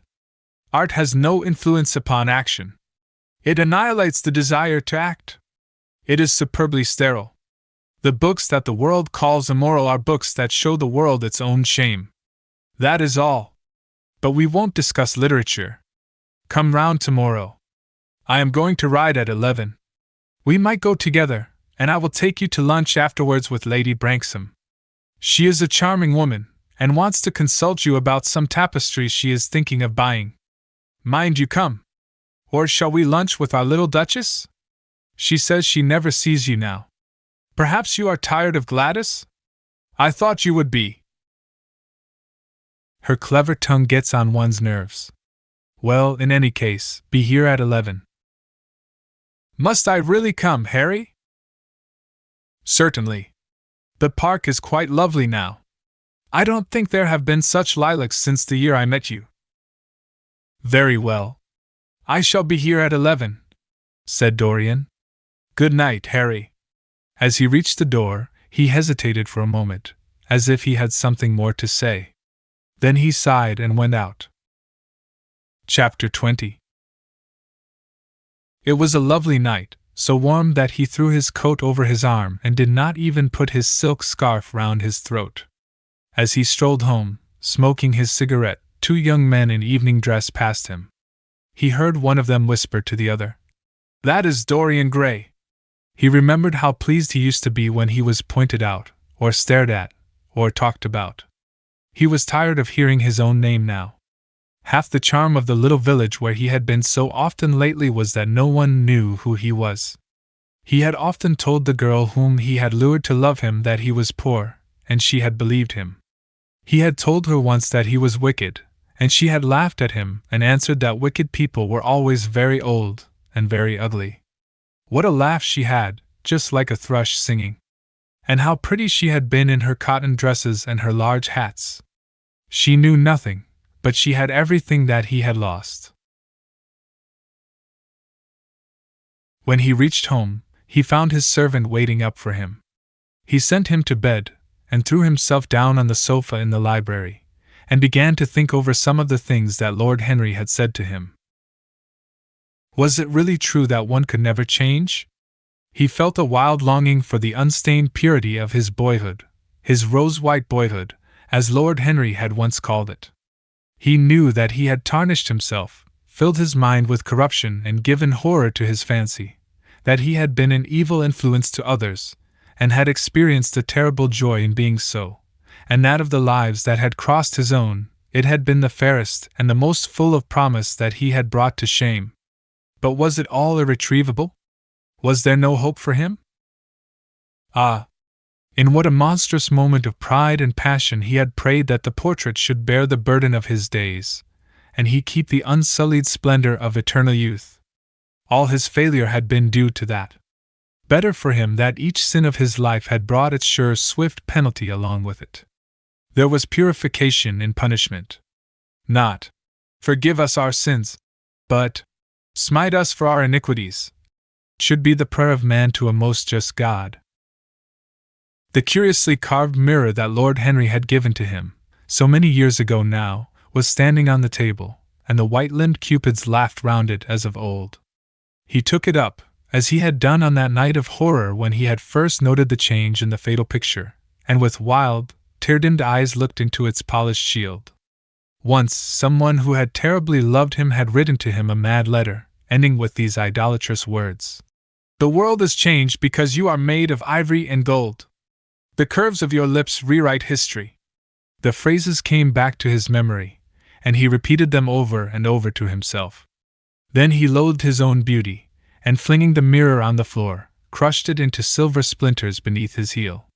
It was his beauty that had ruined him, his beauty and the youth that he had prayed for. But for those two things, his life might have been free from stain. His beauty had been to him but a mask, his youth but a mockery. What was youth at best? A green and unripe time, a time of shallow moods and sickly thoughts. Why had he worn its livery? Youth had spoiled him. It was better not to think of the past. Nothing could alter that. It was of himself, and of his own future that he had to think. James Vane was hidden in a nameless grave in Selby churchyard. Alan Campbell had shot himself one night in his laboratory, but had not revealed the secret that he had been forced to know. The excitement, such as it was, over Basil Hallward's disappearance would soon pass away. It was already waning. He was perfectly safe there. Nor, indeed, was it the death of Basil Hallward that weighed most upon his mind. It was the living death of his own soul that troubled him. Basil had painted the portrait that had marred his life. He could not forgive him that. It was the portrait that had done everything. Basil had said things to him that were unbearable, and that he had yet borne with patience. The murder had been simply the madness of a moment. As for Alan Campbell, his suicide had been his own act. He had chosen to do it. It was nothing to him. A new life. That was what he wanted. That was what he was waiting for. Surely he had begun it already. He had spared one innocent thing, at any rate. He would never again tempt innocence. He would be good. As he thought of Hetty Merton, he began to wonder if the portrait in the locked room had changed. Surely it was not still so horrible as it had been. Perhaps if his life became pure, he would be able to expel every sign of evil passion from the face. Perhaps the signs of evil had already gone away. He would go and look. He took the lamp from the table and crept upstairs. As he unbarred the door, a smile of joy flitted across his strangely young-looking face and lingered for a moment about his lips. Yes, he would be good, and the hideous thing that he had hidden away would no longer be a terror to him. He felt as if the load had been lifted from him already. He went in quietly, locking the door behind him, as was his custom, and dragged the purple hanging from the portrait. A cry of pain and indignation broke from him. He could see no change, save that in the eyes there was a look of cunning and in the mouth the curved wrinkle of the hypocrite. The thing was still loathsome, more loathsome, if possible, than before, and the scarlet dew that spotted the hand seemed brighter, and more like blood newly spilled. Then he trembled. Had it been merely vanity that had made him do his one good deed? Or the desire for a new sensation, as Lord Henry had hinted, with his mocking laugh? Or that passion to act a part that sometimes makes us do things finer than we are ourselves? Or, perhaps, all these? And why was the red stain larger than it had been? It seemed to have crept like a horrible disease over the wrinkled fingers. There was blood on the painted feet, as though the thing had dripped, blood even on the hand that had not held the knife. Confess? Did it mean that he was to confess? To give himself up and be put to death? He laughed. He felt that the idea was monstrous. Besides, even if he did confess, who would believe him? There was no trace of the murdered man anywhere. Everything belonging to him had been destroyed. He himself had burned what had been below stairs. The world would simply say that he was mad. They would shut him up if he persisted in his story. Yet it was his duty to confess, to suffer public shame, and to make public atonement. There was a God who called upon men to tell their sins to earth as well as to heaven. Nothing that he could do would cleanse him till he had told his own sin. His sin? He shrugged his shoulders. The death of Basil Hallward seemed very little to him. He was thinking of Hetty Merton. For it was an unjust mirror, this mirror of his soul that he was looking at. Vanity? Curiosity? Hypocrisy? Had there been nothing more in his renunciation than that? There had been something more. At least he thought so. But who could tell? No. There had been nothing more. Through vanity he had spared her. In hypocrisy he had worn the mask of goodness. For curiosity's sake he had tried the denial of self. He recognized that now. But this murder, was it to dog him all his life? Was he always to be burdened by his past? Was he really to confess? Never. There was only one bit of evidence left against him. The picture itself, that was evidence. He would destroy it. Why had he kept it so long? Once it had given him pleasure to watch it changing and growing old. Of late he had felt no such pleasure. It had kept him awake at night. When he had been away, he had been filled with terror lest other eyes should look upon it. It had brought melancholy across his passions. Its mere memory had marred many moments of joy. It had been like conscience to him. Yes, it had been conscience. He would destroy it. He looked round and saw the knife that had stabbed Basil Hallward.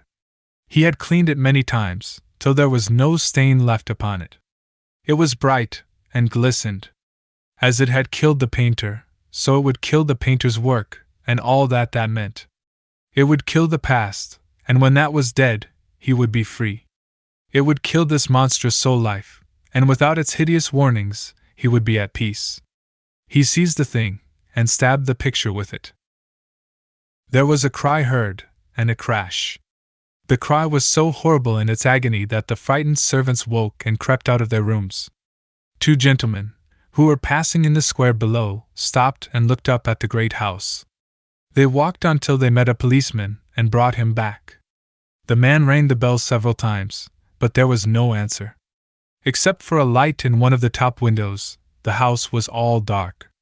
After a time, he went away and stood in an adjoining portico and watched. "Whose house is that, constable?"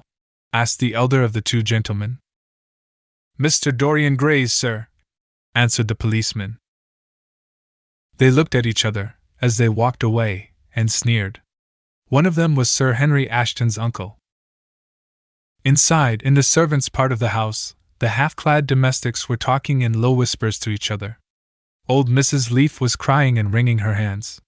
Francis was as pale as death. After about a quarter of an hour, he got the coachman and one of the footmen and crept upstairs. They knocked, but there was no reply. They called out. Everything was still. Finally, after vainly trying to force the door, they got on the roof and dropped down onto the balcony. The windows yielded easily, their bolts were old. When they entered, they found hanging upon the wall a splendid portrait of their master as they had last seen him, in all the wonder of his exquisite youth and beauty. Lying on the floor was a dead man, in evening dress, with a knife in his heart. He was withered, wrinkled, and loathsome of visage. It was not till they had examined the rings that they recognized who it was. Please subscribe Enchanting Audiobooks for more.